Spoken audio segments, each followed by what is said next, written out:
right, good morning, everyone. Happy happy Saturday, and no, not 3 minutes until the next 5 minute countdown.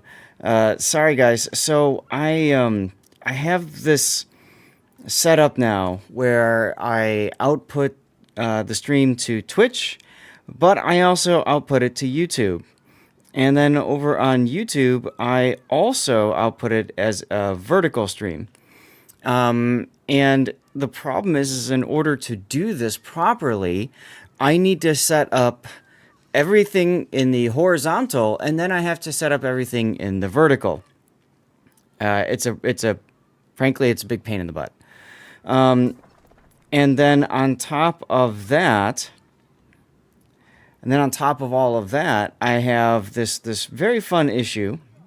Good, looks like it's working fine on my. I have a cell phone set up to double check.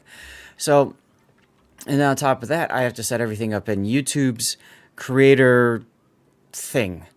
YouTube's creator thing doesn't like simplicity, to put it mildly. So I have it all set up, and then I hit start, and then I realized that the 5 minute delay that I had entered in last night at the end of the after party, or the 4 minute delay, for whatever reason, didn't save with OBS. So guess what? I had to cut the streams and then put in the 4 minute delay. Well, YouTube didn't like that I did that. At least YouTube vertical didn't like that I did that. YouTube horizontal was fine with it, but YouTube vertical didn't like it. So then I had to stop the vertical stream, and then I had to start it up again. But with the 4 minute delay, it takes 4 minutes before what you did actually carries through. And then it takes another 4 minutes to build that up again. So, as a result, I had to keep pushing the freaking timer back by 10 minutes. So I apologize for all that craziness, but we're here. It's the finals. I'm joined by Puddin597 again, my awesome moderator. Hi, Puddin. Yeah, you are, hold on. Yes, you are broken, I think.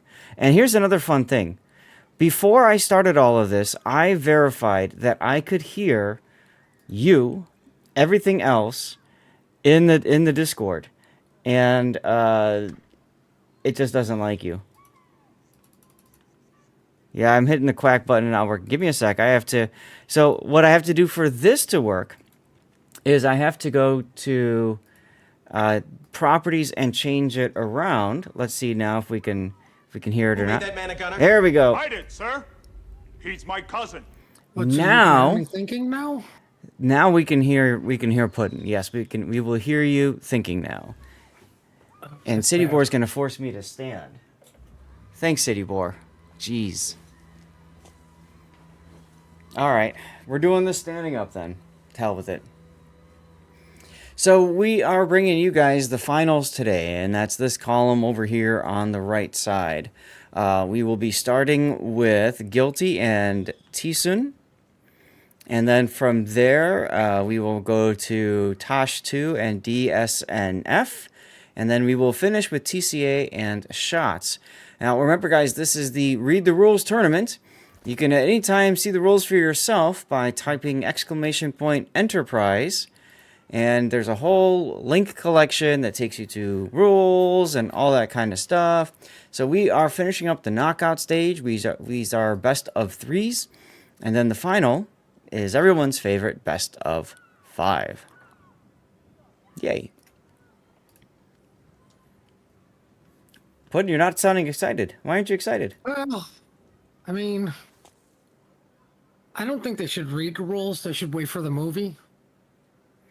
Right? Yes. Or at least get the Cliff Notes. Mm-hmm. Yeah. Oh my God, does anybody remember Cliff Notes? I remember Cliff Notes. Now I need to find what channel we're discussing all this stuff up in this Discord. There's knockout stage. There's semifinals. There's losers match 2. There's semifinals 2. Quarterfinals. Yeah. It's in here somewhere, guys. Oh, semifinals and final. Okay, so we found that. That's good. And I found Guilty and T-Soon. Okay. Nothing's been going on in the chatter just yet, guys. But for those curious, let's take a look at the prize pool and talk about what everybody's getting for this. So first place gets 6 super containers and 1 sci-fi permanent camo. Don't worry, y'all. Those are super, super duper containers. You know. Right. Second place gets 4 super containers. Third gets 2.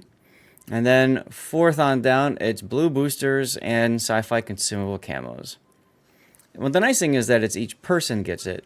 Remember, these are teams of 3 that then merge together, form Voltron, and become teams of 6, which then merge together, form Voltron, become teams of 12, and then they get rid of 3, I believe, is how they've historically done it, to get teams of 9. So you guys are going to see a whole lot of different team names and stuff like that in the press accounts, the names of the people. So be prepared for that. Beyond that, it's been a wild one. Yesterday was pretty interesting. We had some very fun battles on Ocean, of all places. See, the craziest thing that we saw, Puddin', what was the craziest thing we saw yesterday? I don't know. I'm gonna have to go with that match on Sleeping Giant with the Columbo and the Thunderdome that just kept doing donuts in the Thunderdome and just smashing stuff on the other side of the map. That was ridiculous. Remember, he killed the main, and then after the main died, the craziest thing we saw was T-Son's first game of the day. Yeah. Took 4 weeks to get started, and then they just yeeted themselves forward.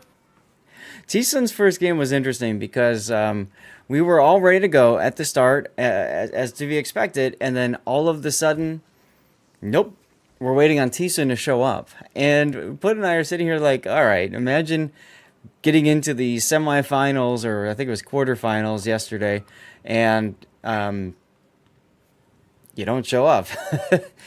They did come, and we got started with the game about 8 minutes late. And then, yeah, they just kind of yeeted themselves. And we realized afterwards, T-Son accidentally broke a rule. They brought 2 of the same battleship. So again, we call it the Read the Rules tournament because there are lots of rules that you have to be able to follow. And I get it. Rules are there for sportsmanship and competitiveness and that sort of thing. But at the same time, sometimes rules can be a little bit more confusing with everything you have to keep straight. But, you know, it is what it is. Oh. There we are. Well, Bam. I mean, imagine being a team that makes internationals to go, no, we're done playing. That actually happened. Oh, I know. Oh, I mean, at least they showed up. No, King of the Sea Internationals, there's a team that didn't show up. I meant T-Son. Right, yeah. Or No, I T-Son. know. But I'm just saying, we had an international tournament recently where a team said, no, we can't field enough people because, you know, the time is terrible for us. Oh, well. I don't completely blame them, but it's not like, surprise, it's 7 o'clock in the morning for you. Like the entire tournament's been. True. Well, either way. Guys, we're going to be bringing you Guilty and T-Soon. Did I put the team info up? Hey, look, I did. So let's learn a little bit about Guilty. Guilty is We'll Do It Again. They are comprised of AAO. They've participated in this tournament before and have claimed victory. But victory alone was never the true objective, rather mere stepping stones towards their ultimate ambition, the total annihilation of GGKMS. Their end shall be nigh. And they have English, Germans, and Finns. Wow. All right. English, German, and Finnish. Sounds like they're cheating. And they're up against T-Son. Now, we followed T-Son throughout the tournament. And that's not necessarily by our design. This tournament is unique in that streamers are assigned specific games to cover. So we were assigned to cover basically all of Thiesen's battles, like through the course of this tournament. They are made of Bonks, KSC, SCCC. They participate for the fun, and they speak English and German. We do have, looks like the game is up, by the way, Guilty and Thiessen. It's up by Captain Marv _CPT. Right. You'll be surprised when you enter the room. Yeah, and see that you're already there. I see that now. Shocked. I am shocked and appalled. Y'all, we will have giveaways going during the course of the tournament. In order to enter the giveaways, it's very simple. Just be active in chat and be a follower on Twitch. Unfortunately, we cannot do giveaways to YouTube just yet. It's something that I'd love to work on, but it's kind of difficult right now with everything else that's going on. There's no easy way to do it. The only way to do it easily is to do giveaways on Discord, but that opens up a whole nother can of worms. So we're just doing it over on Twitch right now. So if you are looking to get into the giveaways, you have to be over on Twitch. All you got to do is make sure you're following this channel and you are active in chat. About every 15 minutes, just write something down. Just say something. Be like, hi, or the letter A, or put a random emote in. Whatever you want to do is perfectly fine. If you don't want to do something every 15 minutes, the thing you can do is keep an eye on chat. It will announce, the bot will announce when there is a giveaway that is starting up. And you have 5 minutes to enter the giveaway once that happens. It will also post something over to YouTube. So if you are tuned in over on YouTube, it'll prompt you to say, hey, maybe you might want to go get over to Twitch to get into the giveaway. In addition, I am running commercial breaks. I cannot control the commercial breaks on YouTube, but my understanding is that the commercials are less frequent over there. And I do have 2 different YouTube streams going. One is a vertical and one is a horizontal stream. So you can choose which you would prefer and go from there. I always liken it to the good old days of radio. When you know you are listening to a station and commercials come on and you just flip to another radio station. Same thing here, just flip to another tab. So I've got YouTube going, got Twitch going. We'll try to keep commercials going back and forth. Puddin is doing predictions, so thank you for doing that, Puddin. It's a fun way to. Thank you for that. It's a fun way to. Why? Because he called me an overachiever. Pretty much. So the predictions are a good way to kind of gamble a little bit your channel points, and maybe you come off with more, and then that gets you another replay covered or something like that. I don't know. What else is there to talk about? I think we're about good. We got 6 minutes until our scheduled game. The training room is up, as you heard me talking with Puddin. However, nobody has shown up from either Guilty or Thiessen. But I see that our room host is currently typing in the Discord, so we should be getting a game to you guys soon. .tm. Now, just remember, we do not endorse gambling. We don't promote it, but if you use /Zath, you get 50 free points to use on gambling. I always love those stupid commercials. Please don't gamble, but hey, go use our gambling site and we'll give you free money for your first bet. Okay. Are you just trying to troll people and see how many people like type that in now? I'm gonna laugh if somebody actually like does it legitimately, thinks they're gonna get points. Fair Waiting enough. on you, Duckman. Waiting on Duckman. Now, chat, like I was talking about with commercial breaks, because of the 4-minute delay, this is difficult. Anytime we have a tournament with a delay, it's even worse with King of the Sea and other tournaments where we have a 5-minute delay. It is challenging for us to manage commercial breaks. Why? Because the commercial break is done in real time. My button forces a delay and then it goes. So there are times where, you know, that 4-minute gap doesn't quite line up perfectly. So what I'm going to do right now is I'm going to be proactive on this, and I'm going to go ahead and run a commercial break right now. We currently have 4 minutes until our scheduled start time. So if I run a 3-minute commercial break now, carry the 1 and 12 and subtract 13, and you should be back from commercials with 1 minute before we get started. My brain now hurts. You understand. Well, welcome to Row. What do you mean a 5-minute delay for COTS? Have you not done a COTS with Wargaming? Yes. All right, that's at least 30 minutes. Oh, no. I'm talking about just the delay for the stream itself. I'm not talking about production delays. Those are different. A delay is a delay is a delay. Yeah, but there's different kinds. So, like, airlines, for example, right? If there's a delay on an airline, it could be weather, it could be maintenance, it could be act of God, or it could be all three.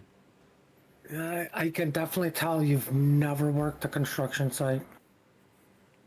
No, I have not. Walk onto a job site brand new, and I can tell you this right now. You're out of man hours, there's no money, and we're 3 weeks behind. That sounds about And it's right. like, you didn't even drop off the tools yet. Yeah, because we don't have any money for tools. Use your fists. You laugh. I can't remember what hospital I did up north by you, but I had to do the fire caulking. Okay. And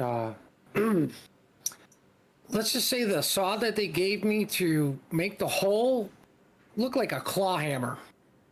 Oh, God.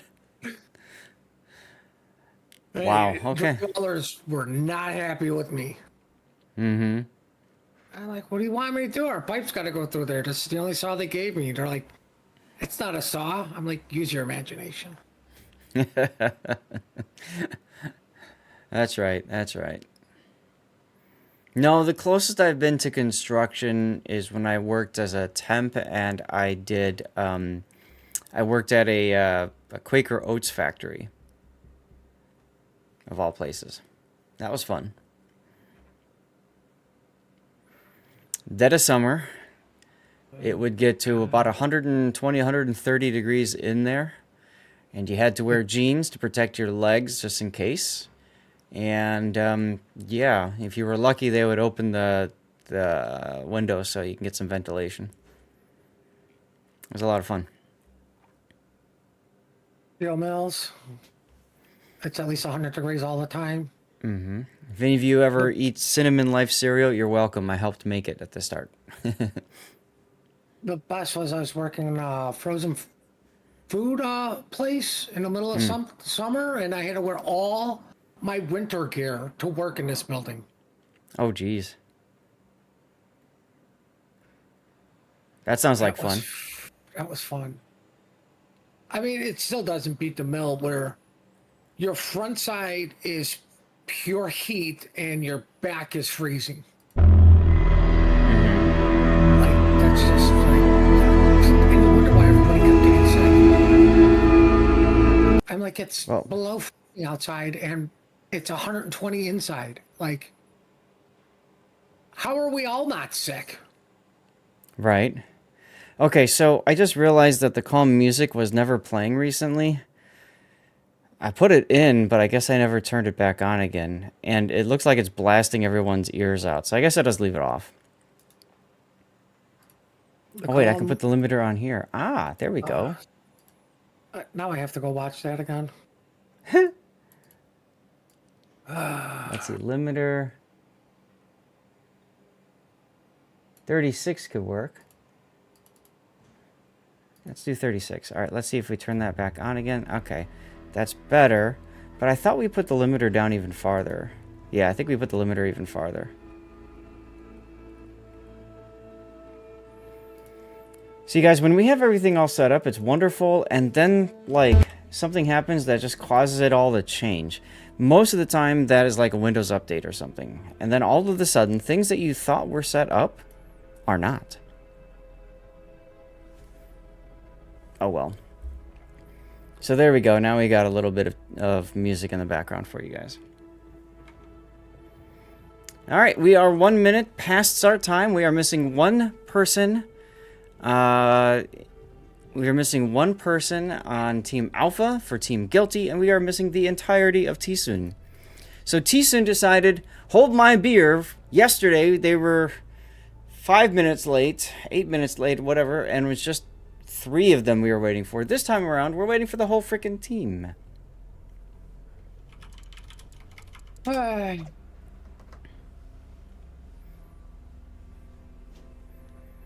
So that's good.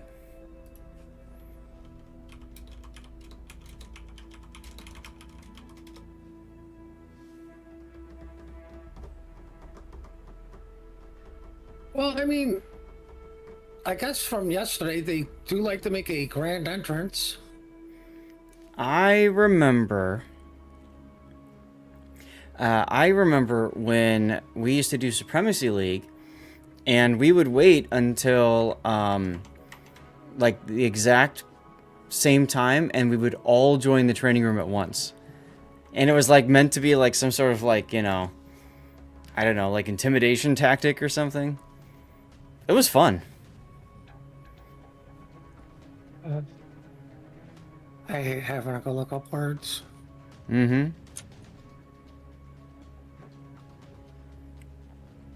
All right, so you guys should have some nice, calm music in the background now. I don't know why I didn't have that yesterday, but oh well.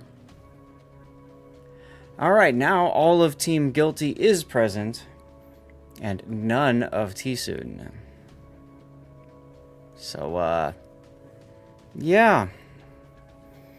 You know, I didn't write this match down. Maybe I should write it down.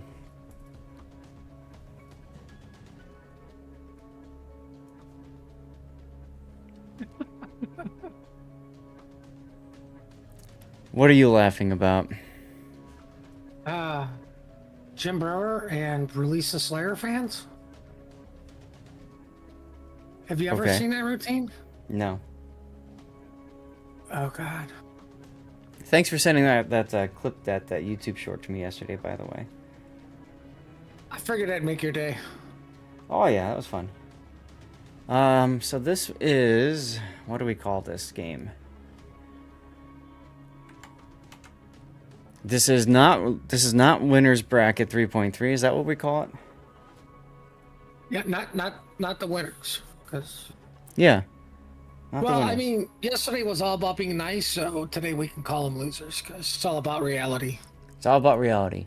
What do they call Right. it here? They call, okay, so they call this one the 5th and 6th place match. Let's call it that way. Right. You either win it or not. And if you don't win, well, luckily you're already at home, so you don't have far to go. Right.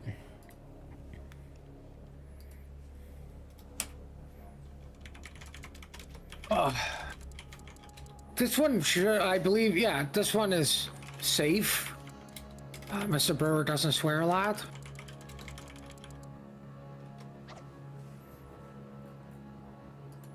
Okay. Release the Slayer fans. Uh-huh. And you say it's safe, so if the stream picks it up, it's okay? Yeah.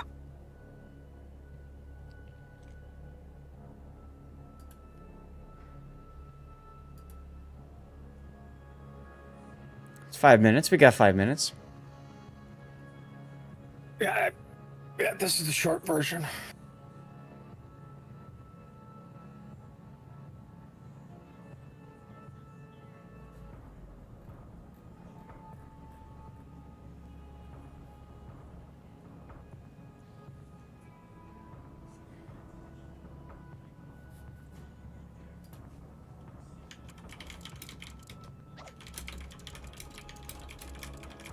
You know, like just for everybody in chat.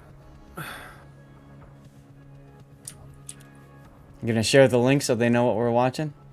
Yeah. Or somebody like 4 minutes behind, like, what the hell link is he showing?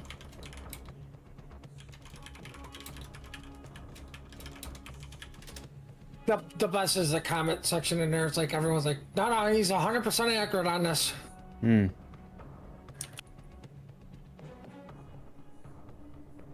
Slayer fans.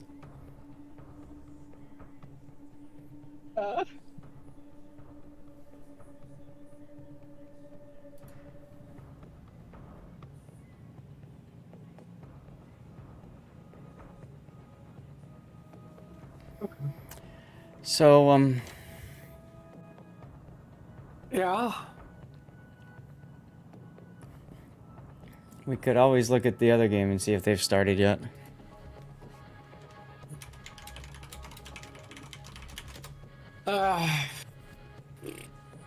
I don't know, because you never know when Thiessen would actually show up. I like the Lord of the Rings impact, coordination. That's good. Yeah, the funny thing is, Brewer is a big metalhead too. Mm.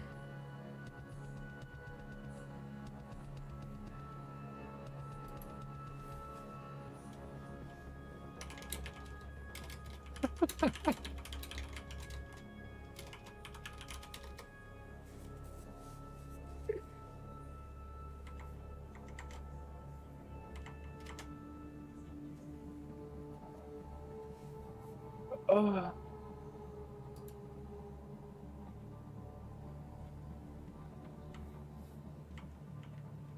think we got one person. Puddin, would you do me a favor? Can you try to find the other game? It's ITAP and TGH.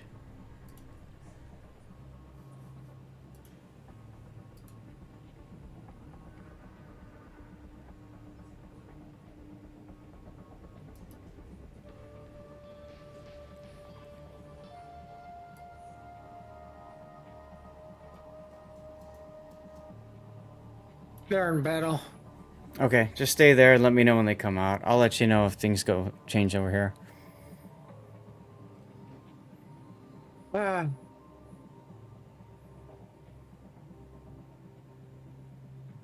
can't believe our adopted team would do this to us again.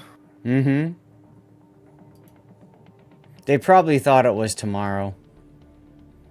Because they didn't read the rules.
All right, well, guys, apparently Thiessen is unable to show up today. So, Thiessen is automatically going to be 6th place due to forfeit, which means they go from 5th to 6th. They can't get 5th, obviously, so that means that they give up 1 blue booster container and 1 sci-fi consumable camo. Oh, the horror pudding. Well, I mean, this makes it easy for the outcome, because quite literally guilty won. Guilty 1. Correct. So, yeah. Sorry, guys. I can't control other teams showing up to a tournament that they signed up to participate in.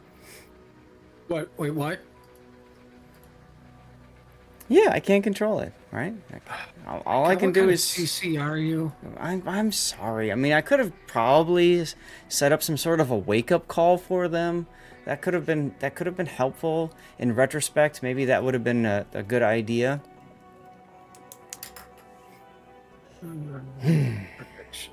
Start.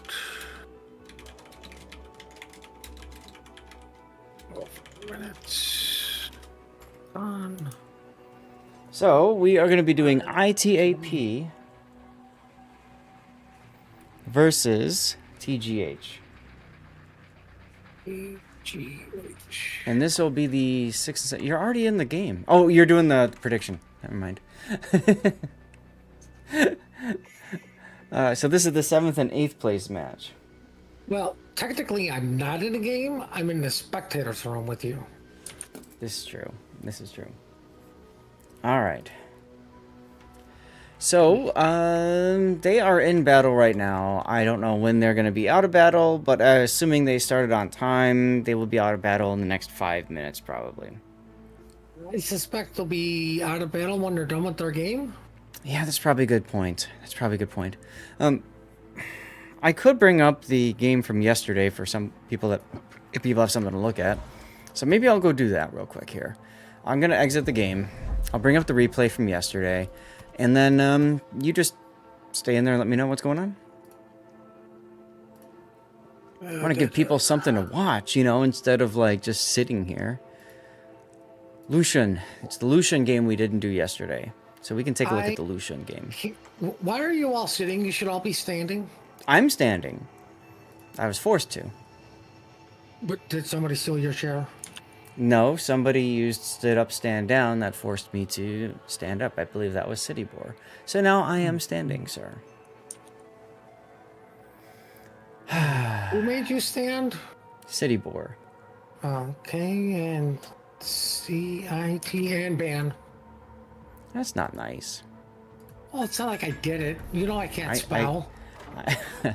I know you didn't do it. All right, this is going to be Shots and T-Sun.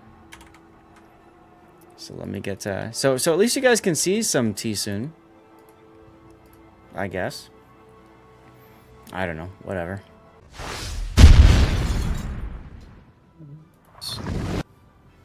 Finally do a tournament for the NA guys for a decent time, and then they don't want to show up. And then they don't want to show up. That's right. Exactly. All right, I'm going to share my screen with you.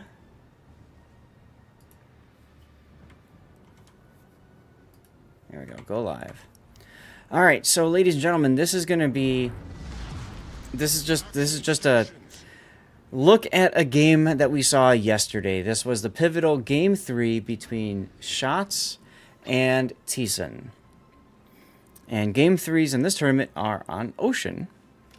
And we are following this from the perspective of the Lucian. It's sometimes nice to look at player perspectives and see how they do things. And you get some insights that way, things that we don't normally get. For example, you can see the pinging going on right now. Obviously, they're saying, somebody go there. You'll note the team lineup. We have a Hildebrand on this team. That's Smolin. That's a radio location ping, so we're trying to showcase the direction of the nearest enemy from him.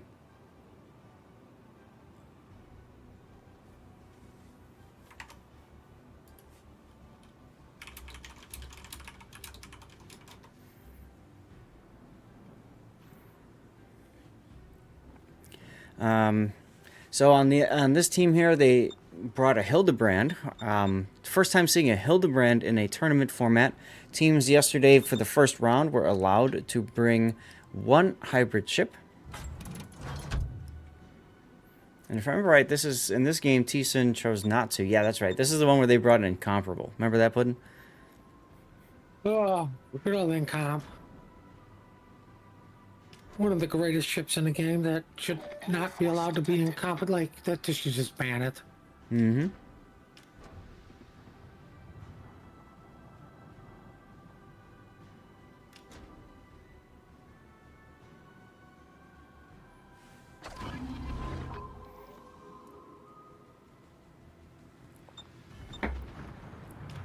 Oh, they're out of battle.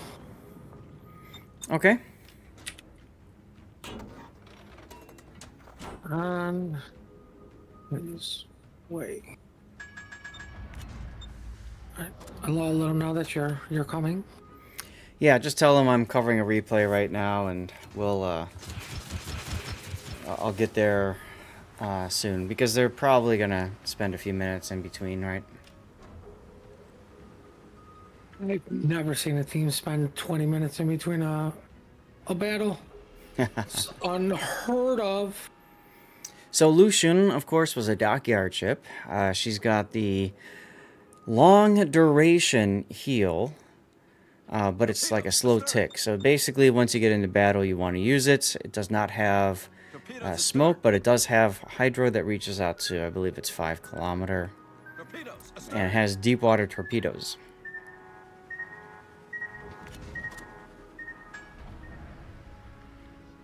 You know, Basically. deep water torpedoes. Mm-hmm.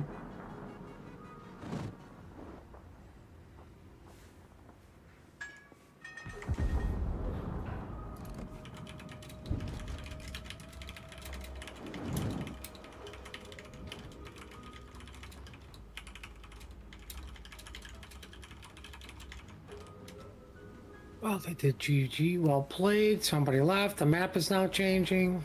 Okay.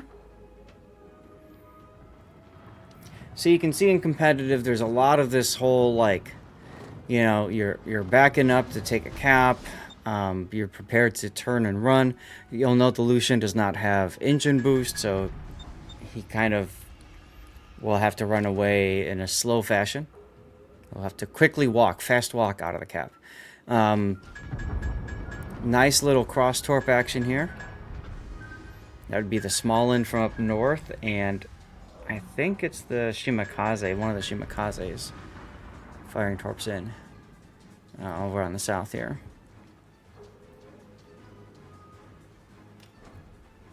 Oh boy. Well, they're now switching sides.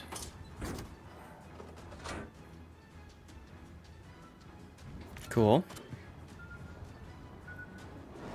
Now, he's turned back around to these torps.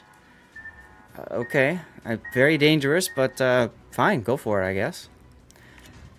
And there's the incomp.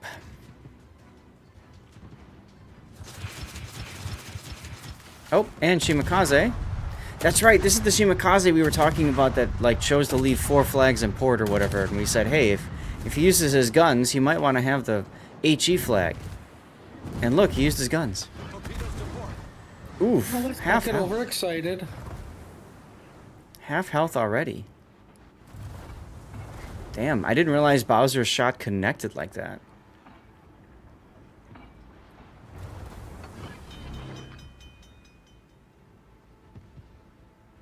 Problem solved, sir. God, if I had a nickel for every time that happened to me in game.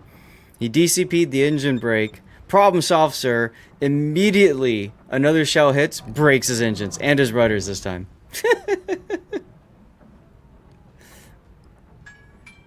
Awesome. Well, Bowser's been beaten back pretty hard because, you know, he's up against a Satsuma.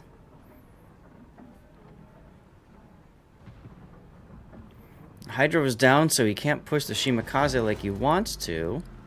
Oh, that's right. This is the one where they had the Yoshinos, too. The double Yoshinos. So, you've got tons of long, ultra-long-range torpedoes. Put do me a favor, just let them know I'm covering a replay, just so people have something to look at in between. Yeah, I don't think they're gonna care. Okay. I mean, not everybody's here, so I'll give you that 20-minute warning when that happens. Thank you. Geez, another shell connecting from Bowser's incomparable.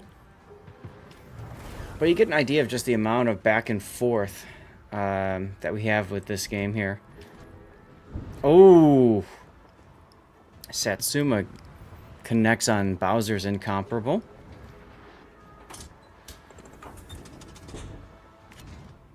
At this point, no caps owned at all by Team Shots. This is game 3. It's a do or die.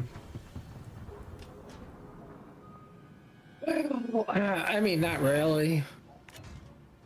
What do you mean, not really? Well, I mean, hindsight's always 20/20. They didn't bother to show up, so what does it matter? That's true. That's true, I suppose. I mean, because all that was placement, right? Mm-hmm. All right, flag captured.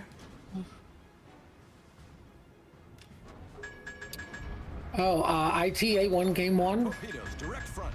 Okay, cool. Attention. Reporting the target position. Concentrate fire on the designated target. Torpedoes to port. So it will be ITAP versus TGH. That's what we're going to be bringing you guys next. So I'll get some of this stuff ready to go.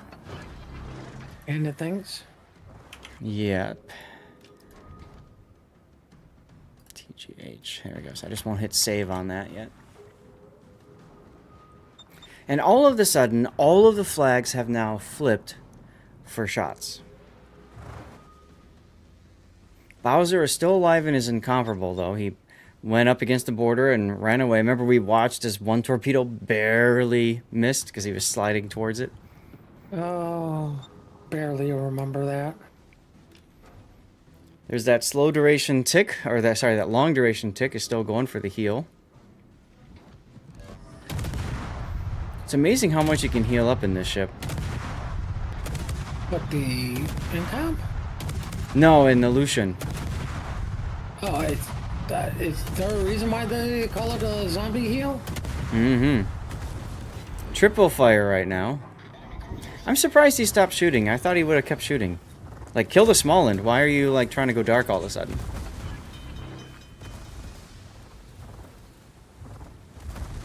Okay, well.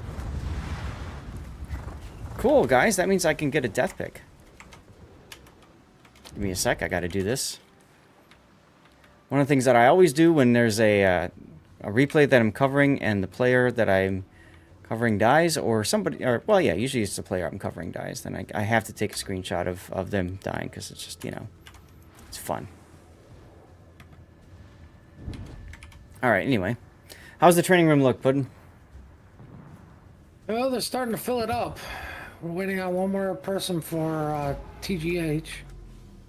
Alright. And the other team's all full? Yups. Alright then, in that case, we're gonna fast forward it. You guys gonna enjoy the pew-pews? The enemy is about to win.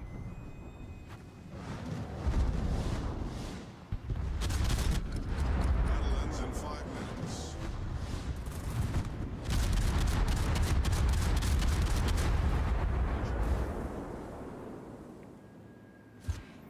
This was a pretty fun game to watch. I hope you guys enjoyed watching it at super speed. But, They're all ready. We have a game to bring you. I'm coming.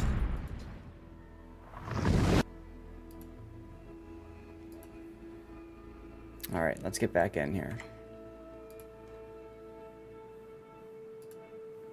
Here we go. And I need to hit the apply button.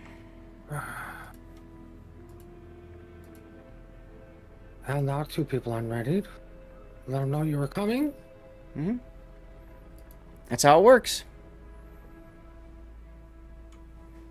That is exactly how it works. Alright, so I'm going to need to do a commercial break. I'll do it retroactively.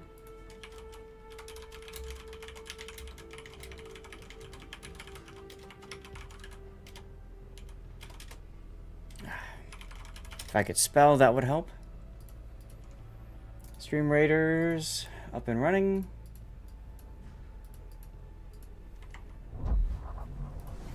Finally logged into the game. Side note, that video that they use now at the start of of loading into the game, God, it takes forever. Oh, I skip it. I can't stand it. Mm-hmm. Alright, so I'm letting them know I'm ready. ITAP won first game, you said, right? Yep, that's what they said. Alrighty then. So, guys, we're bringing you game 2. You, but they're probably not going to lie to me. Oh, you never know. Cool. Alright, guys. Well, it's only 25 minutes into our start time, but we're bringing you guys a game. Isn't that exciting? Nah. We've been live for about an hour now. Exciting would be we'd actually show the game by now. Yeah, well, you know, don't get your hopes up. What? Ah. Aha. One player, ready. Not. Okay. I don't know. All I know is I'm getting warm in this room already, so I'm gonna have to go to t-shirt. Ooh, t-shirt. Remember You guys that ready story? for a t-shirt? Remember what I was telling you guys yesterday about the house setting? So today is Saturday, it's the weekend, and so we have the house set to 64 degrees instead of 60 degrees. So that means ambient temperature is 4 degrees warmer in this room with all of the heat being generated from both PCs. So yeah. Good times. Okay, we got a game, guys. Who's on the left? Yeah, okay.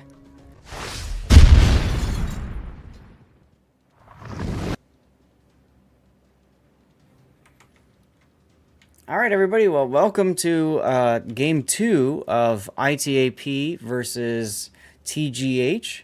ITAP won game 1, and this is the 7th and 8th place match.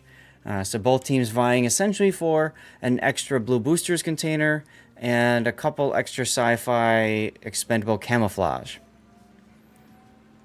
So ITAP is bringing a Gdansk with unique Jersey Mike as the commander, Marceau, that's Abanyu as commander, Happy Yeats in a Napoli that has Sansonetti as commander for the shell switching. Another Napoli with Sansonetti shell switch. A Svea. This is the first time looking at a Svea. My God, look how small that ship is compared to the Napoli.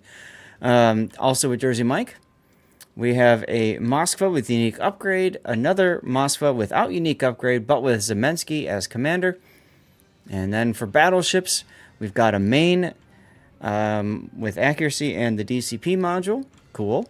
And our everybody's favorite Colombo with Sansonetti for the shell switching and, of course, unique upgrade. What do we have to the south, Puddin'? To the south, we have a turn the build here on a Ledgemont Des Moines, a Ledgemont YY, a not Ledgemont Napoli, and a Ledgemont Colombo, all going to the heal buff. Mm-hmm. And we have a Moskva who forgot something. A Petro unique upgrade, a Smolin that went pew pew, a Maine that did not forget something, and Napoli that also did not forget something. So what that means is that this Moskva player didn't know if they should run reload, range, or unique upgrade. Probably forgot to ask that question, or asked the question, never got a response, or got a response and forgot to do anything. Either way, oof, imagine taking Moskva without slot 6. The correct answer is unique upgrade. Usually, unique upgrade is absolutely the correct answer. It helps you with your accuracy.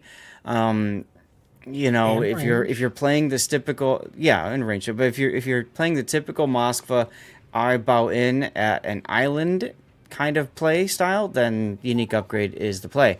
If you play it up close and personal, reload is okay, but unique upgrade is still usually going to be better. Yeah. So, like Duckman's original statement, the unique upgrade was the correct answer. Mm-hmm. Oof. Oh. Speaking of Unique which, the main. Say, I don't care what module got. There ain't no module to help that one. Yeah, the unique upgrade won't help the Moskva here. This is a very ballsy play by the Moskva player to get up to this island. It's a good island to play if I'm playing an American radar cruiser, but if I'm playing a Soviet radar cruiser, it's a little bit rougher. Just because it's harder to, adjust my position and heading, just like right here. Catch. Oh! First blood in the game, 3 minutes. Are we watching a ranked battle here, guys? Ouch. Now, speaking of which, why can't we have a 12v12 tournament? Like, why can't they do 12v12 here? Just get another team of 3, right? You already got some people that, probably wouldn't mind is Maine take some damage from Colombo, I believe. Yeah, I mean, you do start with teams of 3, then go to 6, then go to, and then those 6s combine to form a team of 9, which means 3 players, unfortunately, get sidelined. So that's not a bad point, Puddin'. Why not bring them all in? Why do we have to stop at 12? Oh, let's do a 24 on 24 game Yeah, on Ocean. on Ocean. Oh god, Ocean Armor Resiliency Test or whatever. That would be even better. Arms race. Hmm. Right. Like, you could put many caps in there, and people would be like, yeah, no. You put a heal buff in the middle of the map? Oh, man, I'm really going to go for that heal buff? Right? Oh yeah. How's this Faya doing with these deep waters? Ooh. Well, Wow. I mean, it is a skinny ship because it has no armor.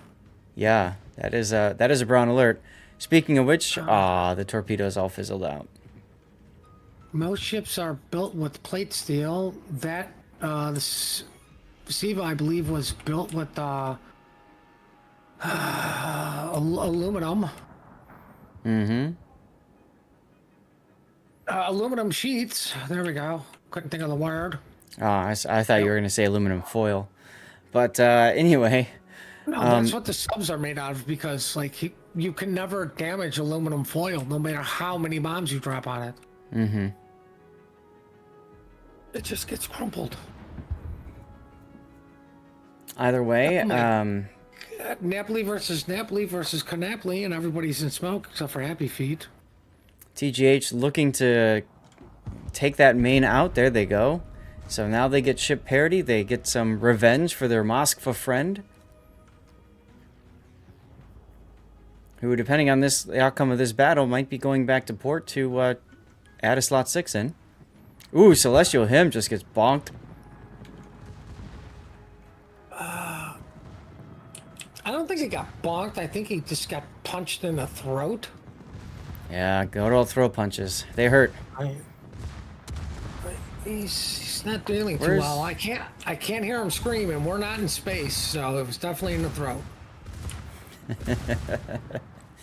There you go. Oh, is there anybody not shooting at him? They should let the guy. They should let the Gdansk and Moskva know. Mm-hmm. And there goes the Napoli B. So, what I take away from that engagement is 2 Napolis is better than 1 Napoli B. Okay. Sure. Well, I mean, what do you take from it? That 2v1 is unfair? What I take from it is get good. I don't know.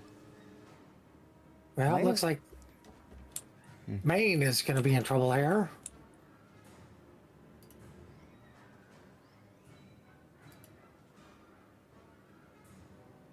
Aha, there we go. Yeah, well, obviously Maine's going to be the next target, right? And he's just going to get wrecked. Now, the toilet bowl is going, so that means that TGH is winning on the other side, but they haven't killed the Gdansk. And with the Moskva Svea back there to receive, it's going to be hard for them to really push through. You know what would help them, though? What would help them? That damage buff, they're literally sailing right by instead of right through. Yeah, you're talking about this one right here. Yep. Meanwhile, the Main does have his fancy F key going to reduce. Captain Whitey just got smashed. Columbo spoke. Meanwhile, the other Main is dead now. I don't think the Columbo spoke. I think he yelled. He yelled in Italian. I was going to say German, but we can go with Italian. Well, it looks like the Smollett has realized that there's a buff nearby that he can grab. What? I know, right? Look, he's going right for it. What is the YY supposed to do? Try not to die, because he's currently under radar. You ask too much sometimes. Don't die. Don't be shot at. Stop being on fire. Sorry, but, I like to win. Next thing you're going to say is stop getting low rolls on your torpedoes. Right. That would help. Ah. All right, well, the key area has dead. spawned. Yep, the key area has popped up, so now the Petro's going to go forward into the Moskva. Broadside. Yeah, and instead of just trying to fight the Marceau. I'm surprised he went this way. I thought he would have gone the other way. So what I mean by that is the other way, he was up against this island. He goes forward and dies. Obviously, he's going to die if he goes southward, too. But if he goes southward, he doesn't come up broadside into the Moskva. And he's got his turrets to the right so he can be shooting at the Marceau as he kites away. So that decision to just come out broadside just feels really, really, really bad. I dare say it feels awkward. Oh, wait. Oh, what's wrong with the YY?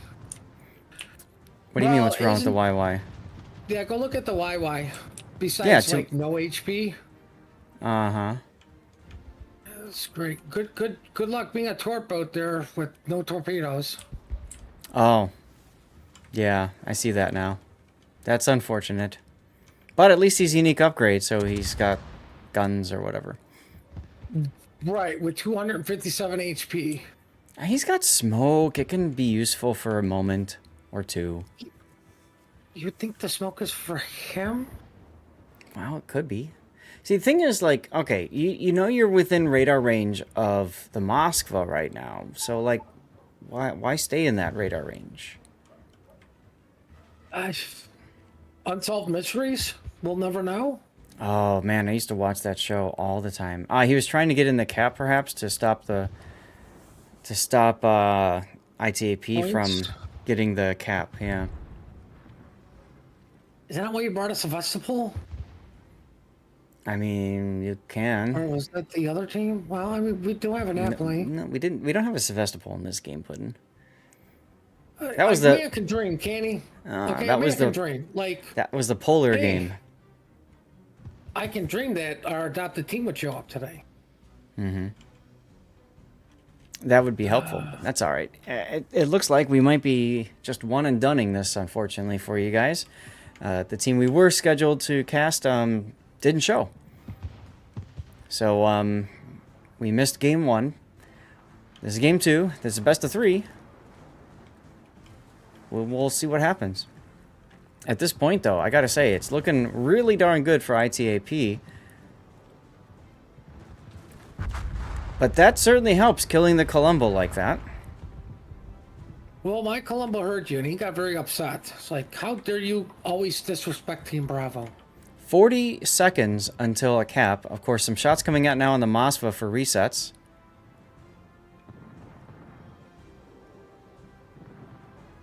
Man, if that YY Ah. gets spotted. There's the Marceau. There's the resets. Smolin versus Marceau. Marceau dies, but the Smolin gets yeeted out by the Gdansk. Now it's 4-on-4. Here we go. Here we go. 257 hit point smoke screen that could possibly get himself killed by just missed shots. Napoli goes down. And, well, this these is don't awkward. get missed shots. Maybe the UN could use his torpedo. Oh.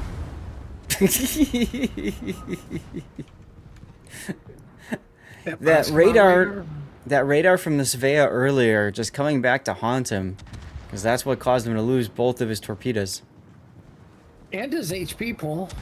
and his HP as well. That's a slight inconvenience.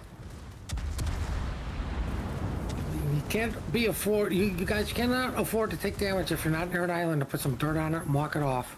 Yep. So it looks like Onisama is just going to take the ram here, and that leaves alone Cristoforo Colombo to die. Should have been a unique upgrade, Colombo. He probably wouldn't have died as fast. He is a unique upgrade. Well, then why is he dying so fast? He's not dying fast. He's the last one alive. He's saving a star.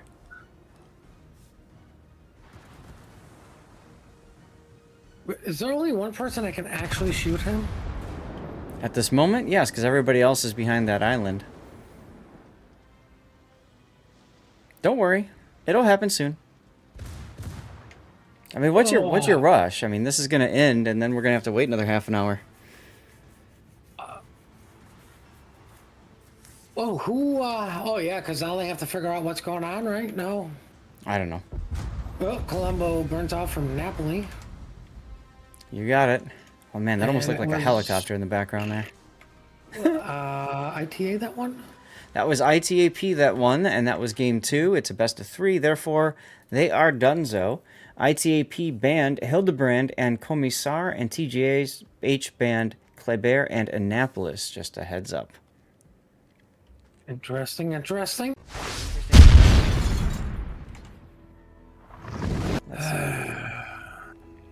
All right, so now we have to go and find our next battle, which is scheduled to start at 11:50, which is in 8 minutes. Actually, so we're not waiting a half hour. That's okay. So that will be Tosh 2 versus DSNF. That should be an interesting one.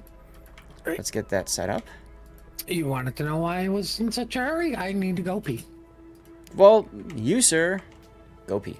And go pee. I was going to anyways. And Duckman, we always bring you up in every conversation, whether you're around or not. Deal with it. Get over This it. is true. This is very true. Chat, we're going to do a commercial break for a moment, just to get it out of the way with, well, I suppose we could wait a tad before that. So this last game, I want to highlight a couple really important things. One, a couple of misplays there by the Mosfa heading to the position. It's a very good position to get to, but the problem is you have to get to it. And he died en route to that position. Now, if you play clan battles or something and you're told to get to a certain island that's in the middle, what you want to do is, instead of going straight to your position, is you want to take the very long road. You want to go almost sideways at the start. And then, as soon as you can go straight vertical into the island, that's when you do it. Because you protect your sides so much better. You saw what happened to that Mosfa because he didn't protect his sides. The other part of it is, it's arms race. Buffs actually do have an impact on the game. So if you see a buff nearby, go and get it. Don't just ignore it and keep playing the game that you're playing. And I suppose the third thing is, don't play around radar ships and destroyers and disrespect that radar. Now, I run a mod for the minimap. It's called Battle Frame. It's a Aslane's mod pack mod, and I believe it's also on Mod Station. And I'll put a link in chat. If you ever want to know what the mods are, you can type !mods. So Minimap by Battleframe. I really like that one because it gives you a little alert if you are within radar range of a ship that's been spotted. And it tells you, danger, you're in radar range. Now, some ships like Minotaur may not be running radar. They could be running smoke. But the mod tells you anyway, so that it warns you, hey, this could be a radar. You could get radared. Watch out. It's such a helpful mod. I like running it. I'm a big fan of put everything, all the information at your fingertips, and don't try to keep it all in your brain. You know, a lot of people say, oh, well, you just be smart and you know it. Well, sure, but it's nice to have it all there without me having to worry about it. All right, Tash 2 DSNF is up and running. So that game, DSNF at least is here, most of the team. So that we should be bringing you guys shortly, okay? ×1. Chat, what's the weather like where you're tuning in? Feel free to share where you're watching if you want, where you're watching from. But tell us a little bit about the weather by you. And I'll tell you what, the one thing that's nice about Guilty and Tisu not showing up is it's one less YouTube video I have to put out later. Okay, we're attached to and DSNF. Versus DSNF. And then this one is the 3rd and 4th place match. Bam. And then after that we have the finals, the grand finals. Now this, if I remember right, Tosh 2 is in, yeah. So I'm going to have to pull up Google Translate. And I know that their name is the Handkerchiefs. Why? I don't know. But here is their description. A few crazy people there for the 3rd time in the same constellation. Probably meaning the same team, same group, or something along those lines.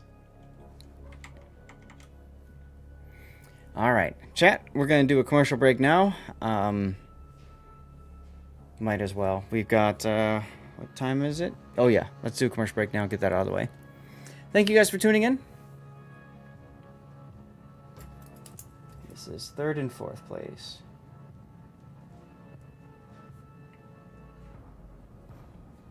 So I'll just call it the 7th place match and the 3rd place match. And then years from now, somebody on YouTube is going to be like, Sath, what happened to the 5th place match? And I'm going to be like, I don't remember. And then we're going to go back and we're going to be like, oh yeah, that was the when the team didn't show up.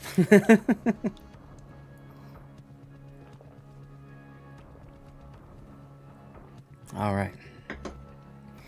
I feel bad for I feel sorry for Puddin'. I do not have my traditional snacks anymore. I've eaten those all up, my protein bars. So now I'm left with Nature Valley Sweet and Salty Nut. So if you'll excuse me, I'm going to go have one of those.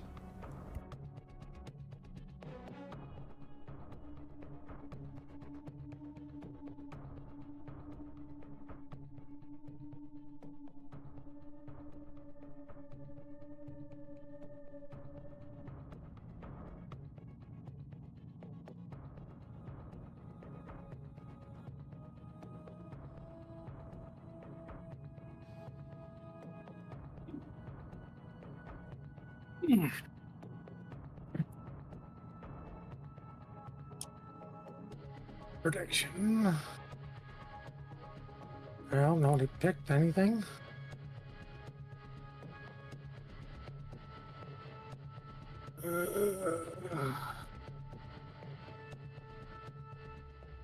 Training room.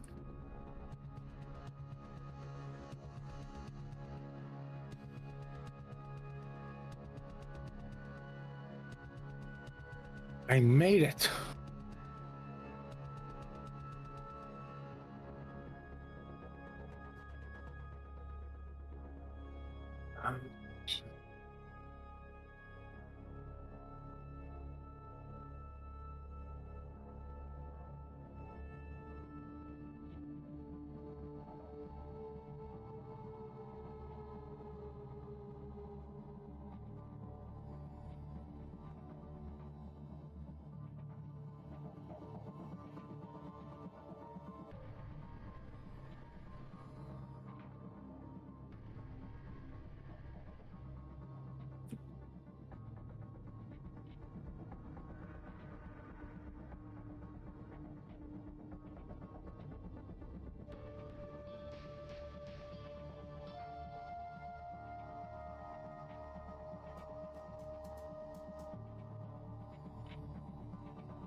Let's see. So we are 10 minutes away from start time. No, sorry. We are 1 minute away from start time.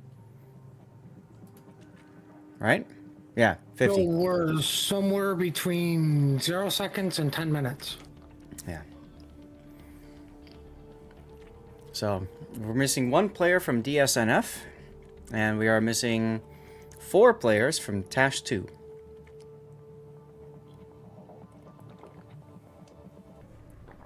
All right.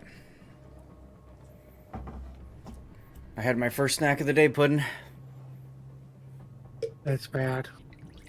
Why is that bad? It's only 11 o'clock. I mean, it's almost noon. Like, we should be eating lunch. Mm-hmm. I normally don't eat until, like, later in the day. Like, I'll eat, like, I'll usually, like, my breakfast, like, when I'm working and stuff, my breakfast will be, like, at 11 or noon. And then I'll have a snack during the day, and then I'll have dinner.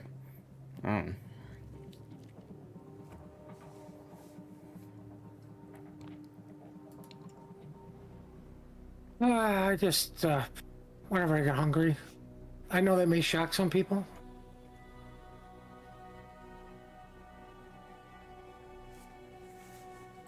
Oh my God, we're gonna see our 4th Hanover. Let's see, what are the bands here? Annapolis, Condé, Kleber, and Napoli are banned this tournament. Or this this match. So, Tash 2 banned Annapolis and Condi, and DSNF banned Kleber and Napoli. Which band rode the waves of the 80s music charts with their #1 hit, Can't Fight This Feeling? Find out when the ads end in about 3 minutes. Do you know the answer to that one, Puddin'? It's not a Slayer song, so it's garbage. Freezing Rain in Iowa. Oof. Clear, Sunny, Cold Day by you, Betaflex. Hey, what's it like by you? Oh, let me guess. It's cloudy and cold. Cloudy and cold, yeah. Yep. I actually have to walk out of my room to be able to look outside because I put blackout, shades or what, drapes, whatever, on my windows. Not like drapes, but like just the stuff that you put like against the window. Cause like a tent. well, I already have tint on it. But then I got this. It's like a blackout tarp, and it's something you're supposed to put directly on the window. I'm like, no. So what I did was I put magnets up around the window, and then I cut them to the size, and then I just, used the magnets to hold them up. And that works really well. It blocks a ton of light, so at nighttime, it's dark anyway. But like in the daytime, if I want to, I can make the room extremely dark. Observe. I like dark. I went the expensive route. I took a garbage bag and just duct tape over the window. There you go. Where is it? Is it this one? No. I have to turn off my stream lights to really demonstrate this. Here we go. Off. See? That's dark. That is dark. Oh, poor Lemony Fresh Anarchy. Correct answer, but you didn't win anything. Now you compare that to just opening the door and the light, there's a lot of light in the room. And then I'll turn the lights back on here. You know how to turn a light off, don't you? I'm sorry, what? You know how to turn a light off, right? Why? No, I said you know how to. Of course. Yeah, just get some buckshot and shoot the damn thing. Well, that happens. You have to let it know how angry you are with it. That's fair. Well, hey guys, guess what? We're ready to go almost. Oh, almost. Hold on. I can finish this quick game I've got going on somewhere else. So Tosh 2 versus DSNF. There we go. And we are all tied up at 0. Nobody's managed to figure out how to win yet. The important thing is everybody showed up. Only 5 minutes late, but that's okay. And even more important than that, is still using the plus sign to let people know they're ready. You like that, huh? Considering that all these guys from EU are typing RDY. Which is funny because I got the plus thing from people in EU when we were doing King of the Sea. So, yeah. I don't know. Maybe Back in like the good old days of Supremacy League. Maybe you can't use it unless you're a Unicum, and then you can use it. I don't know. Like it unlocks, right? Listen, this was back in the dark days of RTS. We have moved on with our lives, okay? Get with the times. Fair enough, fair enough. All right, Tosh 2's on the left. Let's go. You said they're on the left. The Yeah. hell is that thing? Excuse me, they're on the left. Okay, so let's get into this game here, guys. This is Tash 2 versus DSNF, the fourth place match. This is a best of 3, and our first chance to look at both these teams today. So Tash 2 is bringing a gearing with unique upgrade. So it's your typical COTS built gearing. They've got a Gdansk, with utility. Shimakaze with pretty much every torp you can bring, with Yamamoto as well. Brisbane, Petro, here we go, unique upgrade, plus radar, plus... Interesting to see the DCP slot in one. I would think you'd want to keep the guns alive instead. But anyway, a Marsili with Abanyu, but he's choosing not to take Abanyu. Side note, if you're going to take Marsili and you're not going to take Survivability Expert, which is a buffed skill, then take the other French commander, which has a buffed Adrenaline Rush right here. That would be Honoré. We've got a Colombo with a unique upgrade and Sansonetti, and a main with probably Halsey and Quick Scope with the turret rotation. Yep, that's Halsey's pennant up there. Puddin', tell us about the south. Well, to the south we have a Smalland, a Pasta Boat, that is a Super Pasta Boat, a Ledgemod Moskva. Let's see, Pasta Boat is not. They're going to Apples. Apparently they care about their health. While the rest of the team that really doesn't and just throws caution to the wind, we have a Bungo, kind of going to be behind Bacon. We have a Cerberus, so we know what side of hell he's going to be guarding. We have a Colombo, a Petro, Gdansk, and Gdansk going to Chocolate. Early vision on this Petro. This Petro being caught sideways, not a good thing. Well, it could have been way worse if people actually connected all their shells. It could be. Let's take a look at this Colombo shooting at the bow in Petro. Some of those do connect. I went Petro. It sounds like a very strong position for the Petro to be in. Yeah, exactly. The only problem with taking a Petro on this, instead of, say, like a Moskva, is you have less, because of the unique upgrade, you have fewer radars. There's only 3 radars now, and, you lose one of each consumable even, so you lose a heal and you lose a hydro as well. So you're forced, a lot of players who take this have to take Superintendent as a result. And that unique upgrade is so that you have, you do more damage with your AP, essentially. Well, one day the Colombo will get a fire on the Petro, possibly. Possibly. I mean, There's some connections. Yeah, I mean, but you gain with the Petro over the Moskva is stealth. Yep. Right, like Moskva can do fairly well surviving, but once you start adding, the 12th ship into it, it's too much.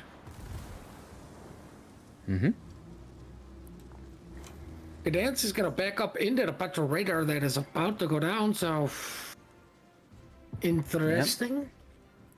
Yep, they will see Cloak and Dagger. That's going to push him away for just a moment while the radar stops. Ironically, Cloak and Dagger is going to stop again, possibly take a torpedo here because of this. Yep, he takes 1 torpedo amidships because of that play. The irony is if he wasn't radared, he would have kept reversing and very well might have found that nice gap in between the torpedo racks. But didn't happen. Well, Team Bravo, we're finally picking up our first cap of the day at A, and let me tell you about the excitement coming on over here. Get a sleeping bag, because there's not much.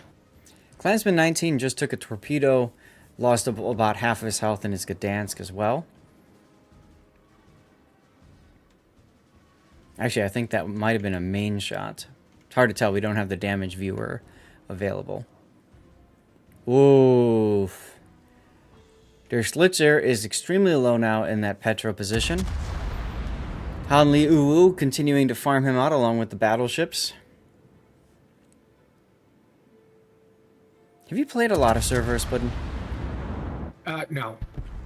I haven't either. I got so frustrated with the encounter grind and the Auckland grind. Why are you bringing a Cerberus? Why not?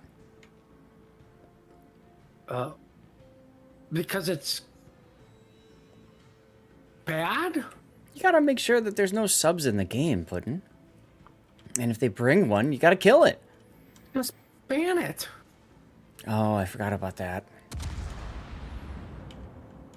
But I mean, like, I cannot think of, like, okay, well, it's got crawling smoke, right? Like, okay. Correct. Mm-hmm. Right, so what other utility does it? It has crawling smoke, guys. That's literally it. Yep, it's got crawling smoke, and the smoke fire penalty on it is relatively small for a 203, I think they're 203 armed main battery, so an 8-inch gun. So you can get a little bit closer than you could with just about any other cruiser while being in smoke. She does also have the hydroacoustic search and a heal. I can't remember if it's a super heal or not. She does have submarine surveillance, which obviously doesn't matter in this tournament, or pretty much any tournament until they allow subs in the game, in this game mode. But other than that, I think she's a good choice for what we just saw happen here. The other choice would have been a Howden Lu, right? You put the Howden Lu on the other end and you Dutch oven something. But Cerberus is really nice because you could use that smoke and play at a longer, more comfortable range than you would with the Howden Lu. Plus, the Howden Lu burns more and can't go dark. So, can be used well. Well, right now, we've literally watched the Cerberus chase its tail around behind B. Mm-hmm. Yep, he's been circling. So, He's going into a kite away position. Look at all these ships from DS and F. They are now currently, except for the Petro, but he's kind of stuck bow in. They're set to kite away, right? All their bows are pointing away. They're waiting for Tash 2 to push around the island. They know it's going to happen at some point. You can see the Brisbane gearing working together. You're probably going to see the gearing pop a smoke. And, oh no, he started smoking earlier. Probably to farm out this Petro. Yep. Oof. Klasko with a huge shot on the Marsilli. He was waiting for that opportunity. As unfortunately, Klansman's Gdansk takes a torpedo. He's going to take another torpedo here and die to the Gearing's torpedo. Oh, whoa, whoa, whoa. Oh, nope, he's dead. Forced to DCP that first torpedo. That second torpedo was just enough time afterwards. Gone. He goes. If you guys are confused, so am I, and I'm in the game. What do you mean? How are you confused? What the hell just happened? To what? That poor Gearing. It wasn't the Gearing, it was the Gdansk. The Gdansk. Yeah, he took 2 Gearing torpedoes. That's usually bad. He ended up on a sticky flood and then flooded out. Because his DCP was down. Brilliant dodging there by Unseen's Petropavlovsk.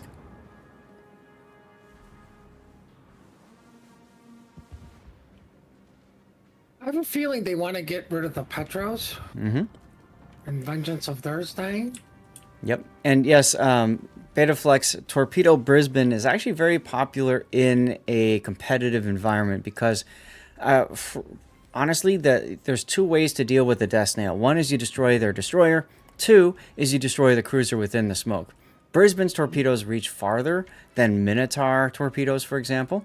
And so as a result, speccing the Brisbane for torpedoes is a popular idea for getting rid of the cruiser in smoke. And hey, you might get lucky and nail the destroyer too. Whereas if you go for guns, it's HE only. It just doesn't do enough quick enough. Now, if we learned anything from King of the Seas, every single DD torpedo missed a target while Brisbane was torping literally everything. Mm-hmm. And interesting position for the small one to come up to deal with the shimmy trying to capture apples. Meanwhile, this poor Petro, he was backing up. I was looking because I knew the main was looking for a shot. So the Petro stopped, started moving forward at the right time, still took a bit of damage up the butt. Well, the small one's regretting his life. Yeah, down at A. Why are you still shooting? He knows he's dead. Well, the Colombo screwed over the shimmy by being in a way of his torpedoes. Why That's are you actually so pretty funny. spotted, Jimmy? And dead Petro because he backed up too far. So I was just talking about how important it was to he was paying attention to the main and then he didn't and died. Now the Gdansk was dead earlier. I always talk about this too. When we do like clan battles competitive, we would always say whoever dies first spectates the battleships, and your job is to call out who's their target and when do they fire. And unfortunately, that must not have been happening because obviously the main surprised the Petro twice, essentially. Human Invader's Bungo takes a big hit. And your Smollett is still alive, bud. Ooh! Never mind. What was that? I was going to say he permanently lost his rear turret, too. Yeah, I was gonna say a torp only Smalland at that point. All right, More well, importantly, this is not looking good for Team Bravo. it's not, and I'm confused as to why Team Bravo is pushing down south at this point. Cause it's just a Des Moines. Like Des Moines been power corrupt, Oh, okay. right? Like I mean, it has to have been power corrupt. It's one of the original ships, and we know this has been power corrupt. So, like, the Des Moines must have been power corrupt. I know, they have to give Des Moines curving torpedoes. That's what they have to do.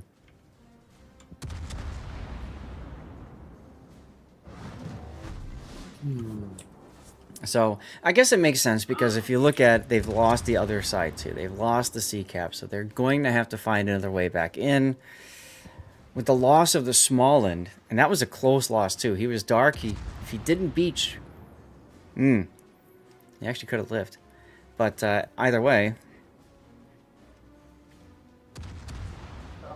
I mean, it's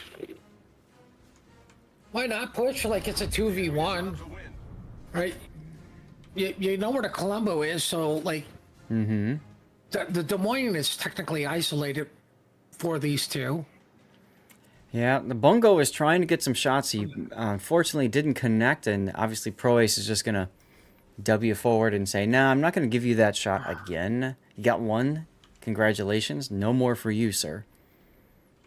Well, see? now that you said that, what he's going to do is he's going to get reversed, and he's just going to get eaten by the Bungo.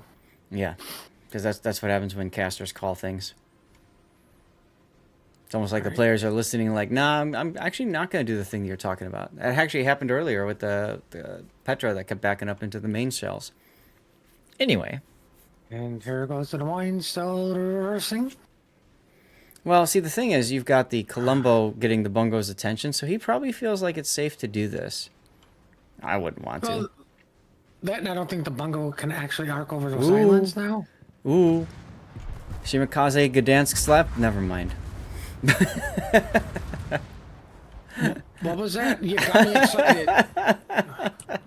I was excited too, for a moment.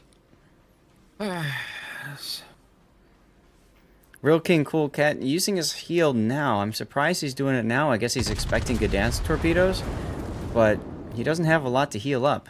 He is on a fire though, I suppose. Oof. Hi, Piemonte. Well, I mean, thank God for that smoke. Oh, crap. I forgot. There was a Des Moines right there. Like, Yeah. how are you even using your smoke? Yeah. That's all right. He managed to traverse the gap, so that's good. More importantly, you could have done that without using a smoke, too. Yeah, he could have. But using a smoke forced Pro Ace to use his radar, so now his radar's down, so now Cloak and Dagger's Gdansk can get closer. You see, they have a plan, Puddin'. Its plan sucks. Okay. Bungo trying to lose. get this kill on the Colombo, failing. I was gonna say you're gonna lose the Columbo or the Bungo, which now means the Columbo can smoke up and be assured detection spotted. Because Yep. And Yeetus deletus. But the important thing is, see, now he's dark. Now he's dark. And there's no radar, so he's safe, right? He's fine. Oh, well, look, the smoke expired. Ends in 5 minutes. did you forget about the crappy concealment for the Gdansk? Well, no, I didn't. I just, you know. But the Colombo smoked. Anyway. Lots of dead ships right here. With 16 seconds to go. Unless Pro Ace dies and gives us a time extension. He does.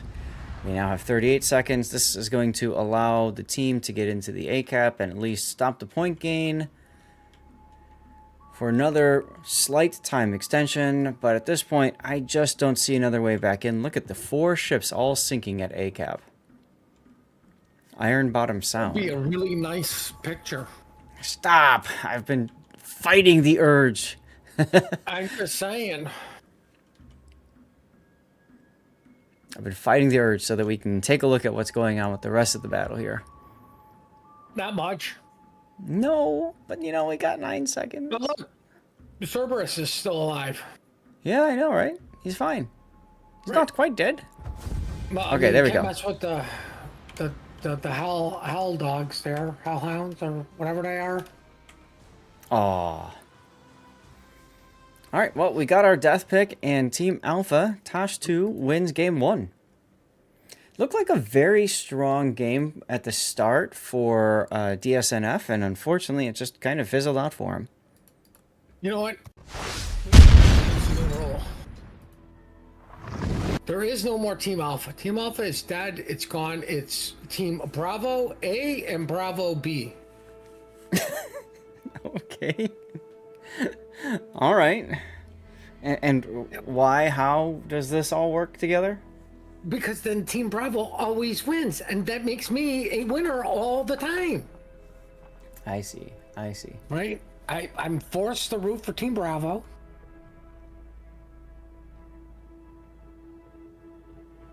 Like, what did we have? One tournament, one day, where was Team Bravo? Were the predominant winners? And that was the COTS too. Right. Okay. Aha. Here we go.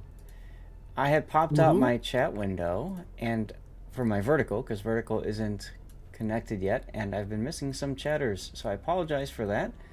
Let me run a commercial break over on Twitch and then kind of get into that a little bit here. So why Annapolis as far as being banned?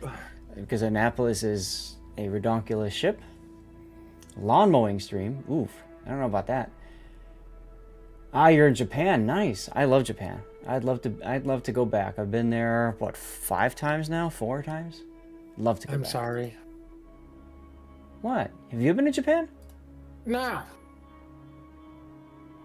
I You went don't to like it? Europe. No, I went to Europe once. I couldn't wait to come back. Europe's That was alright. during my drinking years too. Wasn't all it was cracked up to be. It's kind of over there going, man, now I understand why my ancestors left. Right. And then Hugh says, come to Canada, bright and sunny and cold. Eesh. No thanks. I've got enough cold here in Chicago. I went to Canada once and there's too many nice people. Too many nice people for you? Wait, which literally makes 0 sense. The nice people literally made the Geneva Convention in a war they won. Like this, that still blows my mind. Right? You know, why not? Like, how big of a jerk you have to be to where you win and they go, listen, you won too dirty. There's a right way to win and a wrong way to win, right? No, there's only one way to win. Win. Win. Like, when we're talking on that level, not like some stupid video game where you want to win honorably. When we're talking something else, no, the goal is to win. That's it, right? Because there is no second chance. So you do whatever you need to win.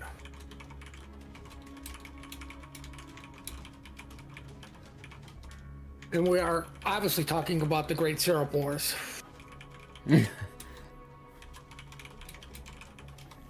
Yep. Just as a reminder to those of you tuning in on Twitch, or sorry, on YouTube, we do have giveaways going. Unfortunately, for right now, they are only on Twitch, and that's just because there's no easy way to do giveaways on YouTube. So, if you are tuned in on YouTube and you want to make sure that you get in on prizes, you will want to get to my Twitch stream at some point, and you're going to want to follow the stream and then just be active in chat. Now, active in chat means literally typing anything in chat. You could put a letter in, you could put an emote in, whatever you want is good. You know, the whole idea being like you have to be active every 15 minutes, okay? You could also just wait until you see a message saying that we're doing a giveaway, or you see it in chat, whatever, and then you have 5 minutes to enter. Speaking of Puddin', it looks like teams are ready for Game 2 already. This is fast for us, huh? What is this? The finals? Right? Alright, we're going Tash 2 on the left again. Of course, it would help if... I literally all tabbed out. As in, like, you missed the game, or are you in the game? No, I'm in the game, but like I went to go enter the battle and I tabbed out instead. Ah. Whoops. Alright. Doing a... let's see. I'm trying to get a commercial break. Okay, good. I got a commercial break running now. So that you guys don't have to worry about missing anything from the beginning of the game. So this is Tash 2 and DSNF Game 2. This is a best of 3, the third place matchup, and we're on Sleeping Giants. So Tash 2 bringing a full torpedo with Yamamoto, Spect, Shimakaze. We've got a Gdansk that does not have Jersey Mike. I mean, you might as well, but that's a tech tree ship, so I get why you might have difficulty putting that on there. A Gearing with Halsey. Interesting. Kotz build. I wonder if they have Ovechkin on these press accounts. Let's see. Tor build Brisbane. We were talking about that before. Kotz build? Yeah, Kotz build Gearing. Yeah. Oh, Unique upgrade, smoke, you know. I thought you meant the original Kotz build. Which would be... The BFK build? Oh, no. That's Kotz ready. Oh, that's Kotz okay. ready. Okay, so we got a unique upgrade, Petropavlovsk. Behind him is a main with Halsey. I'm pretty sure we saw that same setup last time. Proace is back in his unique upgrade, Des Moines. There's a Marsili. Once again, it's so triggering to see a buffed skill and not utilizing it. Oh well. We got a Colombo with unique upgrade, and there's I think that covers everybody. What have we got to the south, Puddin'? To the south, we have We Love BFK still, even though, you know, we made that little remark. We have a Shimakaze, a Pasta Superboat, the unique upgrade Moskva, and a Bungo. Going to Apples, for whatever reason, are kind of going slow. We have a unique upgrade Colombo. Like, at this point, it's just a freaking Colombo. Mm-hmm. A Siva, a Smalland, and now I hope everybody's standing for this because you're just going to be floored to the ground. We have a Gearing literally 2 inches away from a Brisbane. Well, you know I'm standing right now. Yeah, but this Brisbane is gun spec versus torpedo spec. That makes no sense. And Stormgren in the small, you know, I just noticed he does not have Jersey Mike. And that's interesting because Jersey Mike, of course, has that buffed adrenaline rush. And it's a premium ship, so I don't get why they wouldn't have him ready for Smallland. Well, thank you, Now you can, now you can sit from the shock of a Gearing Brisbane. Okay, cool. I am so shocked I have to sit down for this now. The next person that makes him stand, I'm timing out Duckman. Oh, no. Poor Duckman. We'll just see how many fans Duckman has. Anyways, looks like both teams are ignoring B, although Tash 2 was able to get a quick grab of B. So there you go. I'm gonna say, how does it being capped for the green team being ignored by both teams? Well, I'm saying, like, they got the cap and then they're just leaving it. Although they do have a Petro in position to kind of guard it, I suppose. We typically see that on this map. Stormgren was on radar for a little bit, took some damage, but now he needs to, like, not die to torpedoes here. He dodges this one. And then Speaking of dies to torpedoes, no, he Way to doesn't. go. That was somebody else. That was the Svea, who died to Right. Gdansk torpedoes. We're still blaming you for that. 'Cause you And said other don't stuff. die to torpedoes. Fair enough. Fair enough. I'm confused Anyway. by this Brisbane's radar. Which one? The one to the south? Yeah. Yeah, of chocolate. That one's confusing me. Well, he's so a lot of times when a smoke destroyer does the smoke thing, they come out and they go to spot. A lot of times when they go to spot, they actually wander closer. Like, look at what First Equinox is doing. He's wandering closer than the smoke. So if you've got something in here, and let's say this is 12 kilometer, you can catch it.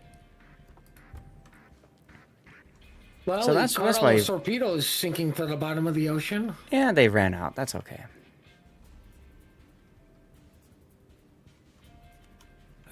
Oh my God, don't chat! try You to guys are bad news. hilarious. Catching up to the say anything. You guys are funny.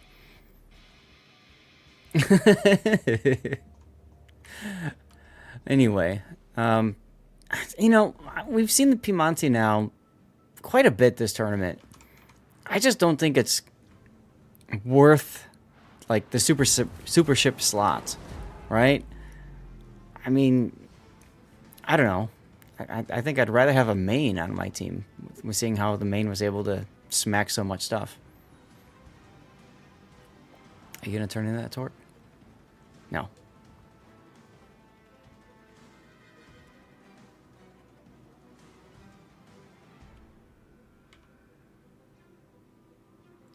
Ooh, Stormgren's in trouble again. What do you mean He's again? on. Yeah, well, last time he was the one that was YOLOing against like 4 ships, and now he's getting Robocopped. Well, I mean, the only difference here is Look, his own He teammates are YOLO'd the torping him. he YOLO'd the other way. Yeah, he YOLO'd the other way. Well, 2 quick kills for Tash 2 really puts them in the driver's seat here, because they've got the B cap. They've been taking that for quite some time. They are now stepping on A again. All right, you mean the boring side? The boring side, yeah. All the action's been at C cap so far. Well, I wonder if the Gdansk is setting up to get on the chocolate, Mr. Ross Roder. Rosa Rotor, yeah. I just want to say, What? oh, what the hell is that plumbing company? Roto Reader or Roto something? Rooter? Yeah, that's. Mm-hmm. No, Oh, he's look. He's Radar. dead. He's dead. There's no way he can survive this. It's impossible. Nope. There's Now let's nothing he watch- can do. This is a gun build Brisbane. Let's see what the gun build Brisbane is able to do to the Gdansk here. So far, nothing. So far, more That's nothing. Not true. Not true. Okay. He's killing all the dolphins all around the Gdansk. That's true. He's fishing for him. So, you see what I'm talking about with the gun build Brisbane versus a torpedo build Brisbane? At least with the torpedo build, you've got a better chance of like doing catastrophic damage at one hit versus gun, where it's like it looks fun, it makes you feel good, but you're not doing anything either. The only way gun build Brisbane works is if you have an idiot battleship parked in the middle of a cap. Yeah. And you just happen to have one of those dockyard missions to get base decaps. Right? Then you're smiling. Then here's the funny thing. If the battleship is parked in the middle of the cap, the game is probably swung in a direction that it's already over for somebody. Yeah, you're not going to have an impact on the game. It's already decided. Well, Tash too has been like, well, you guys wanted caps? We'll show you how to get all the caps. yep. Meanwhile, Howden Loot Li Uwu is trying desperately to use French radar, but he's in a not French ship, so it's not going to work. He's shooting randomly in the cap, trying to see if he can get a hit and get a reset. Might as well. He's got nothing else to shoot at anyway. Well, I mean, luckily the Gdansk was kind enough to smoke up to give him a better idea. Mm-hmm. Oh my God, he takes damage while he's in smoke, but when he's in the wide open, he takes no damage. Like, I think the smoke is killing him. Smoking kills. But did you know? Still around? Did you? Oof, Classical taking 2 torpedoes as well. But did you see that was a Brisbane torpedo that did all that damage to the Gdansk? What did the Brisbane go for guns? I can see him taking reload over range if you're just like, played enough, which means you're bad with floaty shells. I mean, I'm bad with floaty shells too. Those shells on the Brisbane are extremely floaty at long range, even without the range module. Like, they're floaty at 10 kilometers, and 10 kilometers is not long. Mm-hmm. I hate to say it, but I'd rather have a Minotaur at 10 kilometer. Rather have an Annapolis, but, some jerks said no to that. Yeah, they banned it. Marsilli in trouble. There's a big hit there. Wow. Wait, is something happening on the boring side? I mean, apples? Yes, something's happening on the boring side. We're seeing the Marsilli go down, and Piemonte is still alive, although his heal just expired, and he's on a sticky fire, and he's dead now. Oh, look, it's the main. At least the fire's out. Mm-hmm. That's right, zigging when you should have zagged. Hate when that happens. Made the wrong turn at Albuquerque. Well, this is going to allow... 45 seconds. Doesn't matter. 45 seconds until Tosh 2 wins this game. But at least we can say we got a cap. Yeah, I guess, because Classical managed to heal through this. Great, we got reset on A.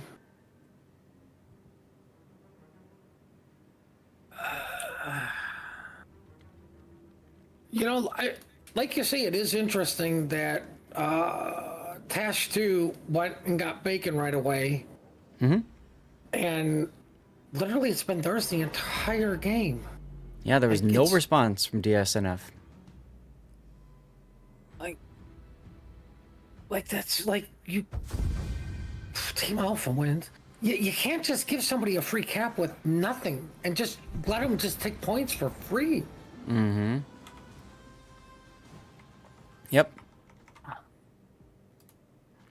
And what that does is it shortens the game, because you're getting closer to the end of the time there. So, well, GG for Tash 2. That game won. That's it. I mean, it's a best of 3, and that's 2-0. So, we should be bringing you guys the finals.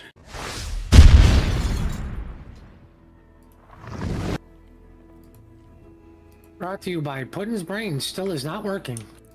Brought to you by... Yes. It's alright. So, look at this. 2-0, 2-0, 2-0. Although one was a forfeit. That's pretty wild. Considering yesterday we had so many Game 3s. Look at all the Game 3s we had yesterday. So far, no Game 3s today. Who should I say won this one? What is the prediction? We have Tash 2 sitting at 0% with nobody putting up points, and we have DSNF with 0% with nobody putting up points. It was too close to call.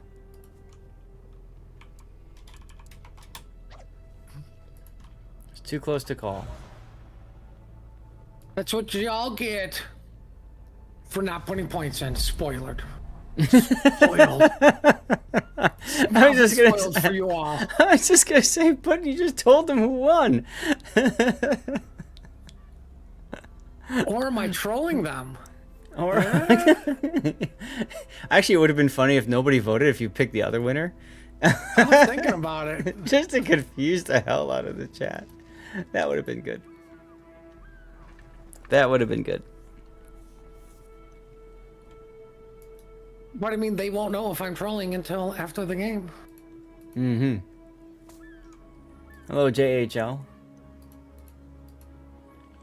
I gotta say, I love how you guys just started literally just... I mean, what you guys started posting when I said write anything was just great. Appreciate you guys. You know, you're the reason why I'm here to do this. You know, it's fun. I enjoy it. My wife was even asking me last night. She's like, "Why do you do all these tournaments if like nobody watches them?" And it's like, because it's nice to be able to show other tournaments in this game, and honestly, because you guys deserve it. Because I enjoy hanging out with you guys, and spending time and doing tournaments like this. You know. That was for me. Sure. Yes. That's how you're gonna go with yes. Okay. Yeah, we'll go with yes on that one. So let's see. We got to do TCA.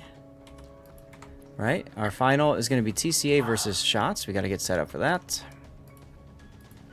Hit the apply button. Marsilli slapped the pie silly. That is true, Beta. That is very true. And let's edit the stream info now. TCA versus shots. Done. Get a festive reward. Select automatically and 200 steel for a press account that will never be able to use it. Where the hell did I get a festive reward from?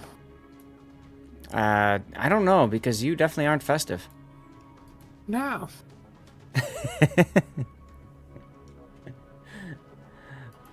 Oh, goodness. Let me see if the training room is up. I doubt it is at this point. Nah. Okay, and now I'm starting to get cold, so I'm going to have to shut my door now. Give me a second. Or I can just put the... You know what? You could start a fire in the middle of the room. That's another option. I kind of have two fires going right now. With the two PCs. Now I'll just put my my hoodie back on. That's fine. One of the awesome community contributor gifts that they sent to us one year. Nice and comfortable. It's really good for streaming because it's like a thinner material. So like sometimes you know how you're either you put something on and it's like way too thick, but that's like the only thing you have. So it's like I don't want to put it on. This is nice and thin, so I can go back and forth.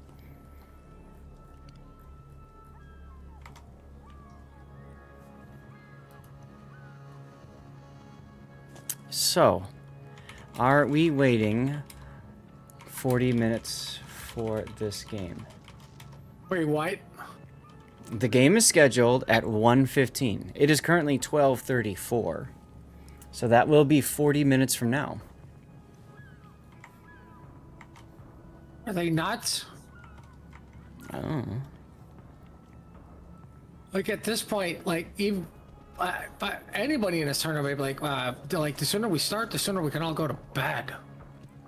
Well, I mean, for me, it's the sooner I can start the after party.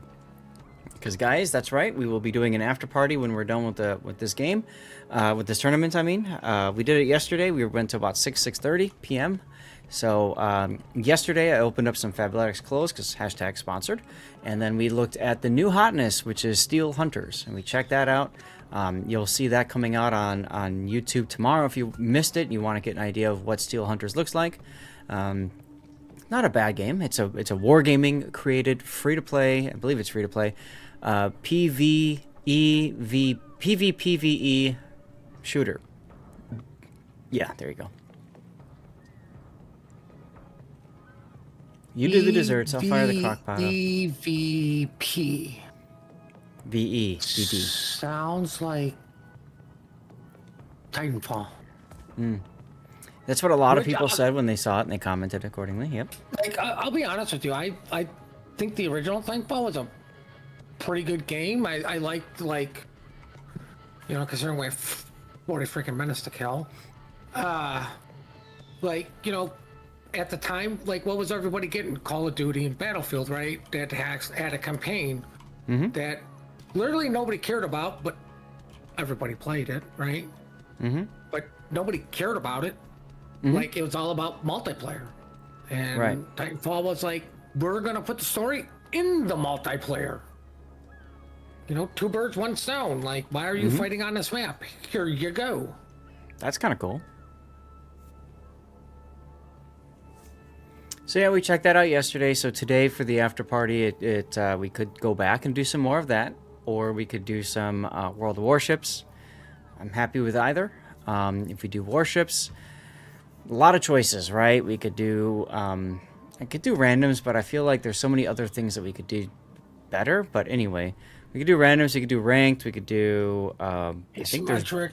brawls up, asymmetric is up, and operation. So there's lots of choices in World of Warships. You know, it's funny, like, you know, I understood why everybody was calling for asymmetric because you had no high tier operations. What's the point of ASIMs now? You have high tier operations. It does kind of, yeah. And the thing that's nice about the high tier ops is after a while you can kind of figure out how to make things work, much like what we do with Star Trek. I mean, like, I think the only benefit for asymmetric is you're not penalized for dockyard, so just do all your dockyard and ASIMs. You know? Right.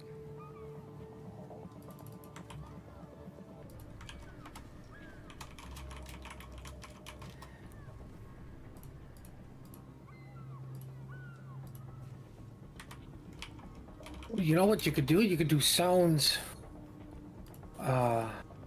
new hotness ship replay. Make that an could. option. I could, but the problem with that is, you know, he said, let me know when you're doing it so I can participate. That's going to be hard with a 4-minute delay. So we'll see. Maybe we can get some... No. I'm at the after party. Well, while we're voting on what to do. Yeah, we could. I really don't like doing replays when I'm doing like tournament stuff. It's just because there's just by the time we get to the I want to be able to give it the proper energy and attention it deserves, and I feel like on tournament days when my brain is just such a jumble, you know? Familiar comfort voice to go with comfort food and drink. That sounds like a good idea, kind of weird. And if you guys like this soothing voice, thanks for the compliment. I do have a rerun channel that puts out content 24/7 over on Twitch. It's just LordZath_RR for rerun. And people hang out there all day. We do 2 giveaways a day over there. You'll get channel points, which you can use as progress towards like I cover my replay, so we cover one of your replays when we do streaming, and it's just a way to support me and just hang out. I've actually found there's a lot of people that like just going there because they know what to expect, so that's kind of cool, and they learn some new things from the channels too. So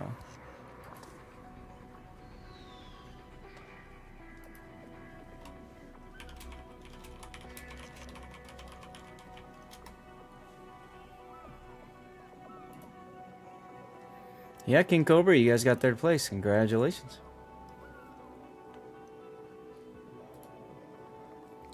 All right, well, I have a replay that we can pull up from the tournament. So let's take a look. We did the Trump one yesterday. We took a look at that one already. So back out. Because we got, 35 minutes to kill now? Yeah. 35 minutes to kill. Only 35 minutes?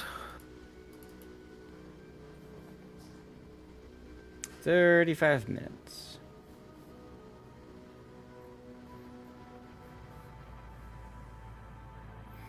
All right. I need to share the screen with you. Now, this is using another one of those new hotness ships. This is the La Pampa. which I don't think you can get anymore, right? The what? It was just, it was only available for a limited time. We have not seen this game at all. We didn't cover it recently, anything like that. I'm not even sure. Let's see. This is TCA versus Guilty. It looks like, and this is on Repost. So I'm gonna have to find out. This is the semifinals. This is the semifinals. So we're gonna find out from Dutch Elephant, who sent in the replay. This is TCA and Guilty.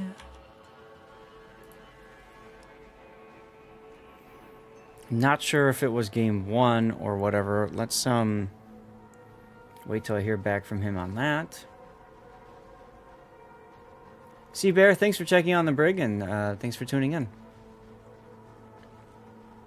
Sea Bear is unable to join Twitch when he's at work, but YouTube is not blocked at work, so he can join there.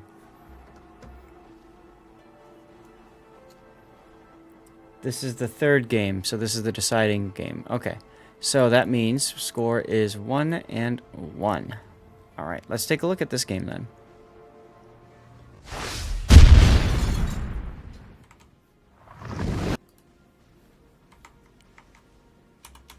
All right, Puddin', you got the screen, right? You can see it? There we go. Here.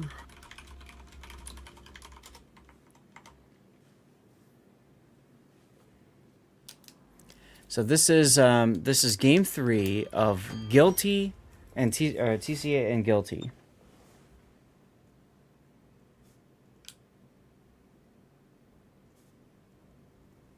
I really like showcasing games from the player's perspective. It's really fun to kind of get an idea of how they played the ship and stuff. Now, I could... Let's see. Do I have that program? I don't like the spawn that he got. It's kind of a rough spawn, isn't it? Well, I mean, it put him really close to where he wanted to go, so I'm totally against that. He should have had to sail across the map. Exactly. Yeah, La Pampa is really good in open water, so you have to find... You either go A or C, typically. I mean, you could also go B and just saturate it with torps, I suppose. Oh, the La Pampa. Didn't it? That just came out with the Archerfish, didn't it? Nope. Pampa came out a little bit earlier. Was it? Mm-hmm. Let's see. So his build, La Pampa's build... It's all wrong. He's got Lisboa, and he's got Consumable Specialist, Preventative Maintenance, Last Stand, Fill the Tube, Survivability, Survivability Expert, which is buffed by Lisboa, Superintendent, Concealment Expert, and Radiolocation. All of that works really well. I think the only difference I made was I dropped the torpedo reload and consumables, and I went swift and silence. What is he playing? A tryhard build? Yeah, well, I mean, this is a tournament, Puddin'. No, you go fun build. Okay.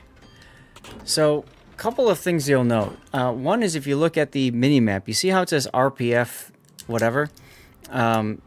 There are, I don't know if it still exists, but there used to be a mod that would like post in chat like where anybody with radiolocation was, and then like automatically triangulate those things.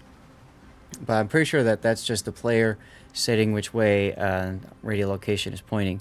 Now La Pampa's got 3 torpedo racks, not 2 like I mistakenly You're did saying before. there was a mod that a player could use that would take everybody's RPF and pinpoint where somebody was at? Yeah, it used to be. I don't know if it still exists. I would have to say no, because that's cheating. That's pretty crazy, isn't it? Yeah, that's too much. I will outright say, in my opinion, that it's just blatantly cheating. Right? And the way that you can tell that was through looking at the chat window. Anyway, Louisiana on the enemy team spots Dutch Elephant. That's going to force him, obviously, defensive. Surprised he didn't take the opportunity to smoke up here and is instead going to take a drop from the Louisiana.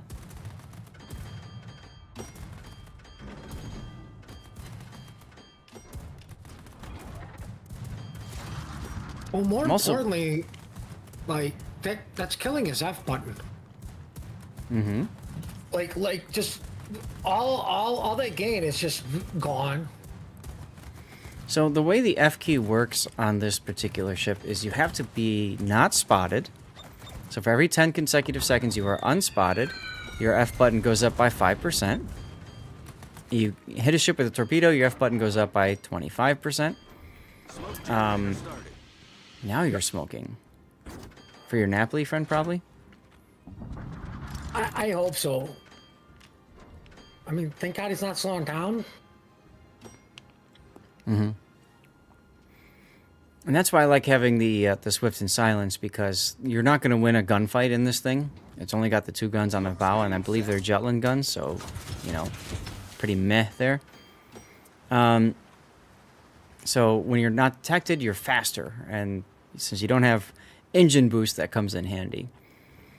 Anyway, so the planes did cause him to lose progress towards his funny button. And the funny button is huge on this because it brings back consumables quicker, especially, mostly your torpedo reload booster. Now, when I play this ship in randoms, what I like to do is I like to use that funny button as quickly as possible because I have Lisboa on, as most people should if you're playing this boat. If you've got Lisboa, you want Lisboa on it. And with Lisboa, the second time you use the funny button, you get a permanent 20% boost to funny button. And if I remember right, you also get a speed boost as well, maximum speed boost of 5% or 8%, something like that. So you want to get that procced as quickly as possible. After that is done, a lot of people like to use the funny button in conjunction with the torpedo reload booster to bring torpedo reload booster back faster. I disagree. I actually think you're better off using it in conjunction with the repair party consumable to get your heal back quicker. I disagree. All of them. Use your heal, Yeah. use your reload booster, drop your depth charges, shoot something, and then hit the F key and get everything back. And use your DCP, of course, too. Well, sadly you can't unless you actually are on fire and need to use it. There you go. This Same is as a Star potatoes. Trek where you could, oh, I lost a inch of my shields. Here, let me just waste an R button. Famous Potatoes, Merry Christmas to you as well. Thanks for stopping by and saying hi. Happy now, 4th of July. Dutch did get spotted for a moment, but now that he's not, you can see he is getting progress. There's his funny button there. So he's probably going to yeet torpedoes, reload boost, yeet torpedoes again, and then funny button. That's what I'm expecting him to do here. We'll see. Because this is tournament, you're not trying to charge up funny button as much. You're... What? What he there we should have go. done was shoot. Take some damage, so you could use. I mean, this is what I'm saying. Like, you use that FK to bring everything back. Like, you could have shot out in the open and use your heal. And, Yeah. Use your smoke, because you're hitting your F key. Like, This get is- everything back. This is a little bit bad here because you're not... You smoked and now you can't see your target. I think that's a real big misplay here. Just a lack of communication. You used your reload booster and now you weren't able to torp anything with it, so... Oof. And I think that's part of the problem with La Pampa is because you're encouraged to use your consumables when you have that funny button available. Well, I mean, ironically, if he would have shot and then the Napoli shot back at him, the smoke would have been fine. Mm-hmm.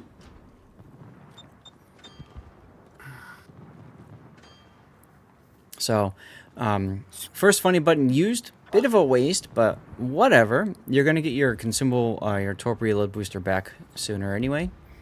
This is a waste of your smoke, too. You had 50 seconds to dip in there and take some shots. Mm-hmm. Yep. And And now Like, you're going to you're lose your firing- teammate because of that. Well, I mean, the other thing is you're firing one set of torpedoes at a time. Unless you're running a shimmy 20 kilometers, you're never going to hit anything.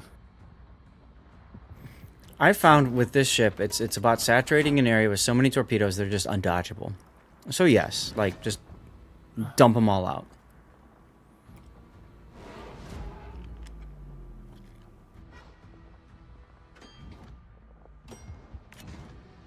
This is exactly what you want to see as a Gdansk, because he's got radar.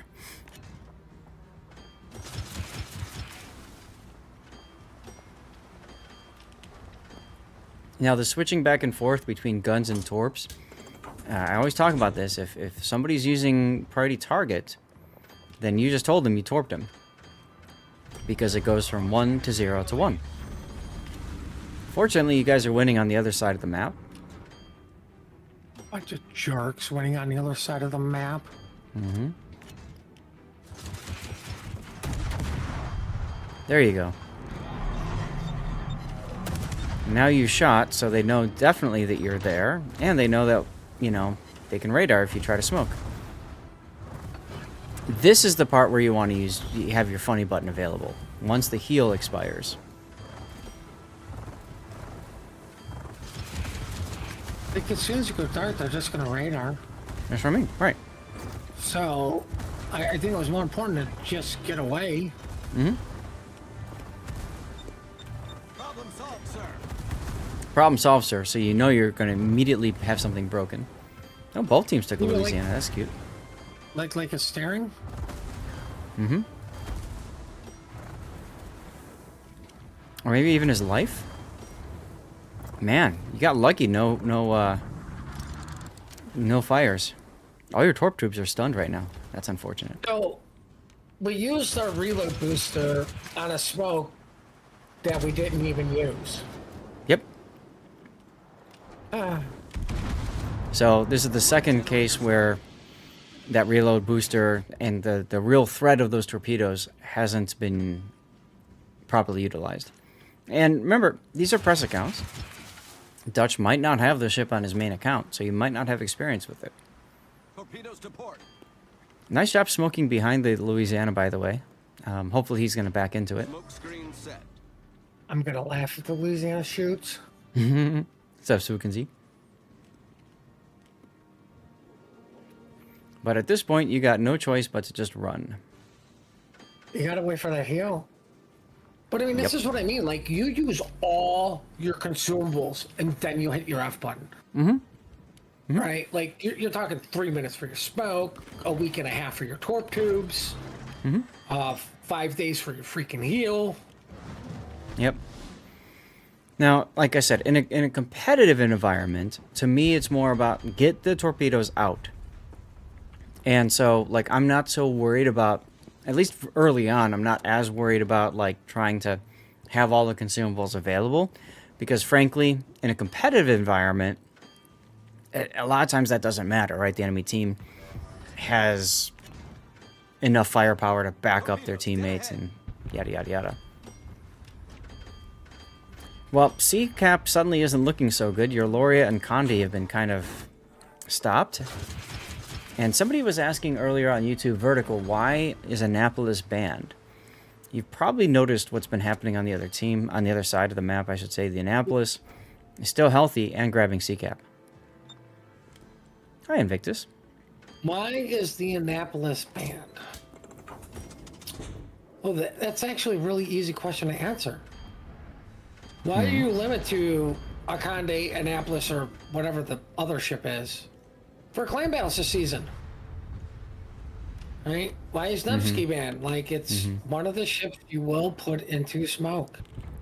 Snackman gets the kill, though, on the Annapolis. He was forced to stop.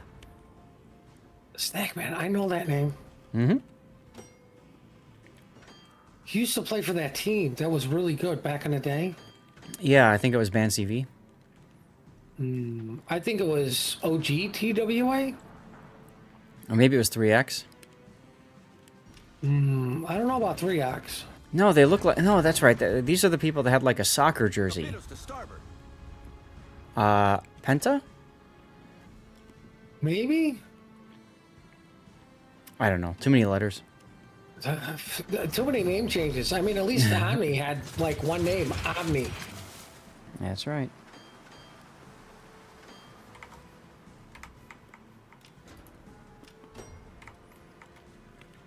All right, what he needs to do is open up so he gets spotted, so he loses all progress on his F key again.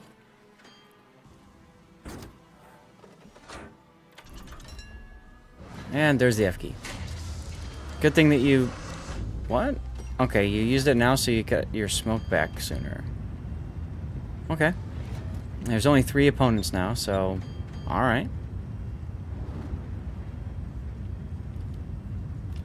Also, and I believe it's done, your Lisboa guy will... talent will proc, so that's exciting. Our victory is in sight.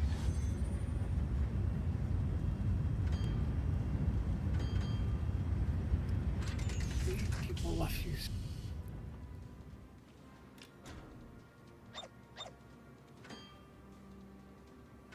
Well, he's pinging the map. I think he's cursing out Bogsy because that island is blocking his torpedoes. Hmm.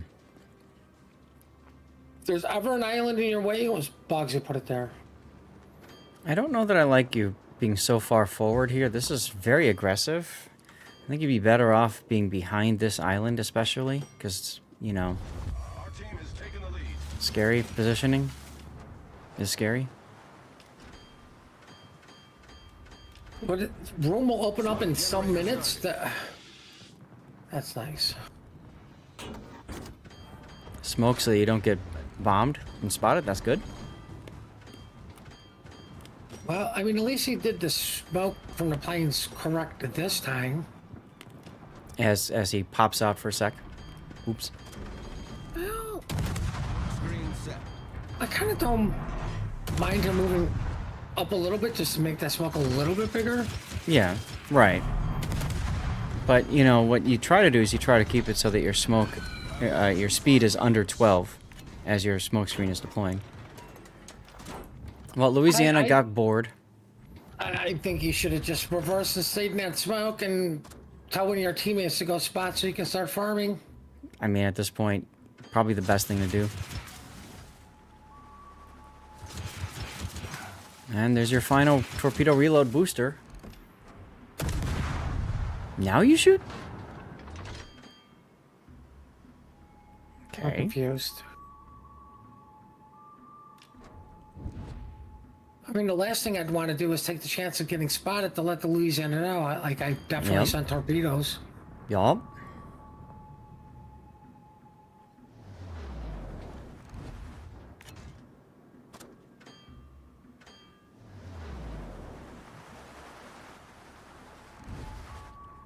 Are we going to finally have a torpedo hit? Or a second torpedo hit? I'm curious to see how many torpedoes you fired in this game. Nope. Maybe one during trash time. One? It would have been 3 hits for sure.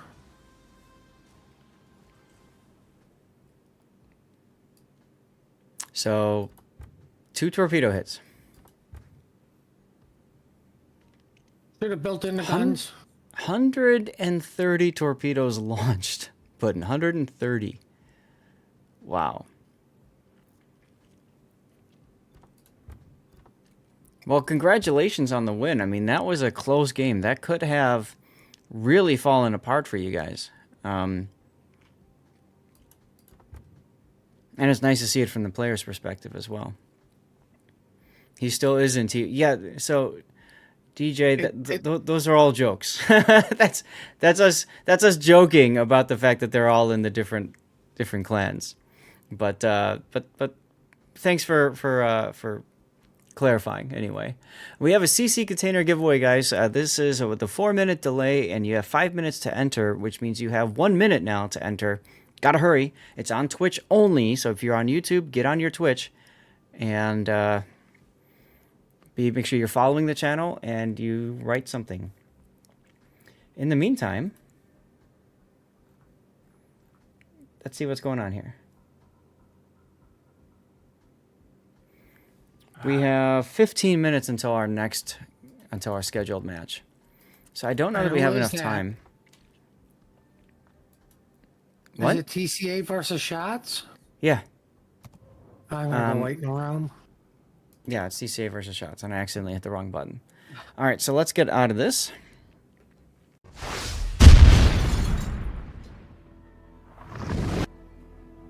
And where is... Oh, here. There we go. All right. Well, Dutch, thank you for sharing that replay. That was fun to look at and gave us all something to do, so I appreciate that. That was Excuse me, Dutch Elephant playing that? That was Dutch Elephant, yep. And I was somewhat nice about it? You were somewhat nice about it, yes.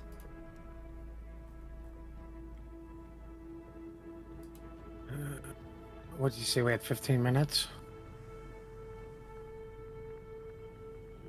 Here, you guys got 15 minutes for this poll. For this prediction.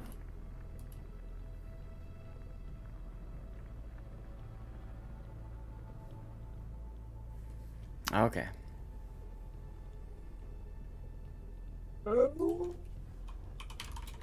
What do I think about Enya? I love Enya. What is this video? Oh. Fall 1988 album. Nice.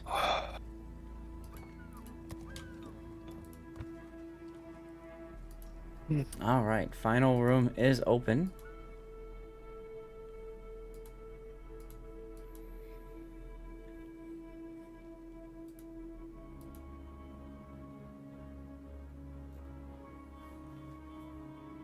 Chat, did you guys enjoy that insight into into the tournament? I have to place 2 rogues. Okay, I can do that. There's a rogue. Okay, that hurt. There wasn't as much like pinging and stuff like that as I thought there would have been, but they're all in voice channel, so it makes sense that you know, whatever. Well, you know what they say, if you're not pinging, you're yelling. Mm-hmm. Yep, so lots So of there was yelling a happening. lot of yelling going on.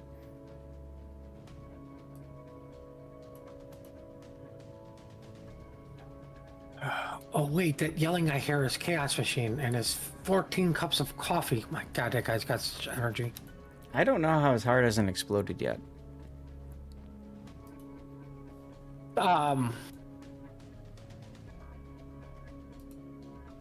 Because he's a really nice guy. Like, I mean, I don't know. Like, I'm under the belief that the good Lord is actively protecting him. Mm-hmm. Right? Like, I mean, the only reason I'm still around is because I'm that much of an a-hole. Right? Because only the good die young. And you do a good job of it too. Let's see here. I'm being asked. Oh, thank God I put names on these things. I'm being asked by one of my viewers to replace his previous replay with a new one. Sure.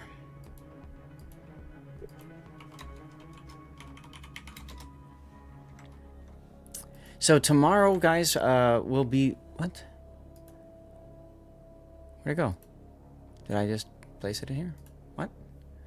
Tomorrow will be the our first replay analysis stream since the patch. As you guys know, the patch kills replays, and then for a little bit of time we can't do replays because the replay render bot is broken. And then, unfortunately, we've had our tournament, so as a result, we just haven't had time to do any replay analysis. Taro with the CC container, congratulations, very well deserved. Everyone, please congratulate Taro. That's awesome. You know, I miss seeing Big All secondary build battleship replays. We haven't done one of those for a while. Yes, that's true. Big All's still playing the game? He I know he is. was kind of taking a break a little bit for, you know, mental health reasons, which really can't blame him.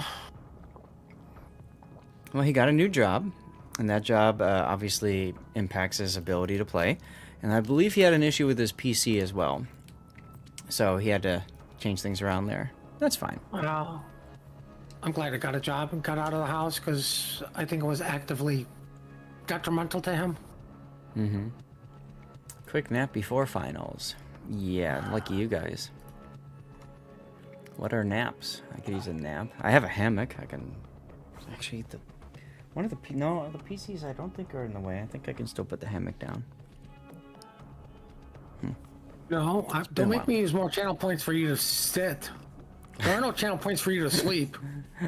No, there are none. Although it would be kind of funny if I put that in and then like, okay guys, I have to play a game and sleep. But then that would be against Wargaming terms of service, and then bad things would happen. So let's not do that. How would it be against terms of service to take a nap while playing? Because that has a negative impact on the game. Have you played Random Battles lately? I have, yeah. Because I'm pretty sure what you could do is just go in, hit enter, hit tab, hit caps lock, and then type in "hold my beer," then hit enter. I actually had that happen earlier this week. Somebody said, "Please don't rush the cap and die." And so, of course, my only response had to have been, "Hold my beer." So,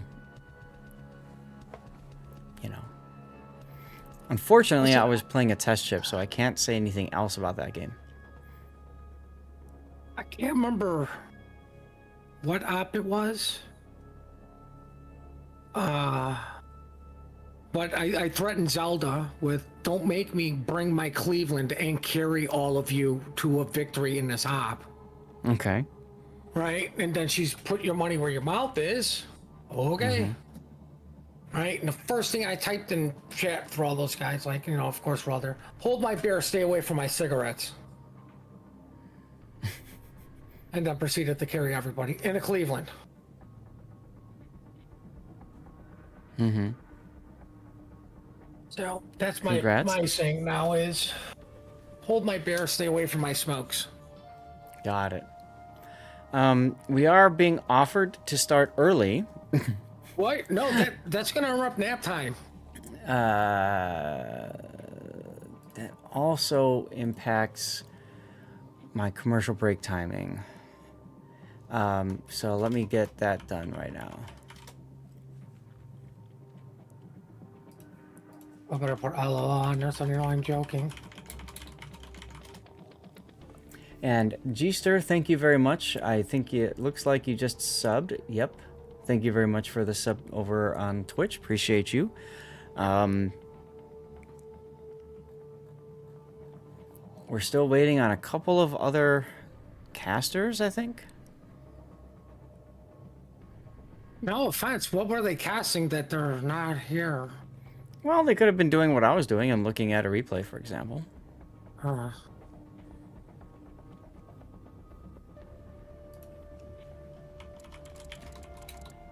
Yeah, I'm not the only one with this, like, hey, let's hurry this up so we can all go to bed. Now, remember, y'all, this is a best of 5 game. Wait, 5? Match. Best of 5, yeah. Read the rules, Puddin'. Here. No, 5 is too short. Do you remember Clash of the Classes? Best of 7? That was great. Yeah, but those games were really quick. Sleeping Giant, Shatter Warriors Path North, and then Ocean. Band chips are Kleber, Brisbane from TCA, Shouts Bands, Annapolis, and Gdansk. What are these only 2 ship bands? Right? Like, there should be 5 ships banned, right? Like, they gotta be better than COTS. Right?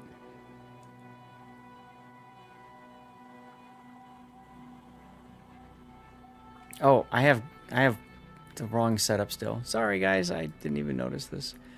It's TCA and Shots. Where are you, Shots? And it's tied up at 0. There we go. Oh, look at you doing the plus thing. You learned something. Can't prove it was me. That's like when I taught Raptor how to do the plus thing, and he's like, I'm gonna be cool, plus. See, Raptor went with the I'm gonna be cool. I went with, wow, I'm lazy. That's 1, 2. That's only 2 keys I gotta hit instead of 4. I taught him, like 2 years ago, I taught him what RoboCop meant. He didn't know because he's never seen the RoboCop movie. And, like, What? he's never seen RoboCop. I'm like, what? How Oh my have you God, never don't even seen have to see RoboCop? the whole movie. You just gotta watch the first 5 minutes. Right? Like, my God. What did he It's think? funny. RoboCop came out of the room that way? I got this great mental image. Thank you. You're welcome. That's what I'm here for. Wait till Jack catches up. Comes out of the room, dead or alive, you're coming with me. Oh my god. Okay, we got a game. Bum, bum, bum, bum. We're on the reverse screen. Let's go.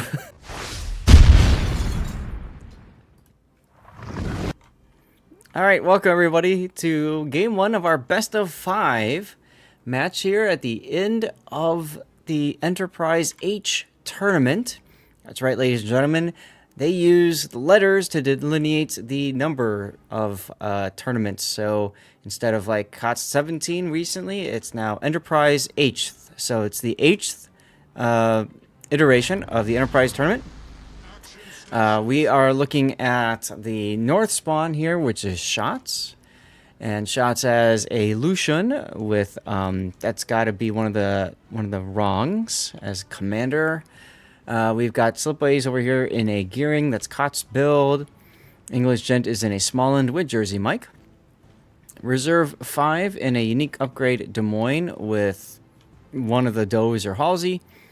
We've got Piemonte, the Italian super cruiser, Super Venezia essentially. Howden Lu in unique upgrade with De Reuter for the extra whatever this is called. I don't remember off the top of my head. And then we've got Moskva with unique upgrade and Zemensky, although not going into Zemensky's buffed skill. Revenge in a Colombo with unique upgrade and Florindy in the Vermont with concealment module. It's interesting to choose the concealment module with the Vermont because unique upgrade literally gives it like 10% better DPM. Anyway, what's to the south? What is TCA bringing, Puddin'? ECA's got a Marceau heading to Apples, and in tow with him is a unique Petro, unique Des Moines, a old Gearing, and the Padre going, I need a slot 7 for my unique upgrade because I'm supposed to be a super ship, not just a up-tier ship. Going to Chocolate is a unique mod. Petro, a Smallland, a Napoli, and the only Colombo build on the planet, unique upgrade. Yep, got to bring a Colombo of your own. That Napoli, by the way, over on the corner there, Amision, he's got Outnumbered, which is an interesting choice. I mean, for Napoli, I guess it makes sense if you're planning on being the only ship on the kite side of things. But I don't think he's going to be able to use that skill that much because not much of Shots is heading towards the sea cap right now. Alrighty, so what he needs to do is just YOLO straight at them to activate Outnumbered. There you go, Yep. problem solved. Yeah, there you go. Frieza 82 is heading towards the B cap. Well, the dog's not happy. No worries. She's bringing the other dog. What's this gonna do? Riaz is in trouble. He's on something. Did he shoot his guns? He's a Marceau. Oh, that's why. He's just too close to the Lucian, yeah. I'm just used to, like, when I see somebody taking damage in a destroyer, I'm just used to, like, looking for that Radar? stupid radar bubble, you know, right? And he's right outside of the hydro. Well, not anymore. There's Lucian's hydro coming into play. So now Reserve 9's Howden Lu should have a shot on him. There's the shot. And we should be seeing Dutch ovens coming out soon. .tm. Nah. No? In all honesty, I'd say the Dutch ovens for the Petro, like where you know the Petro is going to be. Well, it looks like that's what he was doing. He just used one earlier. Right. The reason I say that is, what are French DDs known for? Maneuverability. Right, speed juking. So why even Yep. waste the bomb drop? Yeah. When In you can hit addition, a sitting still cruiser. the Marceau does have defensive anti-air fire too. So, anyway, Petro is now on fire again. I disagree with this. Those people. You think AA works? I disagree with this additional use of the Dutch oven here. I think he would have been better off holding it for when pass halal whatever DCP'd, but okay. Listen, you can't complain about not having a Dutch oven if you have a Dutch oven to use. So you have to use them all so you can complain about not having one to drop on somebody. Right. So Howden Lu has the ability to charge up your uses. So, you know, that was kind of the thought was, why not hold it up there? And hello, ProAce. Congratulations from earlier today. ProAce part of the Tosh 2 team. He was the one in the Des Moines. I'm going to go out on a limb and say he used all of them for dramatic effect. So we have something to talk about because for whatever reason, chocolate is the boring side and apples is not. Like, I'm not happy about that at all. Well, I kind of appreciate it because it's very boring seeing Death Snail after Death Snail action. And you can see What? that... And you can see that Shots has put out the Death Snail for their Des Moines to sit in, and that's going to allow their gearing to go into C. He does come up under radar from Frisia 82's Petro, though. We also missed earlier English Gen grabbing the B cap. Oh, well, I mean, we all knew that was going to happen. Team Alpha just seems to always get bacon and just then completely, like, everybody ignores the middle of the map. All right, there's another fire going on the Petro. He's healing. Reserve 5's Des Moines, though, got something. He's extremely low now. And it's got to be forced to back off. These are Petro shots.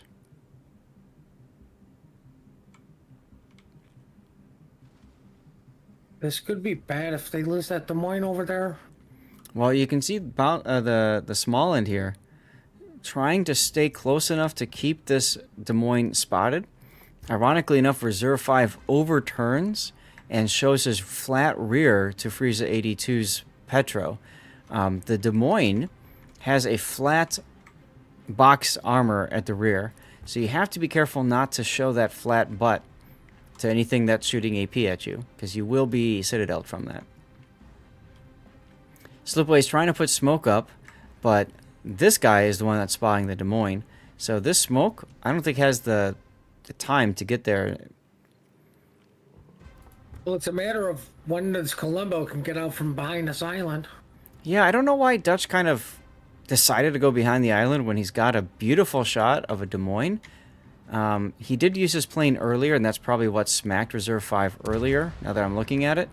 And his plane is on cooldown right now. So, Smallland does get detected, and that smoke does make it to the end. Wow. I say the Gearing managed to get the smoke to the border, but who's going to die here? Smallland, definitely. He is totally getting Robocopped right now. Wow. I don't know. It could go either way between the Gearing or the Smallland. Snackman takes out the Piemonte at long range. Over at the A side. Oh, he went into the Thunderdome. Look at that. You know, I like the name Thunderdome, but there's nobody in there for him to fight, so... He went into the strip mall, right? Like... He's got plenty of places to pull over, park, and get something, you know? Are you telling me fights don't happen at strip malls? You live on the north side, so like, I don't know what your definition of a fight is, but Anyway. he's the only one in there, right? Like, maybe he needs to go to Radio Shack to get something. Yep. Anyway, Houghton Liu has been pulled off of A. It's interesting to see, and is being forced all the way back now. So that whole idea of putting the Houghton Liu there just doesn't seem to be working out for him. Tudor does score a deep water torpedo hit on Sophie Rain's Des Moines.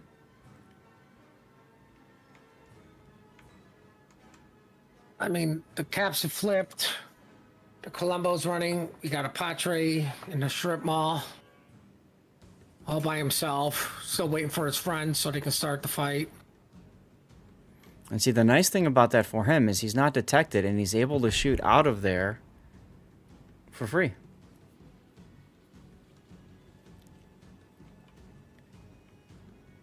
Now, for those of you that were watching yesterday when Zath was explaining where the Des Moines should go in the channel, pretty much where the Petros is. Yes, Right? actually. Right up close to that rock. Yep. It's a very strong position for any ship that wants to fight bow on, because the rock protects you from everything to the side, to your right side. You just can't back up far enough to get smacked by stuff. You have to watch out for that. And quite frankly, if anybody's shooting you from the left side, a lot of bad things have happened on the other side of the map. Yeah, I mean, the enemy's wrapping around and you're screwed. But so far that hasn't happened. Well, it has happened, but it was the red team that has managed to wrap around. So the poor Moskva above the Thunderdome / strip mall, depending on what you want to call it today. Where does he go? The Moskvas can be forced nowhere but forward.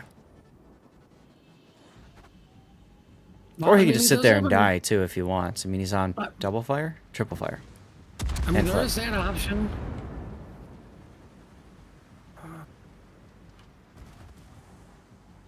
Yeah, I don't think he's going to live. Well, 3 not when seconds. he's boiling water, throughout the ship. Hey, he not saved the just ship. different pro- He saved the ship, but in 65... Never mind. What was that? I missed the save the ship part. So that's the thing about, like, when you're stuck in that position, you just have to go.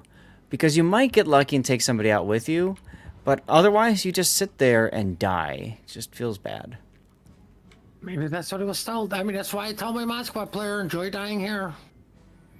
Well, yeah, but try to take someone with you, though. That's all. What do you think? This is Christmas time? Miracles don't happen. Well, they can.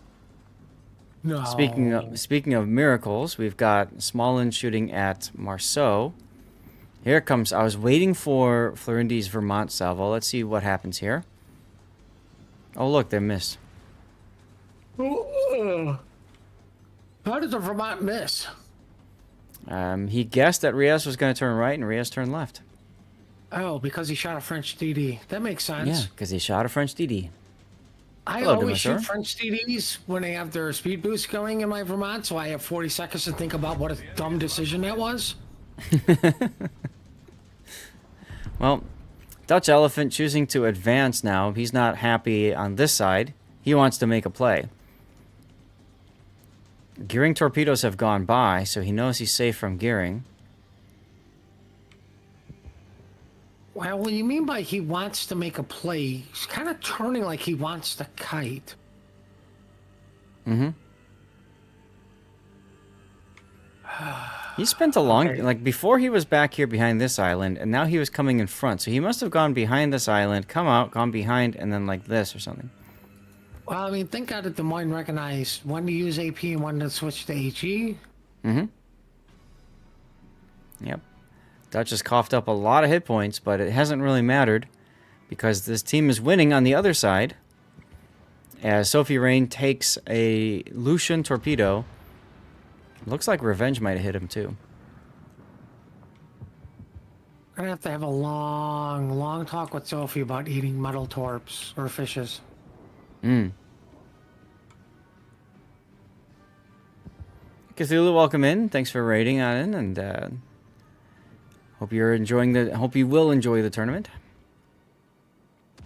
Why aren't you playing in a tournament? That's a better question. And revenge is gone.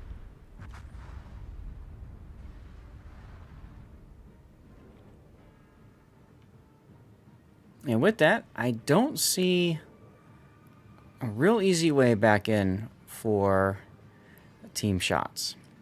So putting your Team Bravo gets to win. Isn't that exciting for you? Oh, I'm so excited. They better I win could all tell. these games. Well, I mean, the quickest way for them to get back in is the red team just absolutely VCs all at the same time, and everybody shoots one thing and it dies instantly. Speaking of dying, there goes English Jen Smolin, and we're 3 seconds away. That Here was we a go. fast 3 seconds. Let's get I our enjoyed death it. pick. Did you? I mean, Yes would be the answer. Thank God your Smolin died. Saved us from an official wargaming blowout. Yep. So let's see. So that is game 1 to TCA in our best of 5. Let's go back to the tournament screen.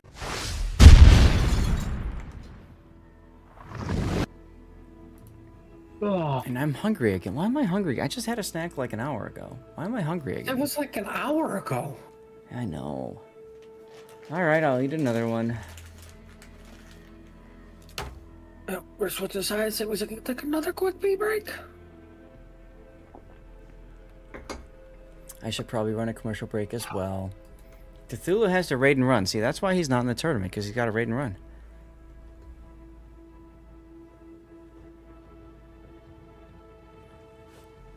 Alrighty then.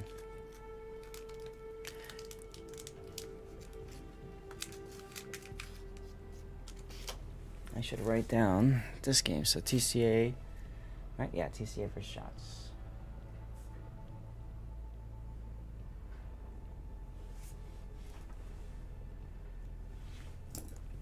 Okie dokie. Well, when Puddin comes back, I will grab my snack. Actually, hell, I'll just go grab it now. Enjoy your moment of silence. Chat, weather report time. Where are you watching from, and what's the weather like where you are? I'm in Chicago. Puddin's also in Chicago. It's the upper 30s right now and cloudy. It's supposed to rain any moment now. Well, about an hour from now. So, perhaps my wife will go for a walk. We'll find out.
Oh.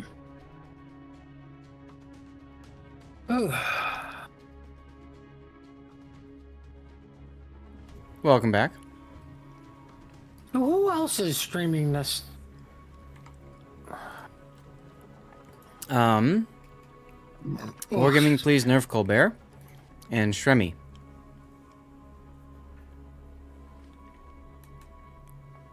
I don't So know them off the only- top of my head, but I was gonna say so only like 2 others.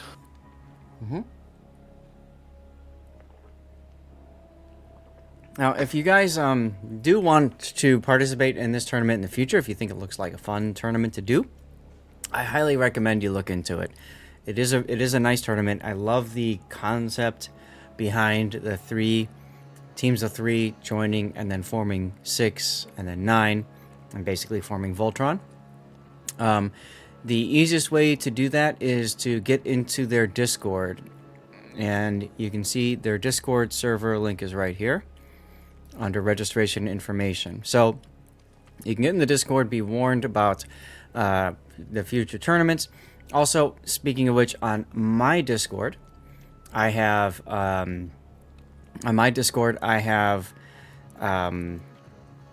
channel where tournament updates and stuff like that just automatically go to. So if you are looking to get involved in tournaments and that sort of deal, you might want to consider taking a look at that and just keeping an eye on that particular channel, because as tournaments start up, you'll see the announcements go up over there.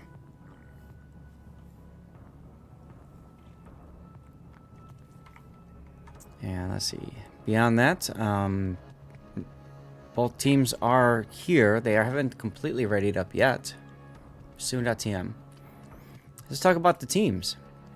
TCA is the Total Clown Alliance, which is made out of AAO and TWA, and their message is "Get Good," and they speak English and German. And Shots stands for Shots Fired, and they are Nkotz and Shen. Their team made out of friends with old players from this tournament, ready to enjoy once again. And as a reminder,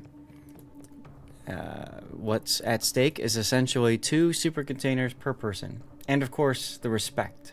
Right, Puddin'? For some people, respect is more important. Well, I was gonna say the first round is on everyone else at the bar. I think that's the most important thing. Saving money. I like saving money. Saving money is good. The other thing is forcing others to pay for your greatness. That's also a great bonus. And, you know, of course, with, you know, winning any major tournament, just ask the professionals, you know, the women and the drugs. Right? Alcohol is a drug, so there you go. Okay. Folks. All right. Since you were talking about RoboCop, I was just thinking back about like the cocaine scene with one of the best lines ever stated in a movie, which I believe was ad-libbed. You know the line I'm talking about, right, Puddin'? No, No? I'm too busy remembering where he was getting his substance from. So it's when the I don't remember his name off the top of my head walks in and he says, "Bitches leave," and the girls got up and one of them said, "Will you call me?" He's gonna die. I don't think he's gonna return a phone call. I don't think he's gonna call you. But if I remember right, that line was ad-libbed. That line was just put in place. And the actor that did that played that character, he also ad-libbed something else too, which is later when RoboCop pulls him into the the police department and says, "Book him," and the guy says, "On what charge?" And RoboCop says, "He's a cop killer." And there's the part where he spits out blood on the paperwork, and he said, "Just give me my phone call." And the spit of blood on the paperwork was actually not in the script. That was ad-libbed. Genius, my friends. Absolute genius there. Now I want to go watch the movie again. And hey, guess what? We're about to start the next battle. See, we just talk about RoboCop, and then boom, we're ready to fight.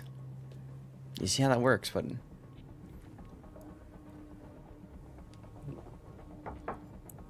I thought you said we were ready. Well, people are asking if we're ready. I don't know. I put the plus in. I don't see your plus, though. Hold on, let me type out. I'm too busy taking a nap. Aw.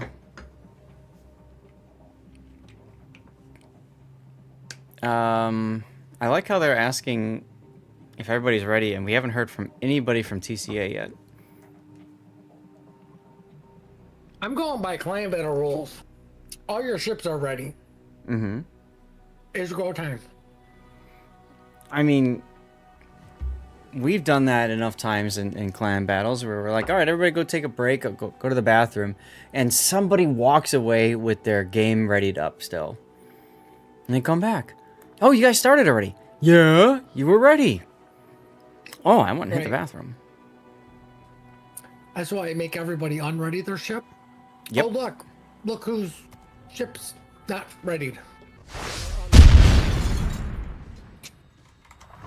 But apparently I did the biggest war crime. I made MSP take this season off. Who? Miss Patriot? Oh. What did you do? I'm giving blame for her husband getting orders and they have to move. Okay. He's in the Navy. Stations. Oh, I didn't know that. Yeah. I mean, It's I just- I knew her husband was was in the military. I didn't realize that he had to move. No. Okay. I guess this is his farewell. What did she say? They called it a farewell tour, and for their farewell tour, they try to put people on a boat.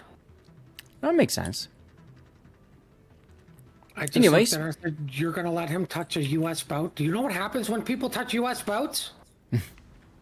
So speaking of boats, let's take a look at this game. This is game 2 of TCA versus Shots. TCA up a game right now. This is a best of 5, so there's at least 2 more games coming. Am I doing the math right? Yes. Anyway, let's take a look at the ships here. TCA has a double Marceau, spec somewhat similarly for guns.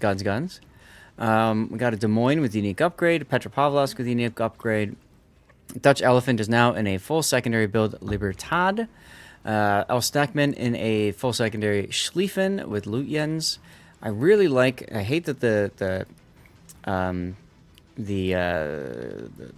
Google Doc or whatever for builds suggests demo expert. No, you want to keep your secondaries alive as much as possible, so preventative maintenance with Lutyens especially is the way to go. On the other side, we've got Novosibirsk, so that's the Super Petro, essentially. That's the super ship on TCA side. And they have a unique upgrade Des Moines and a Gearing COTS build heading towards Charlie, or Chocolate as you like to call it. What's going on to the south for Shots, Puddin'? Let's see. For Shots, we have a Marceau, Conde, Marsili, Stalingrad, Colombo, Golden Lou, kind of heading to A. Mm-hmm. I suspect the Golden Lou is going to work in tandem with the Libertad, as I like to call it, Todd, at Bacon. And then we have the Do Not Touch the American Boats, because they're working in tandem, the Gearing and Des Moines heading to Chocolate. Mm-hmm. The most American cap in this game right now. That's only Yes. because Donuts is not here. And it's also because both Gearing Des Moines combos are heading towards CCAP. So this is the first time we've seen a Stalingrad in a long while in this tournament. I guess he's going to go all the way to the flank and work his way up. That's smart, because then he can ensure that he can only be shot at from this side, doesn't have to worry about his left side at all. And he's going to push in Wait a tandem with minute. the... What? You're telling me that they did it smart, went all the way down to the I line to go all the way up the 1 line? Mm-hmm. Yes, I1. Brilliant. And then you've got the first time we've seen a Conde in a bit. I think we saw one yesterday. Running his engine boost already.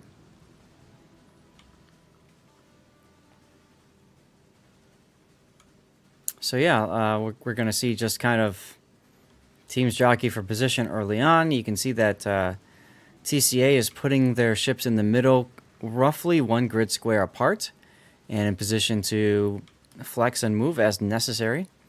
Novosibirsk looks like he might try to get into the cap. He does have his radar at the ready. And I'm sure he's looking at that smoke screen right now and thinking, how far away am I from that?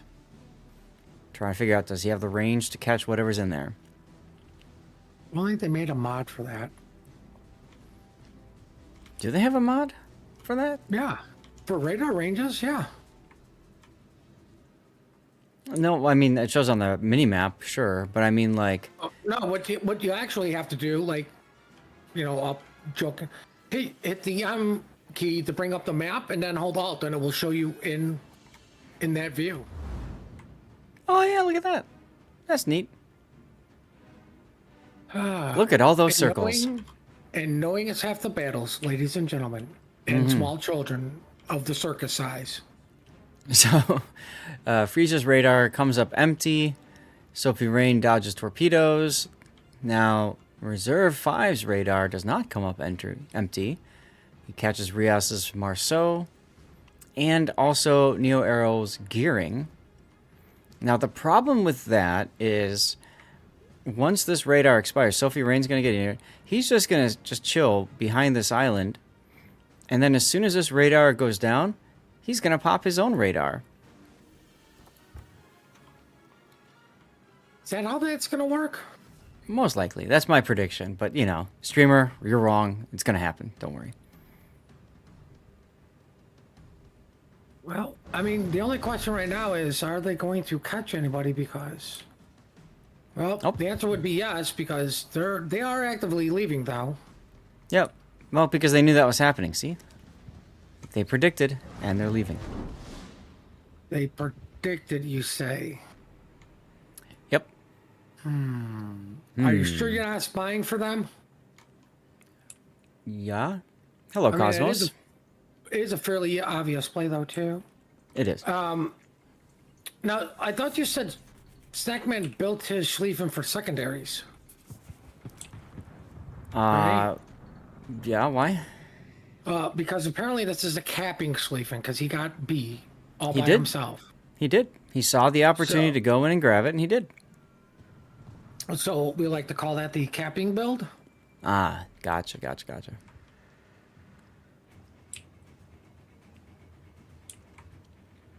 And his Hydro is still available.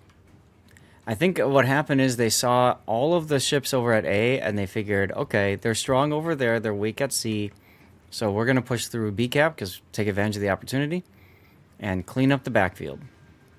Well, I mean, let's face facts. Here's the thing. Team Bravo brought 2 destroyers.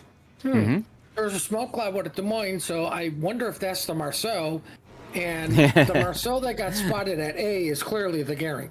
That's right. Hey, I wonder if he's going to smoke in a second. But it's one of those, like, okay, you can confirm where both the DDs are, so, like, Stuckman is, like, fairly safe. What's he going to do? Get in a slap fight with Todd? I'm pretty sure he wins that all day, every day. The big thing is now we've got the Marseille and the Condi pushing through. They have to be careful not to push through too far, or they'll have to deal with Dutch Elephant secondaries. And meanwhile, Pascalo not looking too good here. DCP's down for 30 more seconds. So that's a sticky fire.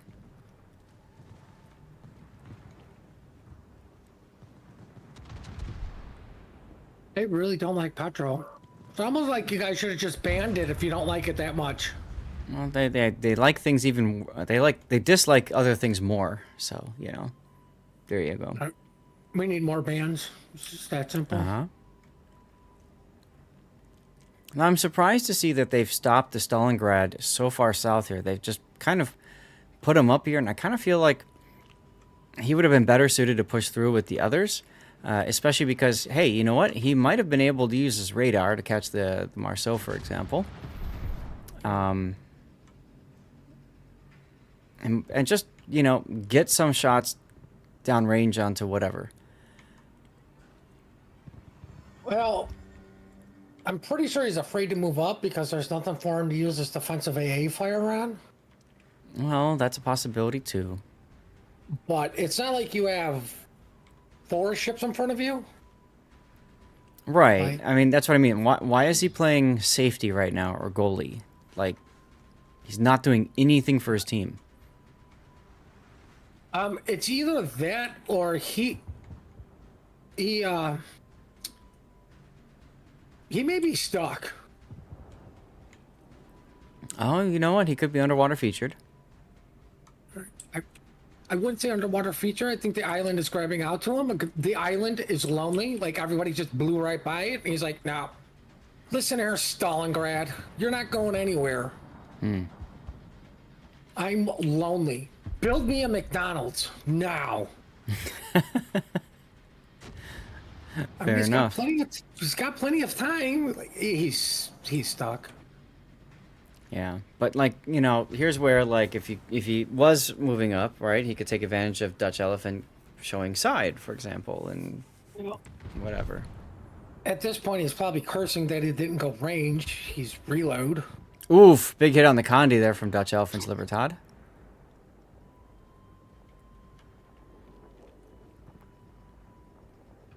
It tells me Stalingrad up what there the- with them. English Gent waved off of a YOLO charge on the Des Moines. I feel like that's a big mistake. All right, well, Dutch gets the kill on the Condi. And now Snackman gets to just farm Revenge's Columbo down. That's fun. I don't think that was the worst idea to wave him off because you... Oh, Stalingrad finally got unstuck. There he goes. Because if you think about it, like, not knowing when poor Stalingrad was going to get unstuck, you're at that point technically down a ship.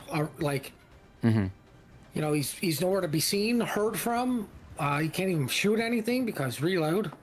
So here's the thing: if you know that he's stuck, then don't put everybody else forward. You know, you're like you said, you're down a ship. Okay, there goes Dutch Elephant, and there goes the Marsilli. So I don't know. I wouldn't have pushed. You know.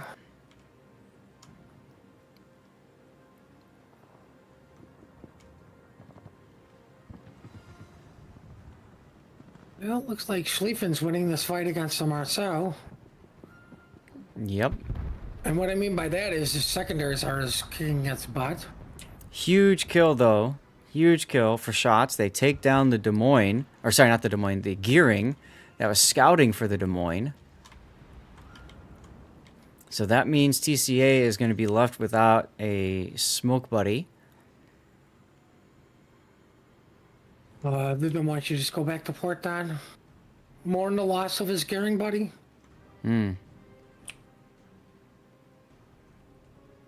Well, English Okay. got caught with his YOLO rush that happened a week and a half too late anyways. Yeah, that's the thing. Like, all right, cool. You're going to YOLO now when you're less than half health. Cool. I don't know what you were hoping to do there. Almost turned to get the other set off. If only Yep. he had more HP. Look at this very convenient... Oh, never mind. You got one out the butt. What, very convenient one torpid? Yes, that was very Exactly. convenient. Very convenient.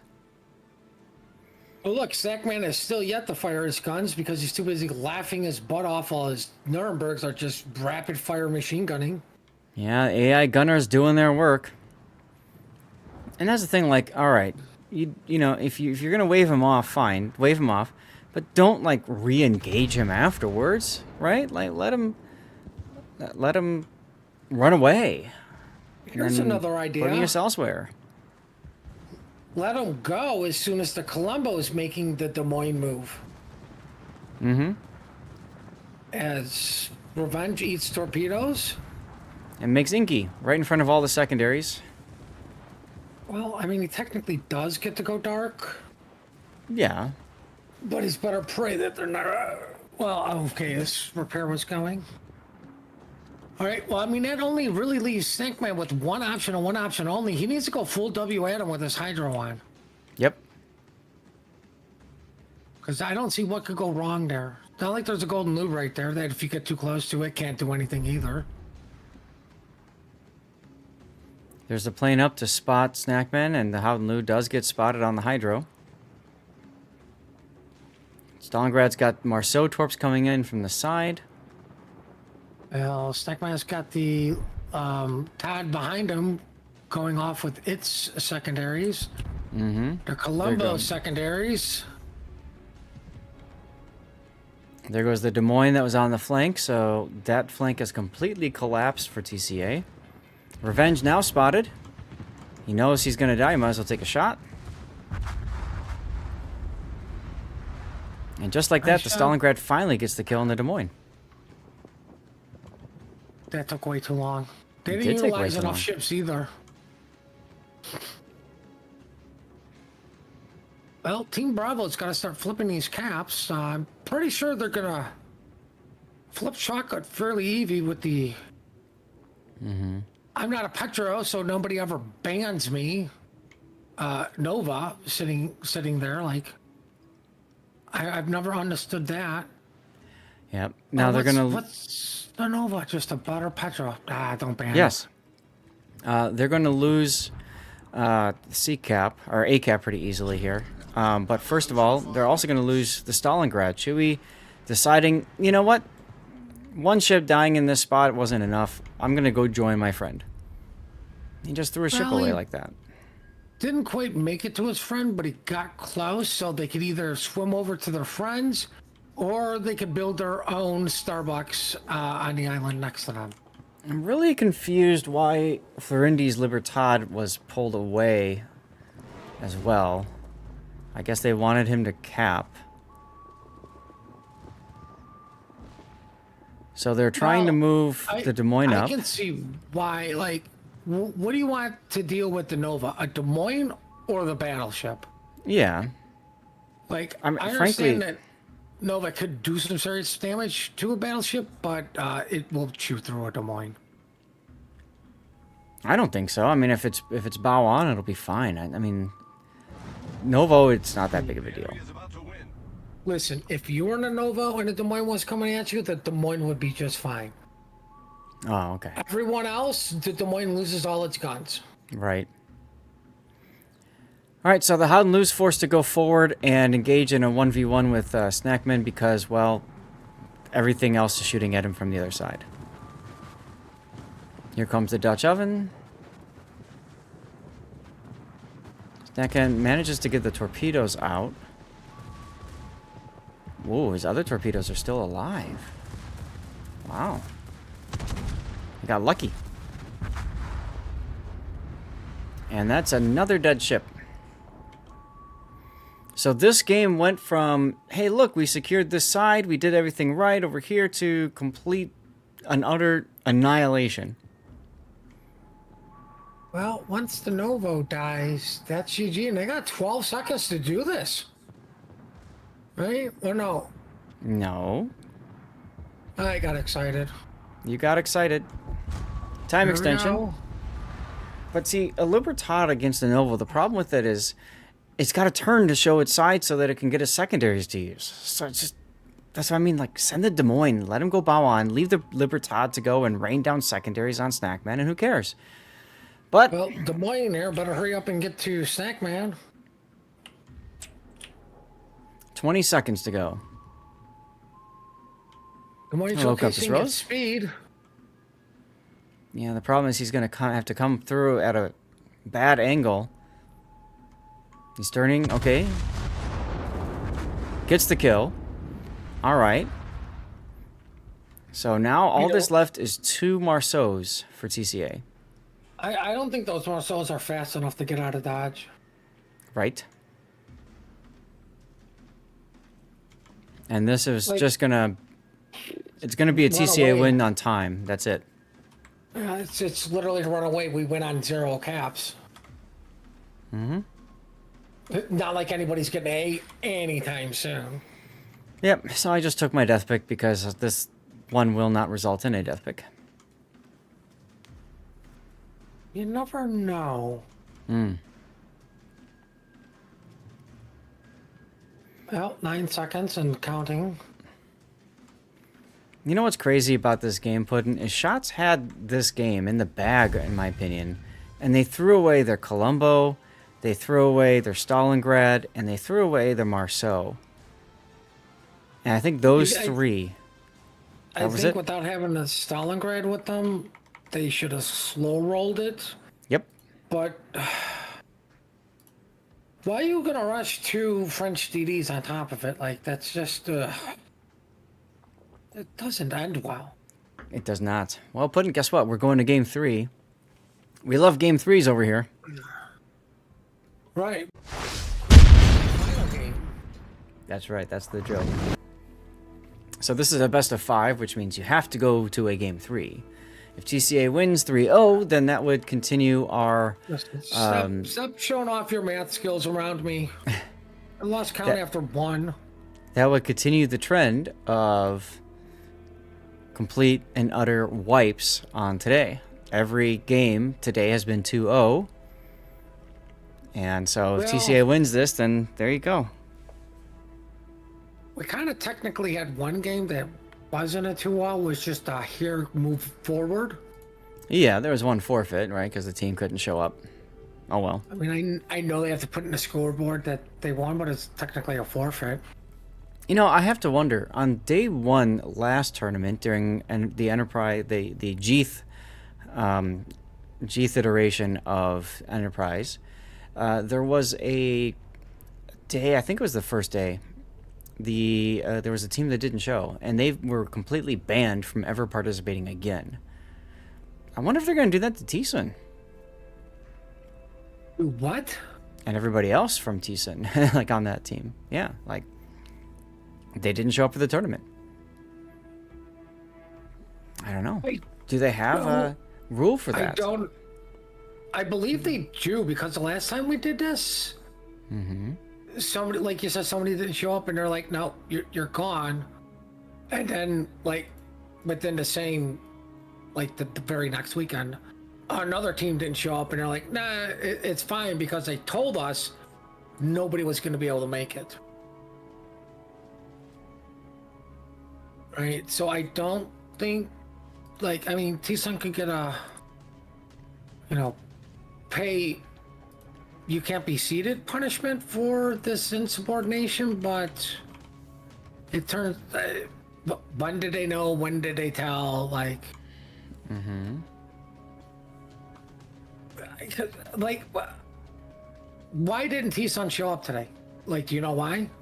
Nope. Exactly. Like, did something happen to somebody in real life to where, this stupid video game, I'm sorry, I'm on my way to the hospital. That's a little bit more important. Oh yeah, real life obviously comes first. It's far more important. All right.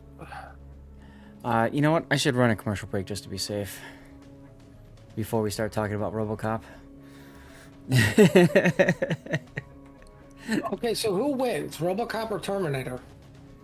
Oh my God, that's an easy answer. Okay. Who? Huh? Who wins? Snow White. Nah, she doesn't count. Oh, okay. Have you not seen the recent Snow White debacles? No, what are you talking about? Was it Rachel Zegler who was going to play Snow White, and then she just she made the big mistake of opening her mouth and not saying what Disney told her to say. And it upset a lot of people. They weren't happy when she goes, this isn't the 1947 version. Snow White, I'm a strong, independent woman. I don't need a prince, and we should just cut him out of the movie altogether. Yeah, I can see how that would not go well. That was mistake number 1. We could be here all day with all the mistakes. So anyway, between RoboCop and Terminator, are you talking about like the original Terminator, like the original Arnold Schwarzenegger Terminator? We're talking about like the T1000. Well, I mean, the T1000 wins just because it can cheat so easily. But yeah, no, the know. OG Terminator. I'm probably gonna have to go with RoboCop on that one. What do you think? Terminator. Why? He's got better plot armor. Oh, that's true. That's true. And he's got better sunglasses. Well, I mean, more importantly, he has Skynet. Mm-hmm. Mm-hmm. Right?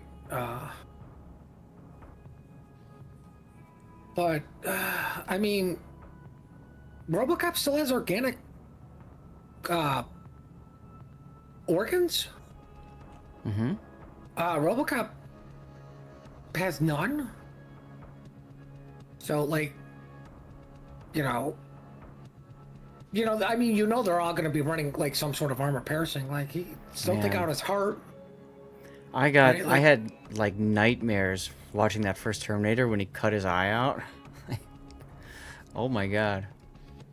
Remember that scene where he goes to the bathroom and he like just all the blood going into the sink?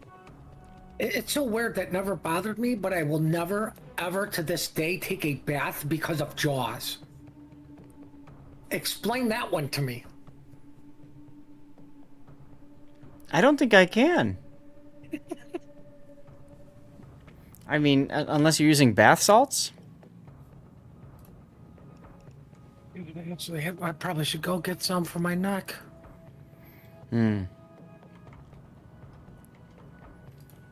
But yeah, the like- funny thing about RoboCop is he never actually gets shot in the face. And his lower jaw and everything's What? exposed. What? And you guys call me a jerk and an a-hole? You can't shoot somebody in the moneymaker. It's like Dumb and Dumber, right? Hey, check it out. They gave me this really cool body armor. Well, what if they shot you in the face? Oh, that's a good question. Hey, what if they shot me in the face? You remember what the response was? You'll be fine. That was a risk we were willing to take.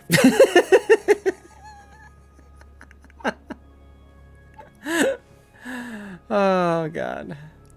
Looks like they want to start the game now. So I'm gonna let them know we're ready to go. Perfect timing. Commercial break ran. See, we're talking about RoboCop, and here we go. All right, let's see. So Shots is on the opposite side now, so we're gonna go to.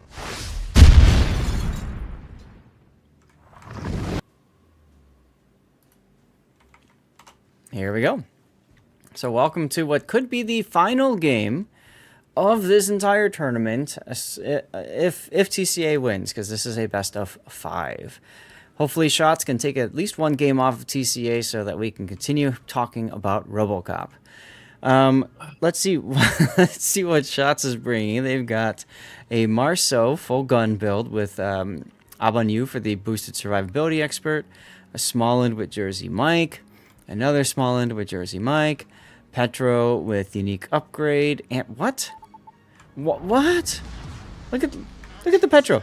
Demolition expert on a Petro? Sure, why not?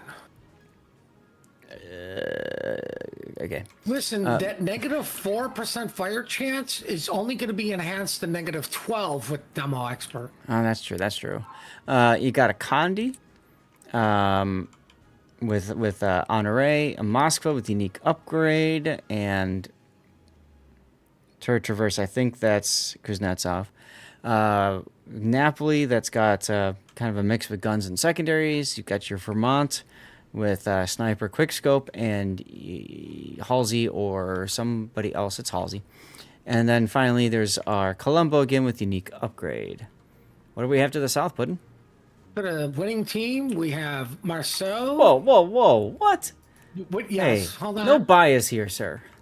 No, complete bias. Go Team Bravo. Marceau, I think that's the first Sherman we've seen with a Petro Des Moines Patre. You just want to go to heading- sleep.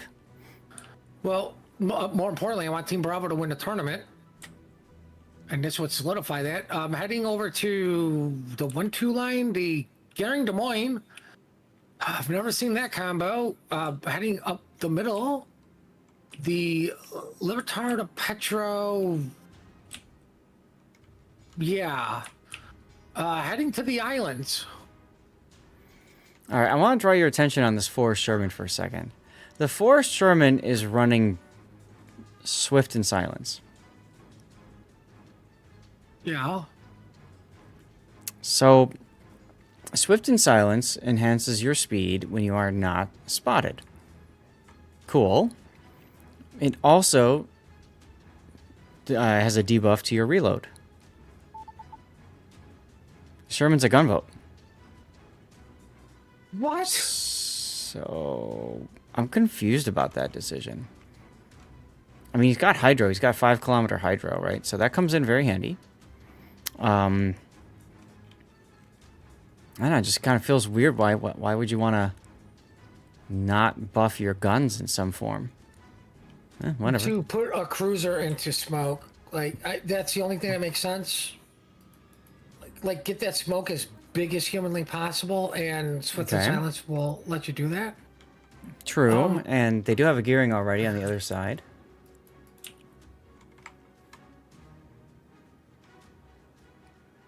I mean, to me, that's the only thing that makes sense.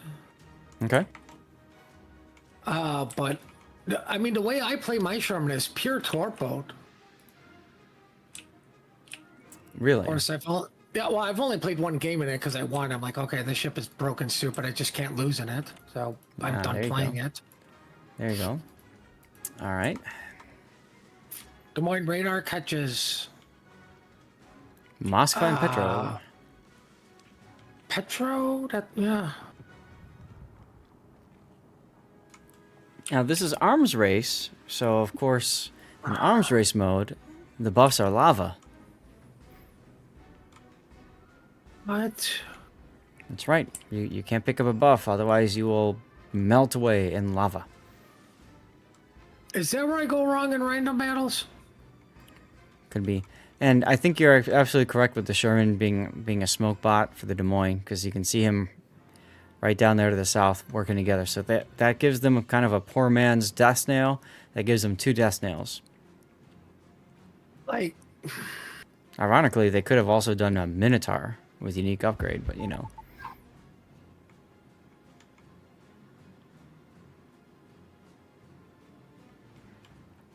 well, I mean, like, I'll be honest with you. Yeah, you could put the Sherman into the smoke too, have the Marceau spot. Why not take a Haragumo? Because the rules state you can only have 1 Gumo or gearing. Oh, okay. Well, then that makes sense. Read the rules, Puddin'. That's what I have you here for. Okay.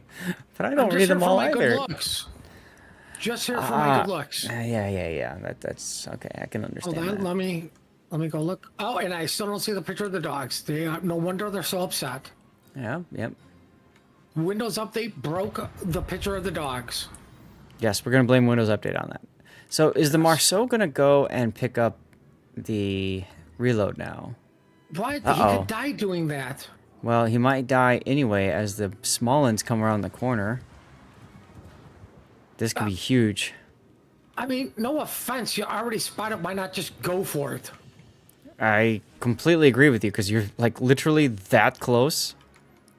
Like he could have just ducked behind this island. Oh, look, I got the reload, and then just leave. Ironically, he comes away better off from it because the Smallland ate a torpedo. I saw that. Slipways. All right. Well, what happened to Dutch Elephant? In the Libertad, he took a lot of damage. That's what happened to him. All right. Like at this point, you just sacrifice the Libertad to get the reload. I'm going to guess that Dutch Elephant got Vermonted. By the Vermont? Yes, he Or got the Vermonted Colombo. by the Vermont, yes. Well, are you sure it wasn't the Colombo that did it? Maybe it was both. I don't know if he has to be penetrated by 2 ships at the same time. See, this is the thing. I really wish we had that damage mod that we had in COTS, and I meant to reach out and ask for permission to use it, and I just forgot. Because that would be so helpful, like right here, to be able to know what's going on.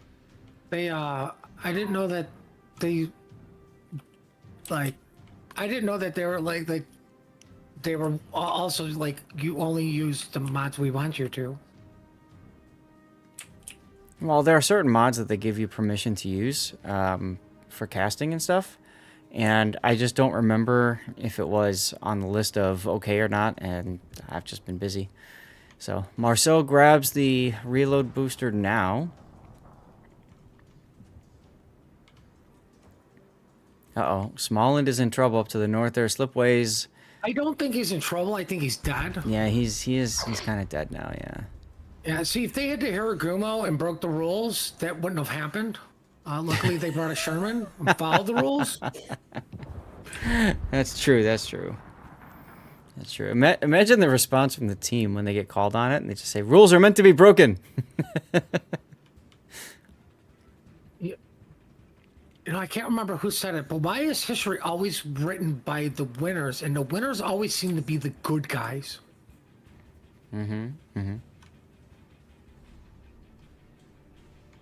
Well, Napoli's burning. I wonder if Dutch he's boiling elephant. water to make pasta. Dutch Elephant is like sailing away from the buff. I think he's actually trying to put himself in a position to back up into the buff. But he just got Columboed. By Columbo. Are you sure it wasn't the Vermont? I'm not going to let that one die. Yes, I am sure it was not the Vermont, but...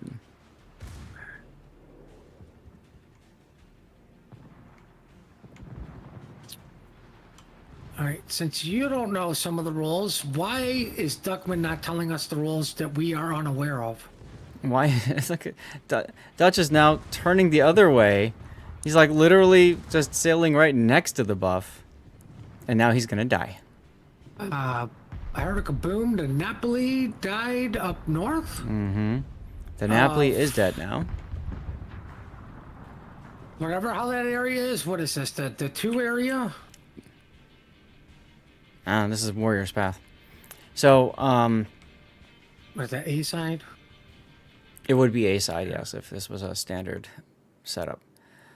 So we got one Petro who's exposed to a tree and turning even flatter to him. Probably hoping he can get out of this sticky situation before Snackman gets out. Snackman does have his engine booster on. Pterodyne seems to have decided, no, I don't want to do that. Yes, I actually do want to do that. And he's now turning again. There's a Citadel. There's not a Citadel? Not a Citadel, no. He barely manages to make the island here. Now, I can see where you would get confused with the extra black smoke coming out of the engines as a speed boost. But what that really is they're making coffee. Ah. Oh, Snackman is finally taking some damage from the Vermont. Slash possibly a Columbo in disguise. Yep. So now Pterodyne has found safety, and now he's just going to get farmed, but Frisia getting smacked there. That was, it looked like the Definitely. Columbo. That was definitely the Marcel.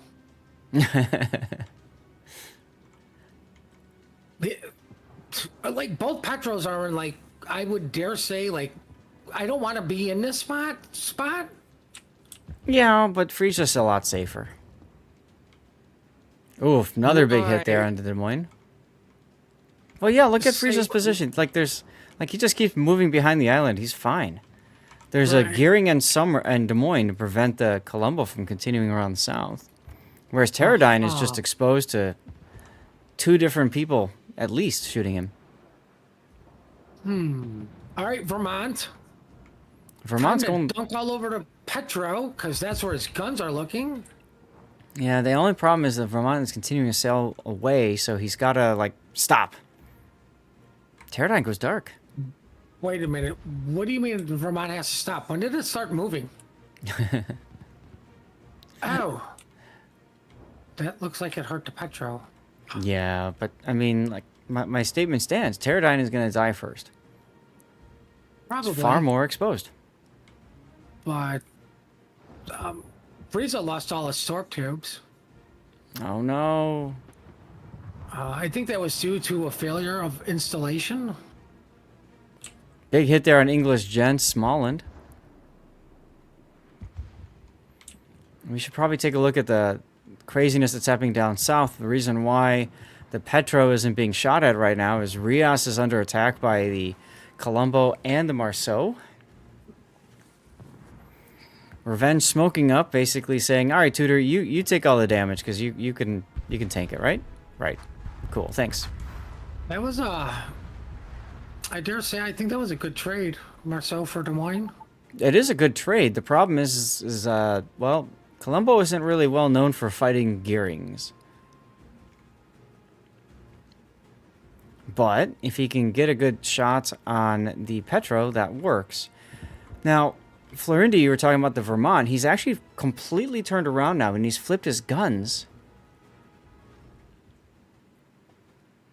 This feels kind of weird.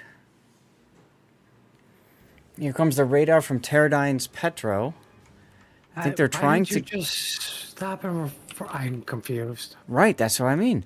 And it looks like they're trying to get Revenge a shot and also the Vermont a shot.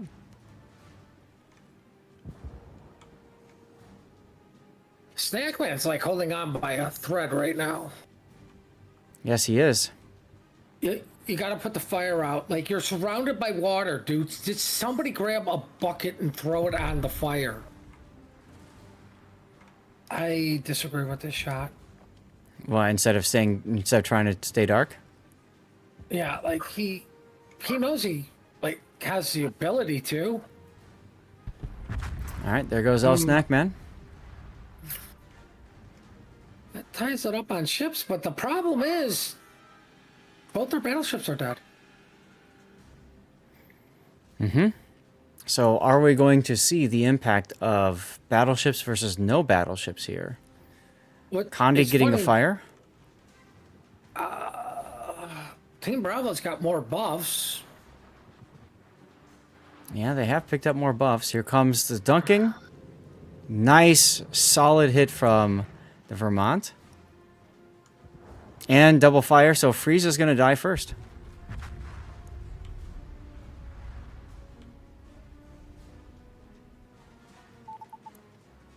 Very good work by Revenge and the Marceau down south, breaking up that death snail. Goering is still desperately trying to torp the Colombo. Yeah, and Revenge just kind of turned back into this other torpedo salvo here. Usually when you do torpedo zigzagging, you want to turn at like 45-degree angles. But you don't want to resume course. You want to turn and then turn again and then resume. Oh, Pterodine's under immense fire right now. And when I say that, just one person. He's got 3 seconds till he can DCP. Or not, because the fire burned out. But he's down. He's out of heals. Completely out of heals. Off too. Speaking of, Revenge is going up. Wisely opens up. You might as well. You need him gone. You need to avenge Snackman. And make sure that my prediction was right.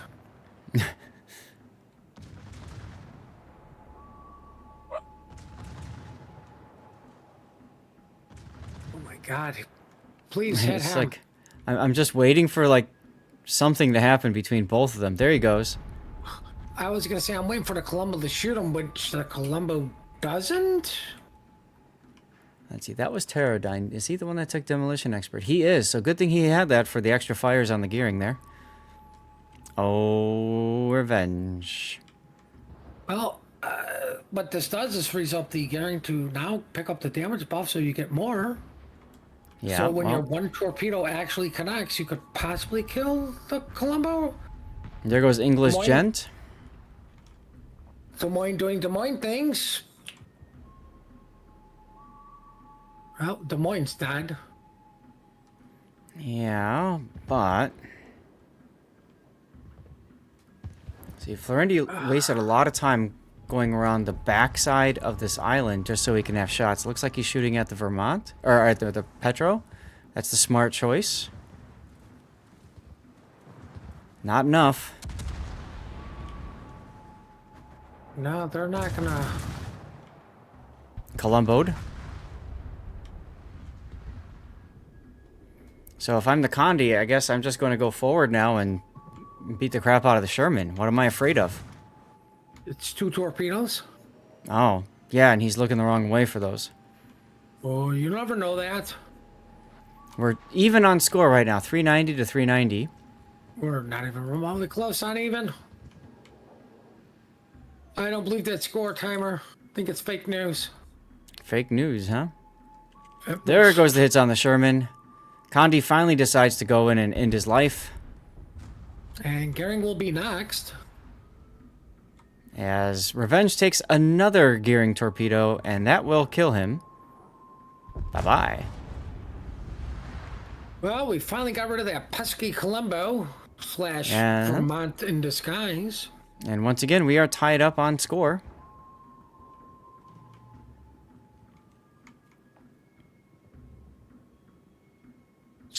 You know, it's going to be interesting if they kill the Condi. Mm-hmm. Right? And then Goering rushes Moskva and kills it. Mm-hmm. Right? And they trade out. Do you think the Vermont can make it to the cap within the 2 minutes? The way he's sailing, no. He's going behind another island right now. I wouldn't say behind. He's taking a scenic route. I'm very familiar with that from playing my Arkansas Beta. Okay.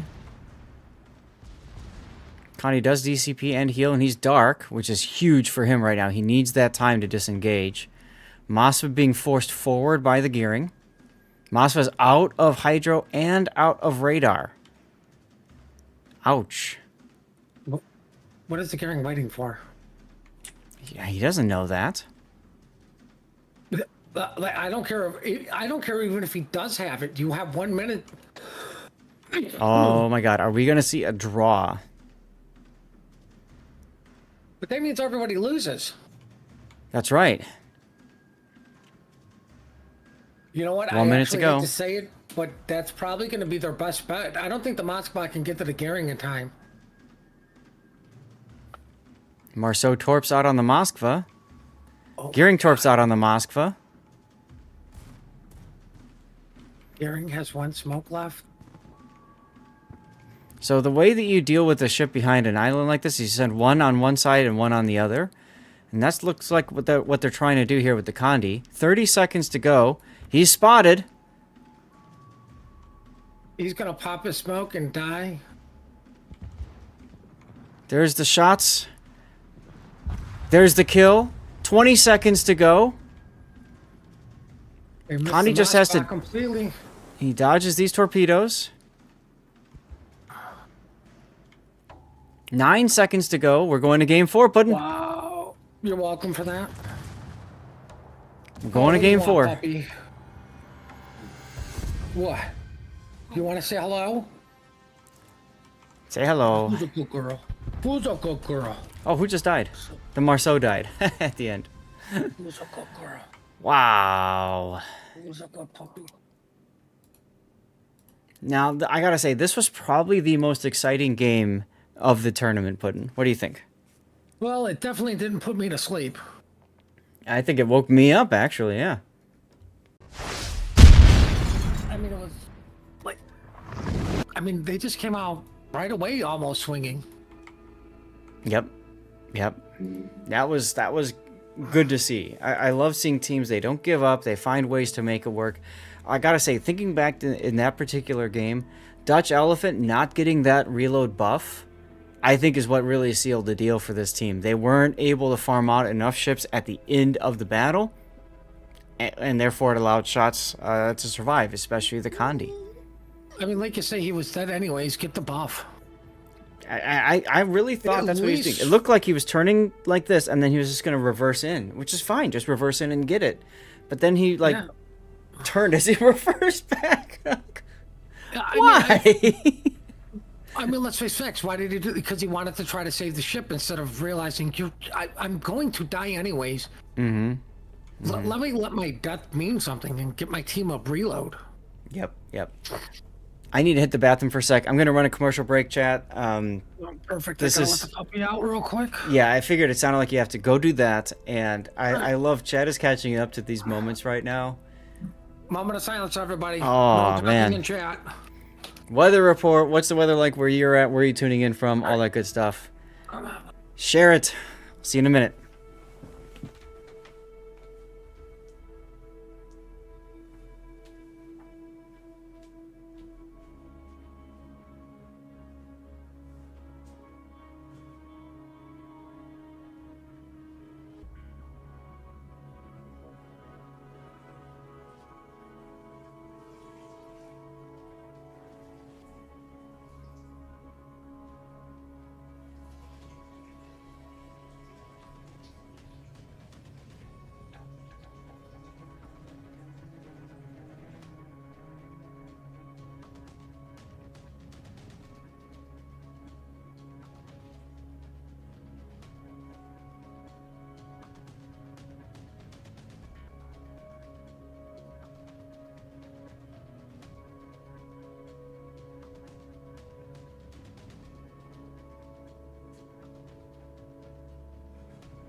Okay, that was exciting.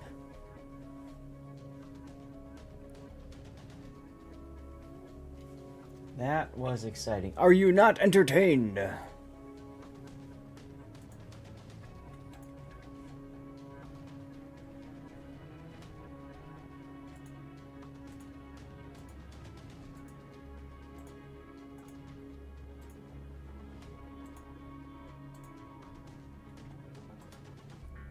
I'm watching this, I'm watching as chat catches up to this moment.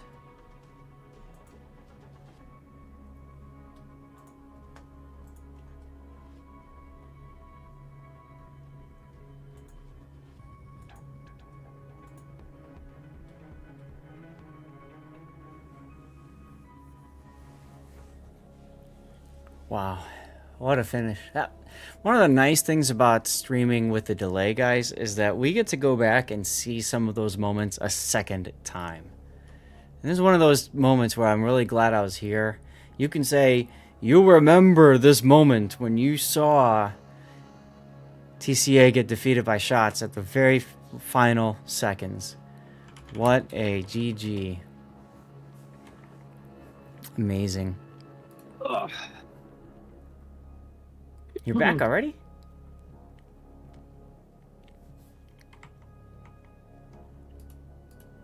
All right. So as a reminder, guys, this will be game 4. Whenever this tournament ends, whether it be after this current game that's coming up, or the one that follows if we go all the way to game 5, which I would really hope we do, because I love going to the final game, just fun. We will be doing our after party, where we will hang out and do something live, whether that's play more Steel Hunters or do some World of Warships.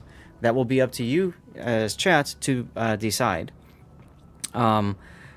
Right now, I've got about 3.5 hours left for our stream for the day, so plenty of time to do whichever you guys would prefer. And then also the if we do warships, of course, there will be an opportunity for people to join me and div and all that kind of stuff. So, Are you ready for the question I'm about to put into the training room chat? no. Also, by the way, a good point. You do get points for picking up buffs. So, one more buff pick or something could have had an impact too. Anyway, what's the question? Well, Go ahead. Oh, okay. So I'm gonna hit enter for you, so we can get them Okay. involved in this. Oh my God, OG RoboCop or remake RoboCop? That's a great question, but really, there's no contest. OG RoboCop wins. Come on. The only thing that's cool about the remake RoboCop is like seeing him breathe. Like that's like it, you know? When they take away all of his armor and stuff, and like literally you're just watching his lungs go up and down, and or whatever, I was expand gonna and say, contrast. The only good thing about the remake RoboCop is he's much sleeker. He's not like just a big honking menace. Mm-hmm. You know? I do like the homage to the original RoboCop in the remake when they were asking him to choose, like, when they were going through all the different, like, you know, models that RoboCop could be, and actually the OG RoboCop was one of them. Yeah. So I thought that was cool. Which American city hosted the U.S. leg of the iconic Band Aid concert? What the hell is the Band Aid concert? Oh, that was London. Right? Or wait, what U.S.? Was it Which, U.S. city? it says which American city, so you go with London. No, because it was London and Madison Square Garden. Was it Madison Square Garden? The Band-Aid, Save the Starving Children in Africa thing. You know, Queen. Oh, okay, gotcha. So then it would be New York City. No, I meant the band Queen when they kind of came back with their greatest performance ever in London. Hmm. I think it was New York.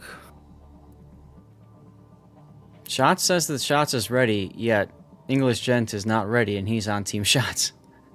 Okay. Well, there have been 0 bugs on the training room ever. Mm-hmm. Esports ready.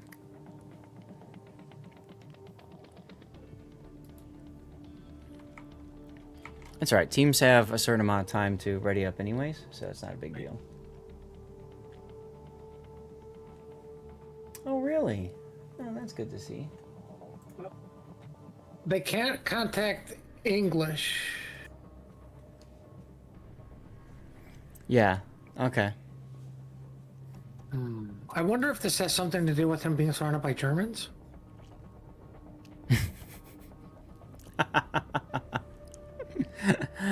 Oh, goodness. I Oh, was that's going to just... type that in chat so much earlier, and I'm like, just throw out strudel. I saw that. Oh, I mean, I don't know if chat saw that. Philadelphia. Was it Philly? It's Philadelphia was the answer, yeah. Huh. Yeah, it was the whole, like, we saved the world crap thing. Mm-hmm. Like, I can't remember who they upset by not inviting them to sing, like, We Are the World or whatever the hell it was. Mm-hmm. Like, I know Slayer wasn't involved, so I just didn't care. Of course. That sounds about right for you. Okay. Let's see. What is the date today? Today is the, what, 14th? 14th. So, this week, I've got all the videos from today and yesterday and last weekend, because I didn't do the first couple days on the tournament either. I got all those videos to get out on YouTube. Once that's done, or maybe before, I don't know, we'll see. I also have tomorrow's stream. So tomorrow's stream will be doing replay analysis for the first time this patch. I've already got 5 replays set up to do it. And I also have a new toy that I need to figure out. I got a Stream Deck Plus White Edition, thanks to the generosity of you all, especially Taro in chat. When you guys have been subbing, cheering bits, all that kind of stuff, like that's allowed me to be able to expand a little bit with my setup. So I'm looking forward to seeing what I can do with the Stream Deck Plus. I do have a regular Stream Deck that I use right now, so I'm hoping to be able to incorporate both of them. Well, Good had also agreed with you with OG RoboCop. Who did? I'm just gonna say Golden Lou because I can't think and see it any other way because I'm a moron. in your chat. I see it. I see it. Howdenly, ooh. Yep.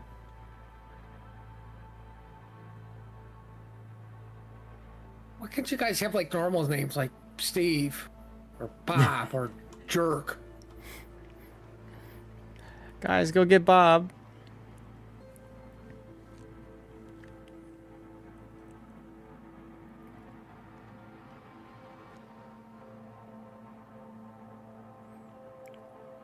So the one player is gone. They can't get him back in. They're going to swap players around.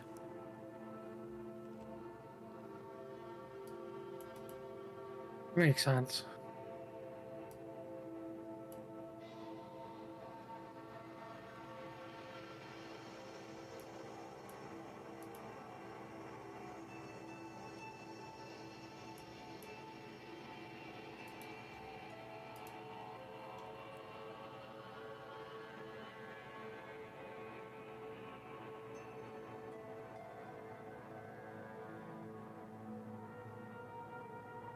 Did anybody seen Grunty?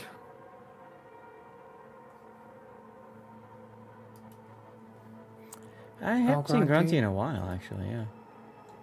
Need He to doesn't translate really- for me. He doesn't really like to hang out for tournaments. Yeah, but I need him. I need a translator.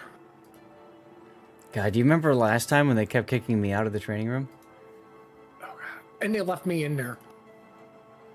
Right? Of course, nothing Oh, that's right. beats when they put me on a team and they put the guy who was on the team in the spectators, and it's like, no. Mm-hmm. That was another good one.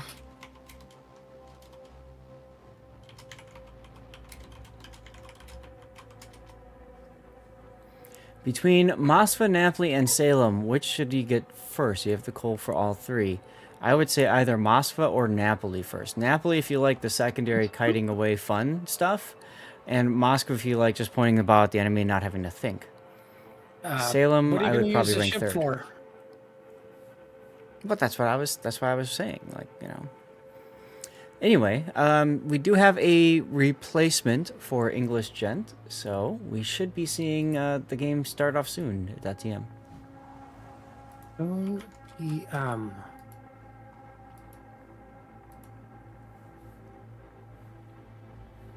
Okay, guys, game has dropped. We have That was shots. a quick replacement. Well, the one thing that I know about SFSO is that they are really good at getting their players ready to go, and they have people on deck usually watching, hanging out just in case. So, very much appreciated. These guys did a great job with that. Let's see. I need to do reversed. I don't. I just go to the red team. I know. You're lucky on that. One of these days, Puddin', we'll do an Uno reverse, and you'll stream, and I'll just hang out, and you'll enjoy the fun that is. You know what? We'll do it for COTS Internationals, because what could possibly go wrong with me being that my first time ever? There you go. Perfect. All right, so let's take a look now at Shots versus TCA. This is game 4 on a best of 5, the finals for the Enterprise H tournament. That's right, this is the 8th iteration of the Enterprise tournament. They have with them a Smolland with Jersey Mike, a Marceau with Abanu, another Smolland with Jersey Mike, a Mosfa with Unique Upgrade, a Condi with Honore, a Napoli, that's secondary spec with Sansonetti, a Des Moines with Unique Upgrade, and probably Halsey. Revenge once again is Unique Upgrade Colombo, and there is the Sniper Scope with Halsey Vermont. That's also naked. What do we have to the south, Puddin'? For the South, once again, the best team, Team Bravo. We have a Marceau, a Torp Gehring, a Des Moines. Those two are both legendary. A Conde, a Colombo heading towards apples. We don't like apples. Oh, bye. Okay, keep going. We have a Daring heading to Bacon. Ledgemont Petro to Bacon, Moskva, and Libertad, as I call it, Todd, heading towards chocolate. Yeah, okay. What happened? So, L you- Snackman was running a COTS ready build. He did not have commander skills on his battleship. What was he playing? The Colombo. Let's see what happened. He can't change that, can he? I don't believe he can. Well, English Junta's back. Chewie's back.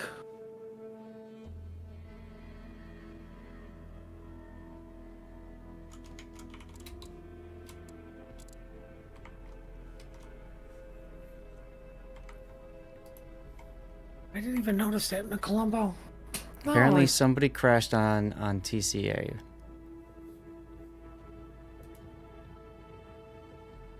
Looking at the Napoli and the Moss, we're trying to decide which one's better. Like I said, if you're kiting away game style, then Napoli. If you want bow in whatever, then Moscow. No, my question is, clan battles or random battles? Well, Napoli and Moscow are both useful in both. Well, you have to remember, Moscow is now being limited. True, but Napoli's been limited too in the past, hasn't it? Yeah, so, like, it's why I bring it up. Like, how many Napolis and Moscows does the clan have? And, like, you know, all that.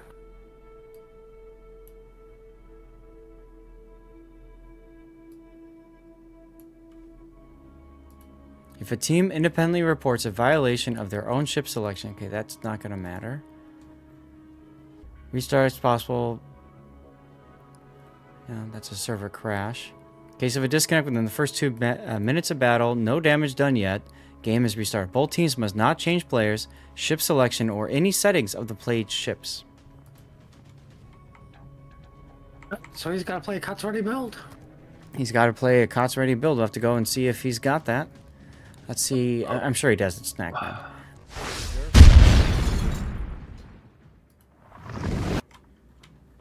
Let's start by checking that. He's got skills now. So I thought he did have skills when I hovered over him. I could have sworn I didn't see any commander skills. I was going to go back and look at a second, and then that was it. All right, I mean, well, I'm going to take a look at this and see. Can I go back?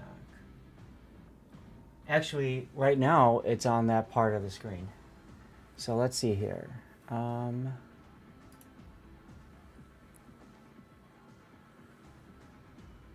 going over that build. All right, and then we're going to go down to the south. There, Colombo.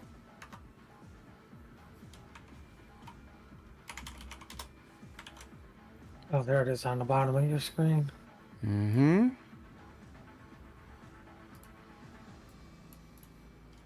Oh, no, yeah, you're right. Mm-hmm. Ah, Unfortunate. Will they catch it?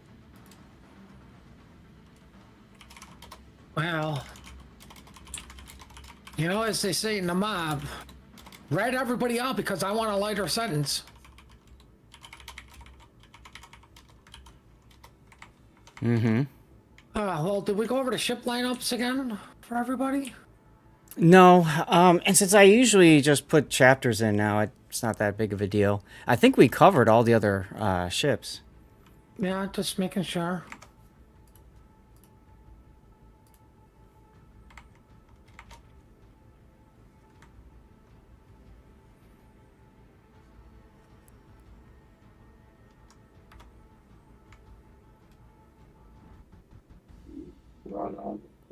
Snackman taking damage with or without captain skills. Mm-hmm.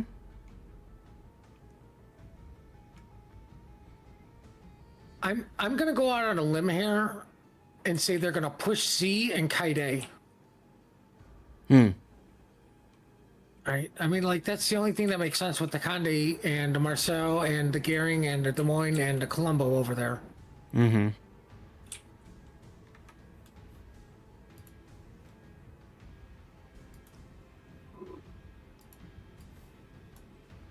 Well, the Daring's under radar, so he's stuck in that position for a while.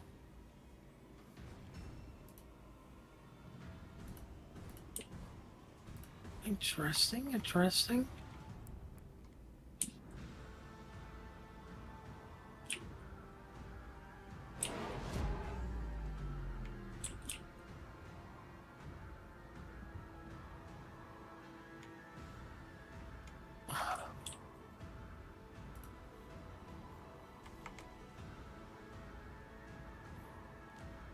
I do like the Death Snail setup down here with the Gearing, the Marceau, the Des Moines. I mean, they really want to grab A and then hold it.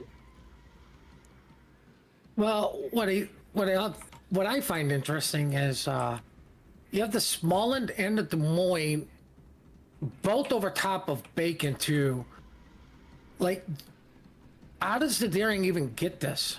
Mm-hmm. Very Like, carefully. it's nothing but radar. He'll be constantly radared. Mm-hmm.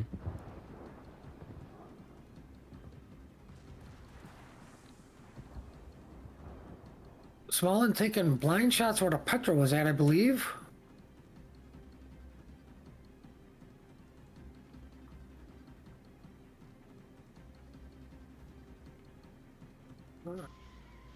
Well, not much going on. They got A. They got the only cap. Mm-hmm. Smallland radars, the Daring. I questioned that radar. I would have saved it for him to try to get on to be.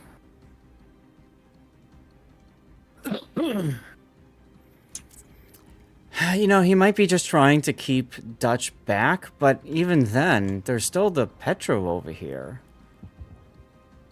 Well, I mean, I highly doubt Dutch is going to get on it in the 30 seconds before the Des Moines radar comes back. Mm-hmm.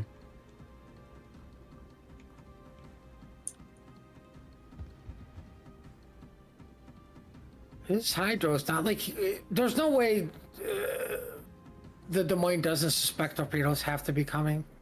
Mm-hmm.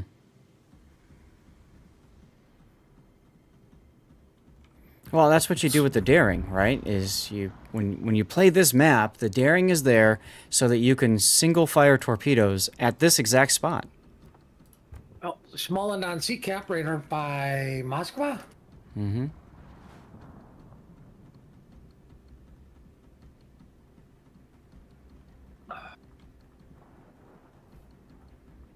Well, if you have to get resets at all, Mm-hmm. interesting. Good job, Smallland, for getting the cap. And now you finally take damage. Little too late there, Moskva.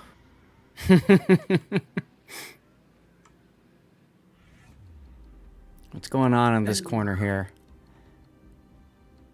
Condi versus Condi. Oh, that's going to be a boring fight. Mm-hmm. Let's see if the Vermont can dunk all over Moskva. Somewhat.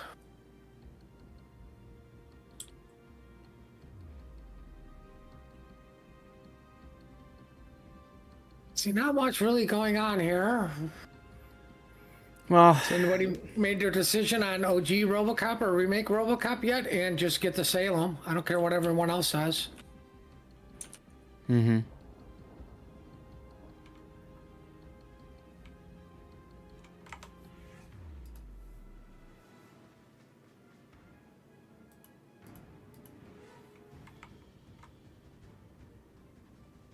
Let's see.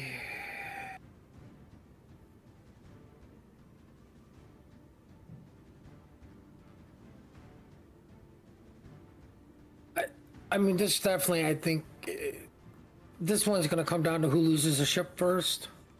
It really will. And I think this Moskva south over here is probably going to be the first dead.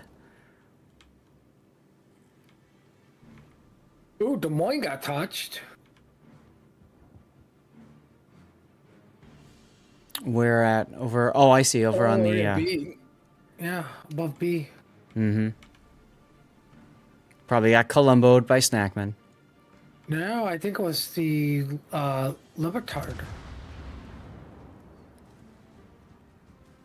Look how far he's backed up.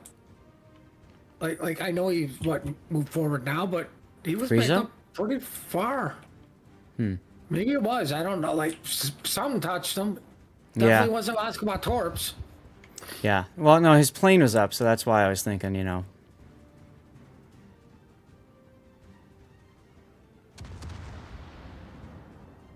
Oh, he might have actually had a shot. There's the kill. It's the only problem about putting a Mosfa in that position is you need your Mosfa player to know that he has to back off when there's like more than one ship shooting at him. Well, pretty much you back off as soon as the battleship shoots at you. Yeah, exactly. And you wait until that battleship goes and finds something else to shoot at. Then you can come back out and play. Now, Revenge also got whacked a bit too. Snackman's plane is up, so I wouldn't be surprised if he was the one that got that shot off.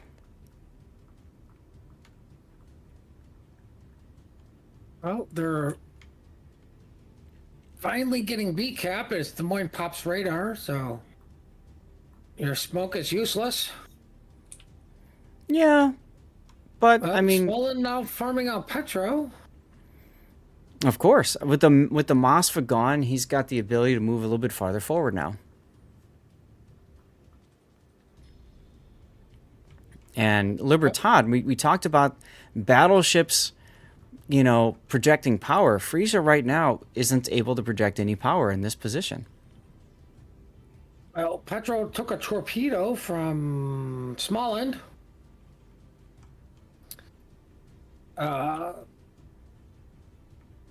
Well, I think right now Libertard is scouting between these two islands on where he wants his home. Yeah, he's picking out a nice place to rest. I would go underneath the no battleship sign that literally everybody ignores.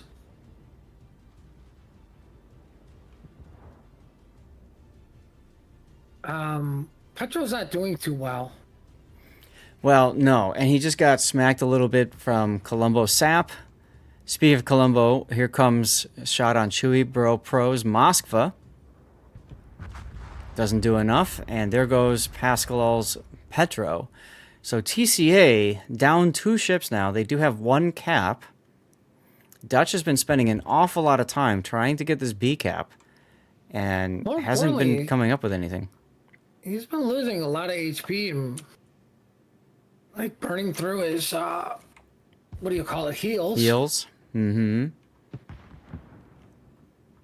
Finally getting some movement coming out of apples. Well, it takes a little bit of time to, you know, once you get the cap, you need to take your time, make sure you know where everybody's going, and you don't want to over push too quickly. So I understand the reserve decision making there. As Smallend takes 2 torpedoes and then proceeds to die. Well, that's a free cap now. It's a free Hopefully cap for now, yes. Dutch Elephant. The only problem when Dutch gets this, what does he do now? Because his whole game plan has been capture B. Mm-hmm. Right? Like once he captures B, then what? Like I think they're in trouble. I think Dutch has no other game plan. Except for complain. Now I guess the big question is, what are they going to do to respond to this? Because they have to kite away up north, and they can't afford to lose a lot of health doing so. I say that as a huge salvo is coming in right now on Revenge's Columbo. Does not connect. Oh, look at the other side! Look at the other side! Look at the other side! What, Libertard just getting... Yeah. Yeah. Frisia's got to... Napoli torps. He takes 1. Vermont coming down. I take it a little loose with the Vermont coming down. I think he's going to the Vermont. Kind of is. Ironically, that will take somebody out of this fight. But I don't even see him trading here. Frieza should not be able to trade this. Keyword is should. The key, exactly. That's the key word. All right, there you go.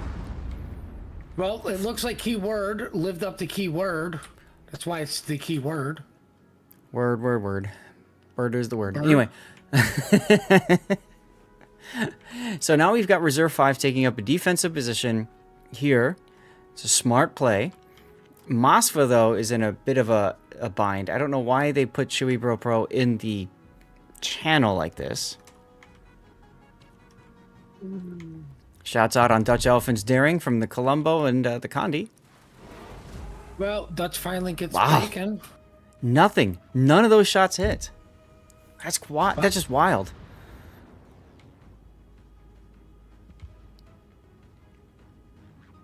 Oof.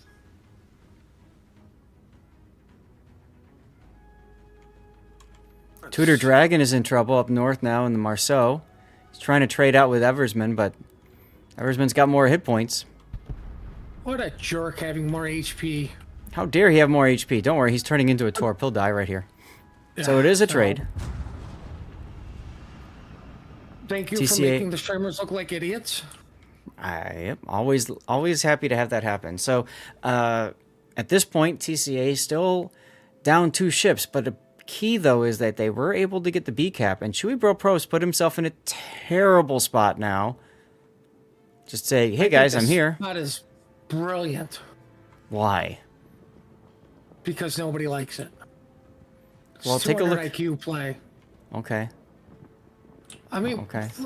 what do you think is going to happen? Like, you know, the Conde dies and then somebody just blasts the Moskva with torps? Uh-huh. No. Chewy moves forward. He's got... Oh! Chewy doesn't even have Hydro! What? He doesn't have Hydro! He's got defensive anti-air! Oh, Jesus. Even worse reason to put yourself there. Yeah, you know what? I hate to say this, but I hope the goddamn lawyers don't get involved. Like, it's like, are we playing this game out for 0 reason? I mean, I don't know. I've been trying to keep an eye on the channel. We haven't seen anything posted yet.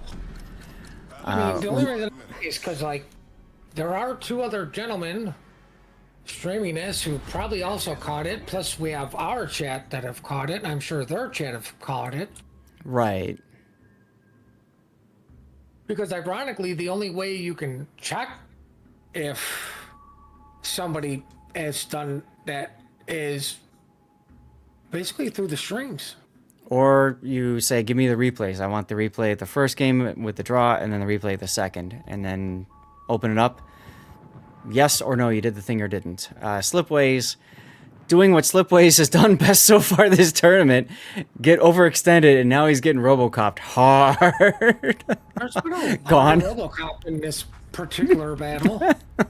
Poor guy. Wow, he just melted. He just disappeared. With all that going on, the Des Moines pushes into the cap.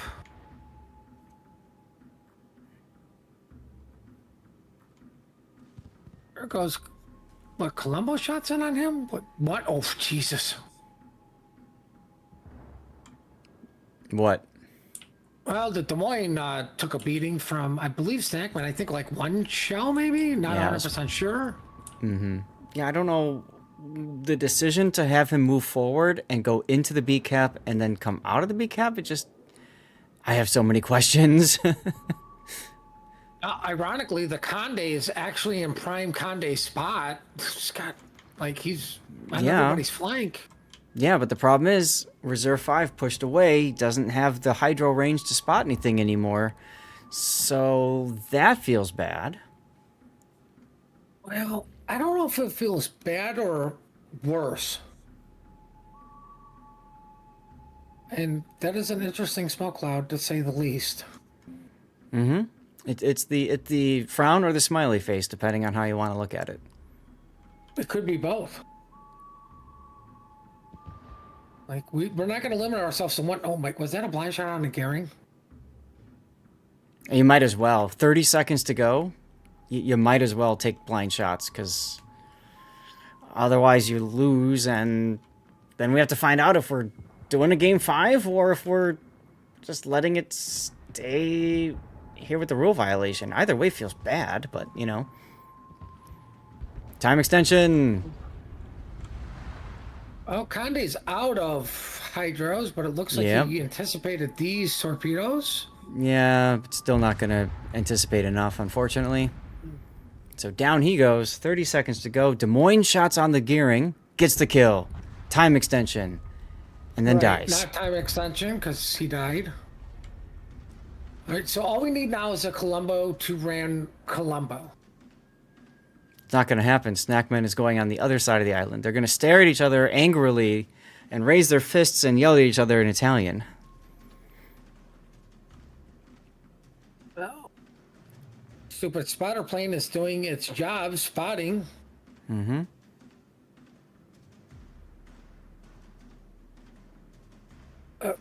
Oh, there's a reset.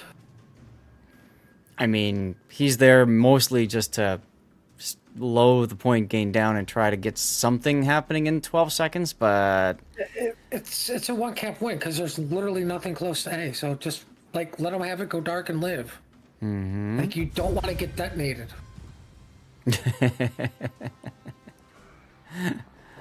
All right.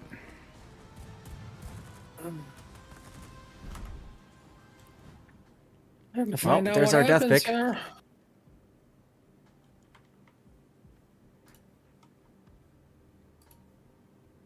So that, I believe, is a TCA victory, but I'm seeing some comments in the chat. We things might stay tuned, guys. Let's put it that way.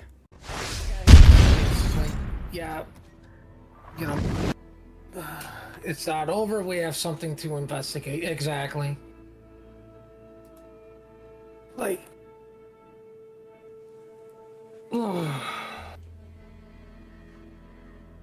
I mean, if I feel bad for Snackman.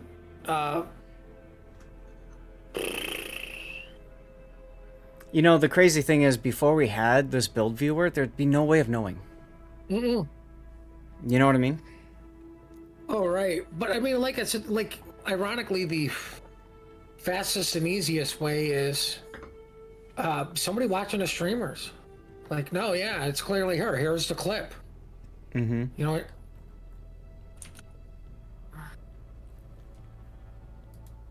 Well, I wonder how long What do you this mean? is gonna take. What do we mean, Robocopped?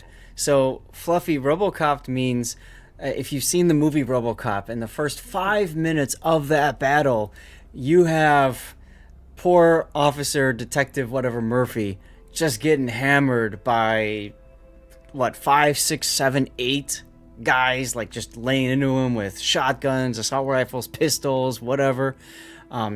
He's got body armor, but of course everything, pretty much just gets disintegrated, including his right arm. It gets blown away after the fact. But anyway, so that's what happens with so that's why we say Robocopped. All right, it's that scene from Robocop when that one guy's just getting like, yeah, there's no way he's gonna live, and yet he does.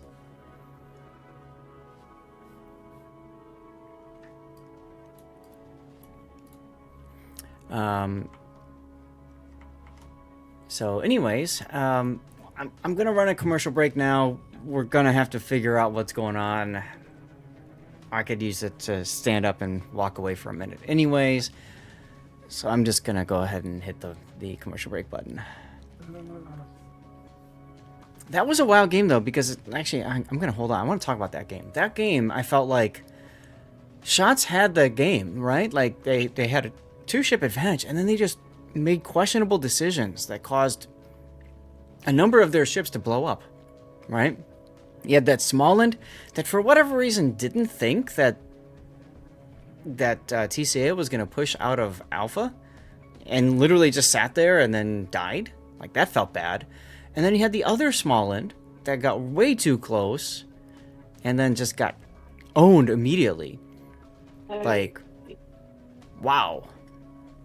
I mean, well fought by, like, you know, TCA. Like, they, like, this was yet another really good match. Just Yep. potentially wiped away by a mistake. Mm-hmm. Right? Like, ironically, that's something Snackman should know, and know very well in butter. He knows. You know, and I mean, come on, he's one of the most competitive players out there that's on the competitive team.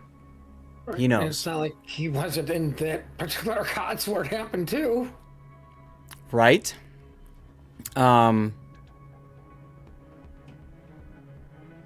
So players are leaving the training room. We're trying to figure out what's going on. I don't know. Yeah, see, everybody, I mean, like you say, like, if it wasn't for Build Viewer, nobody would know that this infraction happened. Yeah. And what I think is funny is, like, literally that disconnect happened right as I was about to go back. Right when you finished doing your spiel, I was going to go back and say, Puddin', go look at this. You know? Like, Yeah. wow. Yeah, you said it and then the game stopped. I said it, and then a few seconds later, the game stopped, and I couldn't remember if it... I was pretty darn sure he didn't have any commander skills, and with the 4-minute delay, I was able to look and see.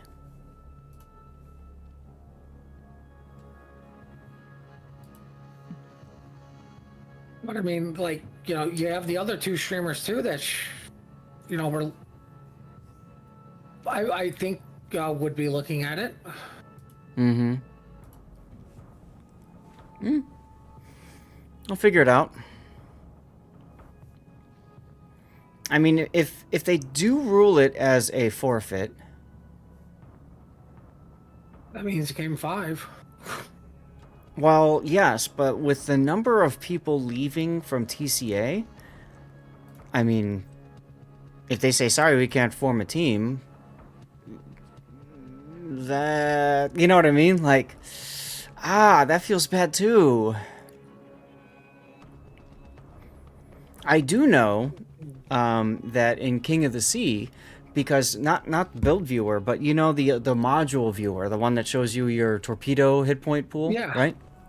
I do know that TWA Band CV, you know, that team has actually called a forfeit before, and they've pretended to have a disconnect because they rolled a very low torpedo hit point number on one of their launchers, like for example on the Schlieffen, right? So I do know that that's happened in the past. Quite frankly, I can't fault the players for doing that because it's such a stupid mechanic anyway. The idea that torpedo launchers have an RNG number of hit point pool. That's just stupid. No, it's not stupid. It's worse than stupid.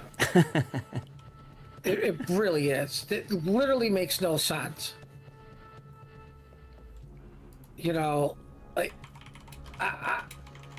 that would be like RNG for turret HP. Like, how does that work out? Like, you know, like, oh, that's clearly where they, you know, cut material to save money and, you know, lowest bidder thing. Like, it just doesn't make sense. Mm-hmm. Right? Like, oh, we're going to use high grade steel here, and then we're going to, hey, quick, somebody go get the tinfoil. We'll make this look good. It looks good for my house. Right. It's frankly stupid, and I don't know why. Why? Like, that's the better question. Why is that stupid mechanic even in the game? I mean, their original response, like, I understand the original perspective, and I think it's one of those situations where a development decision is made, and then years pass, and you forget why the decision was made. So the original decision, the explanation for the RNG on torpedo tubes, was so that a destroyer, like a Shimakaze, for example, most destroyers, their torpedoes are in the middle. And so they didn't want cases where all of the torpedo tubes get destroyed or taken out, whatever, stunned, with one battleship salvo. I can appreciate that. And I think what happened was, at the time, you balance it based off of what's in the game. So what are the battleships in the game? What can they do to the destroyer? All right, we're going to put an RNG amount. We're going to put higher hit point pool than the max damage that battleship can do. And then we'll have lower, right? So some tubes could go out and some tubes might not be knocked out. From a programming perspective, that makes perfect sense. Back at a day when maybe it's just Montana and Yamato, or maybe even not even those. Maybe this was from closed alpha, from even before that, right? And then, of course, the game changes, and then more ships get produced, and, varying numbers, to the point where, again, they solved the problem, but that problem has now changed, and that solution no longer works. Well, So that's kind of, I think the way they solved it is still mildly stupid. I give all the torp tubes a high HP. Like, what's the one thing about a torpedo boat? It's feast or famine. It really is. It really is. And historically, I mean, from a realism perspective, the reason we don't have torpedoes on American cruisers is because they were known to, explode easy. So, well, I mean, the other thing, that we kind of don't think about or take for granted, why did they only, anybody that did have torpedoes, why when they went into battle, they didn't bring any extra torpedoes, I'll fire these, that's it, right? Mm-hmm. Because literally the dumbest thing on the planet is to reload torpedo tubes. Mm-hmm. Right, it's too dangerous. Even on the submarines, they load the torpedoes, then they did their attack, and then it was get away, then reload the torpedoes. Mm-hmm. Doing it in the middle of combat was not the wisest idea because too many things can go wrong. To where, like you say, the torpedo accidentally detonates, and now you've got a major problem on the ship somewhere, or you have a new hole in a submarine. But I mean, as we all know, subs can easily take 16-inch shells without a problem.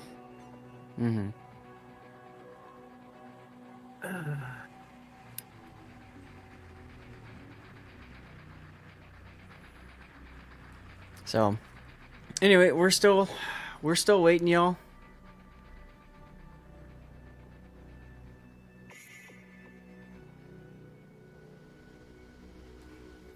This is always the part of tournaments that sucks, right? Because it's we want to do something, but at the same time, we don't know what to do.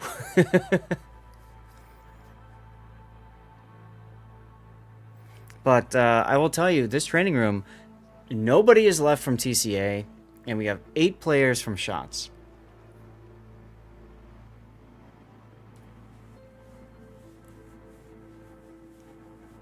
So we'll have to see what the decision is. Yeah, I hate to say this, but with you, with TWA going, oh man, I rolled a 500 on my torp tubes. Oh no, I accidentally disconnected. They're all gone. Screw this, we're gone. Deal with it later. Type of consequences is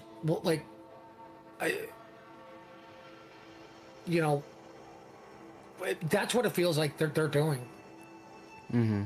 Sorry, it's late. I only allotted so much time. I mean, they did say they wanted to end their day, and end on time. I don't have a problem with that. It is late. No. This is one of the tournaments that I like casting, and I know you do too, because it's actually a little bit later in the day. So for us in North America, we don't get up at why am I up o'clock? So I can see this being a time change, maybe starting an hour earlier. Because of this, because like you see, you get the lawyers involved.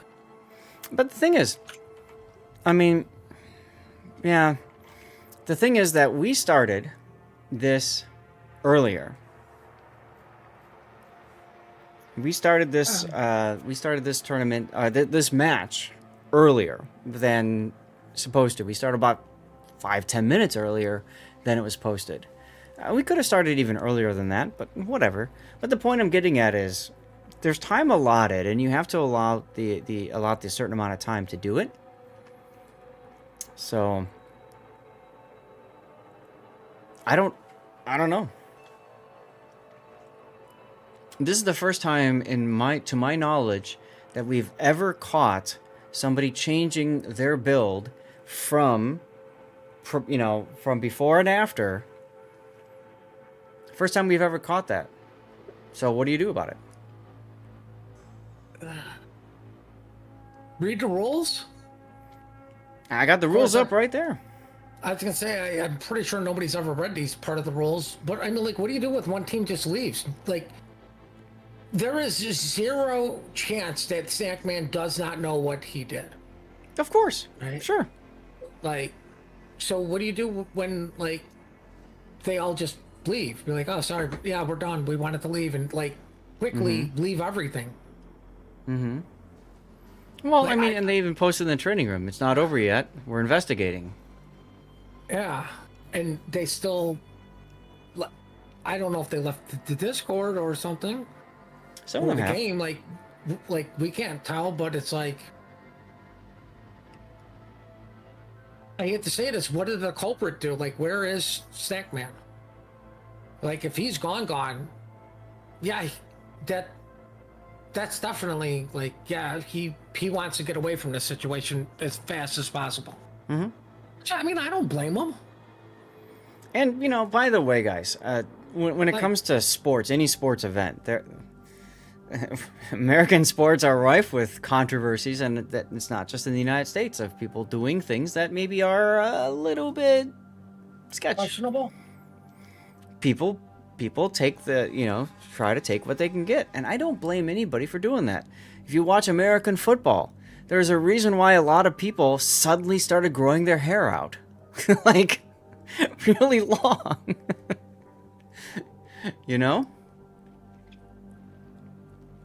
Oh, okay. We have a response from New Jersey.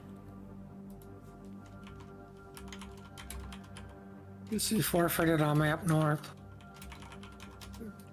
Yeah, that's what we were on, right? Yeah.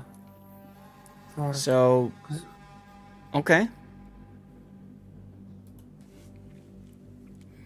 So they are saying that it is going to be a forfeit on North. If that's the case, then we go to a game 5. Right. So it's and, I mean, like 2 and 2. You said, the attached gentleman, because names are horrible for me. Hey, don't leave. We're investigating something. Guess what? The clock is now ticking for you all to get back on here, so you don't forfeit from time. Mm-hmm. I mean, Hey, Morgbork, contributing to like, Unicode.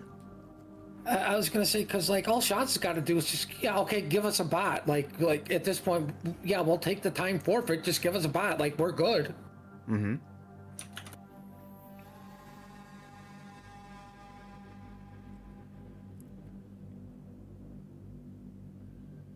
Here's the funny thing is, I don't think anybody knew about the whole Torp thing until the mod came out. That's correct. Nobody knew about the Torp.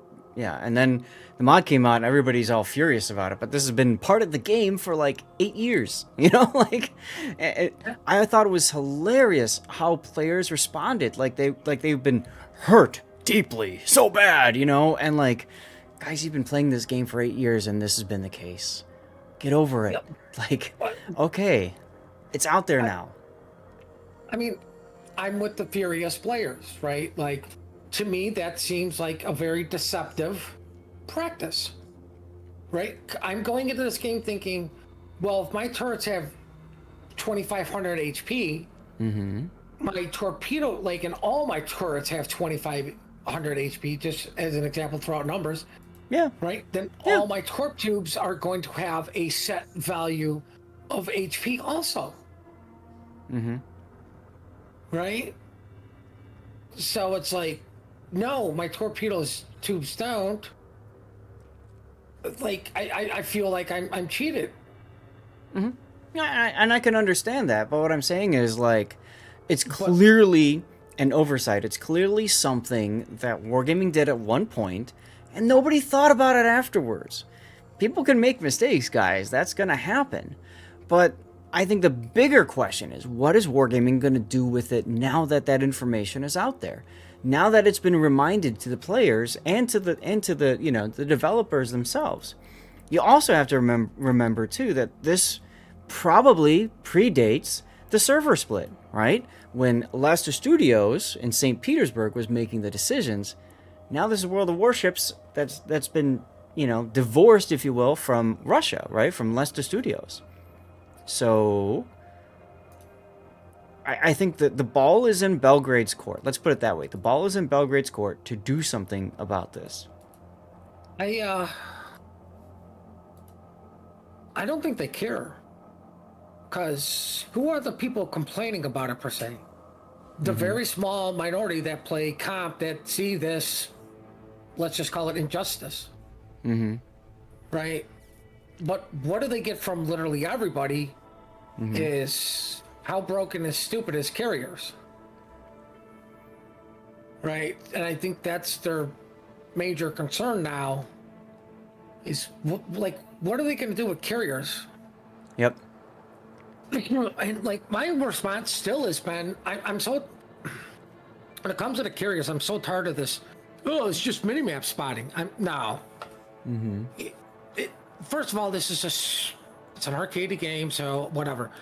Just the fighters don't spot. Make them like the support CVs. Assured detection 2 kilometers. Like anybody can get out of a fighter dropped by an Axis. Yep. Not hard. Yep. Right? Just do that with all carrier fighters. Like I would almost dare say just do that with all the fighters. Right? Neko, thanks for the where- hydration reminder. To where when I say if the carrier wants to circle his planes around a ship to keep it spotted, he's relying on his team for damage. He's not just getting the damage, right? Because like I've taken my midway and I've flown my bombers around a destroyer until all of them were dead, and I'm like, okay, none of you idiots want to shoot this guy. I'm done spotting him. It's literally pointless. I'm pinging a map, somebody shoots a DD, I'm spotting it, and like it's just being ignored. I'm like, oh, all right, well, screw you guys. I'm just going out to get my damage and save my PR because you clearly don't care about winning. Right? And then I'm sitting there thinking, why aren't you spotting the DDs? Why didn't you shoot the ones I spotted? Yeah, that's always the fun part. But I'm with you. I think the torpedo thing is a bigger issue. So, well, here's Dutch. Dutch is back now. So that's one player from TCA.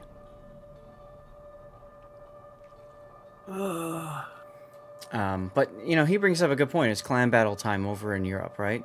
So he wants to play clan battles. I'm sure the other people in the teams want to play clan battles, and now we're kind of all sitting here like, what's going on? I want to do my after party, but at the same time, if there's going to be another game, I want to cover that game, right? Like, I think you guys would all agree we want to see that game 5 if there's a game 5. I mean, Dutch is back in here, but like, yeah, I get it. Like, there are other things people want to do, like, but at the same time, like, hey, don't leave. There's an issue. We're investigating it. You're like, because there could be a game 5. Like, where do you put your commitment? Right? Like, I've had to give up plenty of clan battles to go do a test session. Yeah. It's I mean, I'm granted for like TWA and for those guys, like yeah, losing a day is not good. Mm-hmm. You know, for clan battles, but it's like, you know, are you going to forfeit a tournament?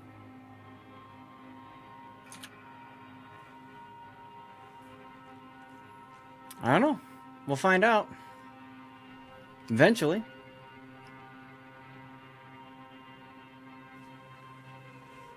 Why does it say the battle is ready to begin? We did that one already.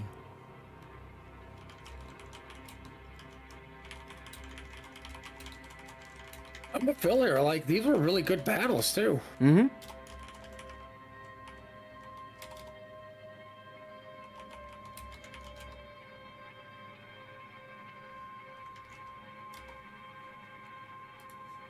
Yep. Rewards wise, no different, but at the end of the day, rules are rules. Yeah, I mean, the thing is, right? We're fighting like there's no money involved. Thank God. We're talking about the difference here between 6 super containers per person on the team or 4. We're talking about giving up 2 super containers. Honestly, if I'm TCA, yeah, we're also complaining about things. I'm pretty sure literally everybody at the end here, they really don't need. yeah, Right? Like, I'm pretty sure most of these guys have been playing forever. You know, they got most of what these rewards are. What are they going to save? A couple million credits for flags, maybe? Mm-hmm. You know, from the super containers?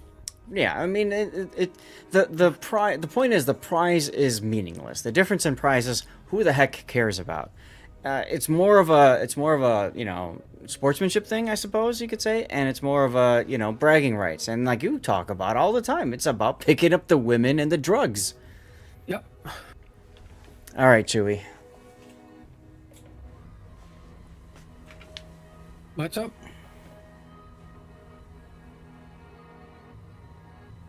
Quick, somebody put Dutch on the winning team. Gonna Wait, we can do CC that, some right? more.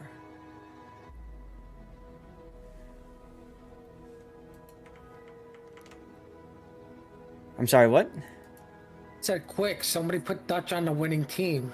Oh. Big panics. Yeah, big panics indeed. You're also supposed to be in a gearing, yeah, but I didn't hear the comms and brought a Smallland. Oh no! Wait, what? Slipways. So Slipways said he was supposed to be in a gearing, but he forgot and he brought a Smallland by accident. Slipways is the one, if I remember right, Slipways got Robocopped. You know, I mean, to be fair, like, what happened to RoboCop was way gentler than what happened to Slipways. That's true. That's true. Hey, look, there's what happened to him? Like, you couldn't even say his name fast enough to, like, they were like, murder him. Like, they went after him. Like, he punched their dog and stole the baby's candy. Mm-hmm.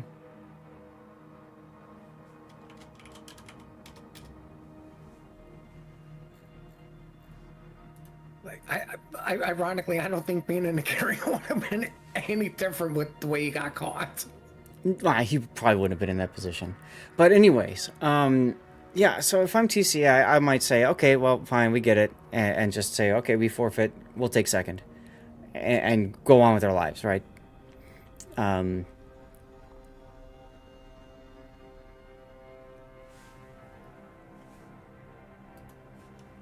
Yeah. I mean, So you think that's what they would do? But, I mean, we are talking about very highly competitive players. Mm-hmm. But, I mean, like I said, it's the end of the day, what is more important to these competitive players? Because, you know, TWA is looking at COTS. Mork You know, Bork! There will be other tournaments for that, in my opinion.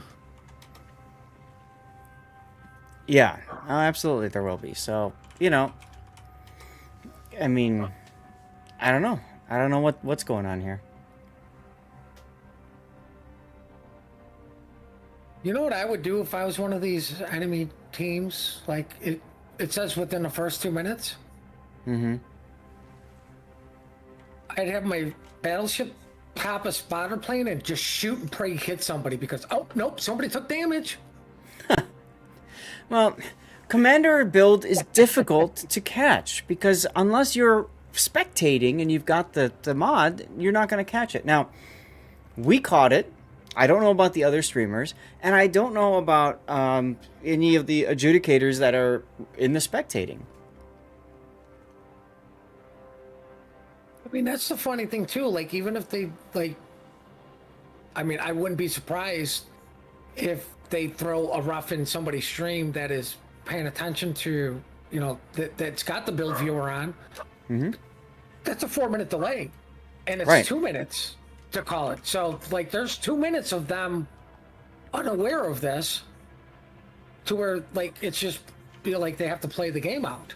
Well, it's actually more than that if you think about it. With a 4-minute delay, unless you are listening to me and playing the game at the same time, which, guys, I mean, that while you're doing voice comms, that's probably not going to happen, right? But, okay, so maybe you're a friend of that team and you're listening and you hear that and you reach out to them. That team is still hardcore fighting this battle, right? Like, they don't have time to look at a DM from somebody else on Discord. They're not looking at that. You know? What I mean, So, I mean that's even true. Like even for a ref sitting watching, what's he gonna do? DM the other ref? Like the battle started. Like as a spectator, you have no control over anything. yeah, I don't know. This is just really weird. I mean, I think the only thing the ref could do if he created it was Alt F4. I think that kills the room. No, as a spectator, if he leaves, the room stays. It keeps going. There's nothing that a spectator can do to stop the game once Yeah. it started. Nothing. So it's one of those. You're still going to be dealing with it after the battle. No matter which way it went. All they can do is DM the players and hope that one of the players sees the DM, sees the message, and says something in voice chat. Hey, we've been told to come back. That's all they can hope to do. We have somebody typing. We'll see what that is. And then we'll figure it out. Just so you guys understand, you know, when these kinds of things are caught, a lot of times, you know, you try to get it figured out as soon as possible because of things like this. We've been talking now for half an hour. People have lives. People go do things, you know, like, and I'm sure that there's been DMs going on back and forth. Called it.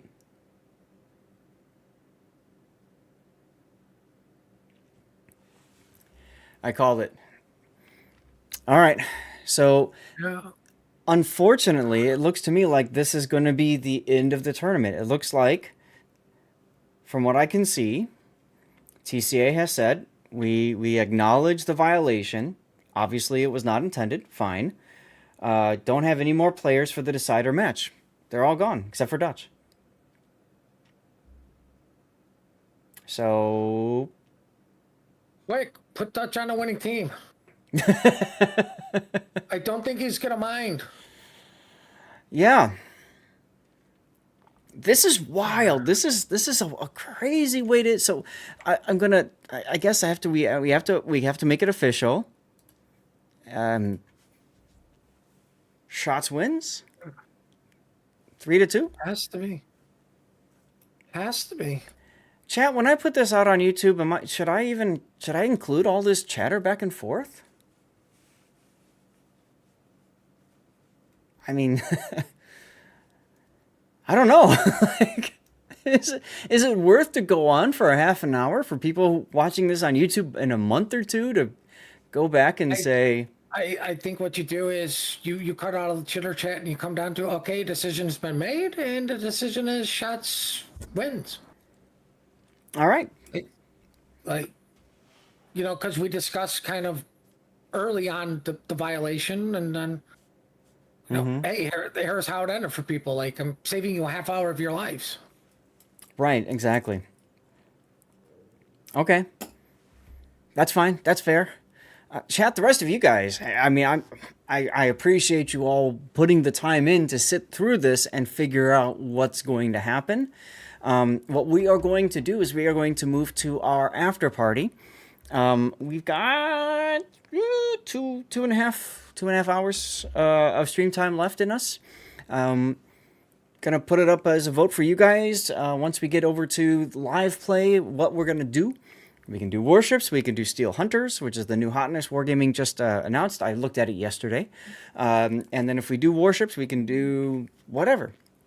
Or What? we could spend the last 2 hours talking about rule violations still, God damn you. like real lawyers would. In the meantime, what we're going to have to do, guys, is we're going to have to cut the 4-minute delay. That's a pain in the butt, Ox, to do. So you understand how this works. I have to turn off the internet. I literally have to disconnect my computer's internet. After I do that, I have to kill OBS, like Control-Shift-Escape and end task OBS.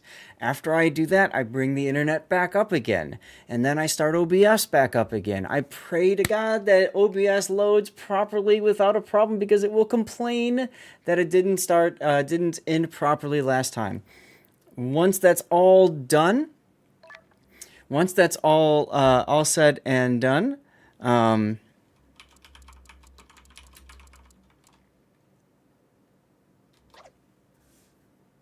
Yes. Okay, that's interesting. Are you talking about Fluffy?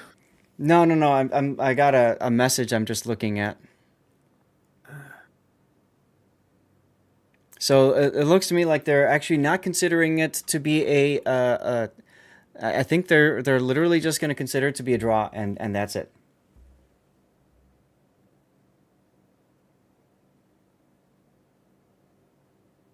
Okay, we can't have it as draw because then nobody gets the women and the drugs. No, everybody. No, yeah, that's right. There's not enough to go around. And then Mr. Fluffy, LOL on getting the Napoli. Anyway. So like I said, we gotta cut everything and then get it all started again, and then I go live. So there's gonna be a chance that you might see like a disconnect screen for a little bit. I'm probably gonna try to time it so we can run a commercial break while I'm doing it. And as Joker Alpha redeems fireworks, woohoo, fireworks. And then, in any case, once it's all done, you can we can switch over to the after party and figure out what goes on. So, yes.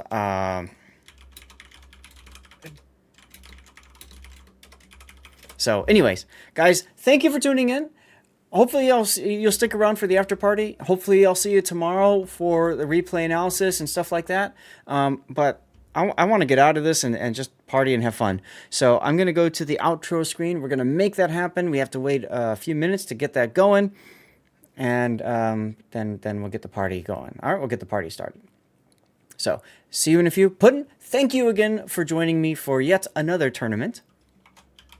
Well, I'll be talking in 4 minutes while you're not live. Zath, leave slow mode. You talking with a 4-minute delay. I'm trying to, buddy. I'm trying to. All right, here we go.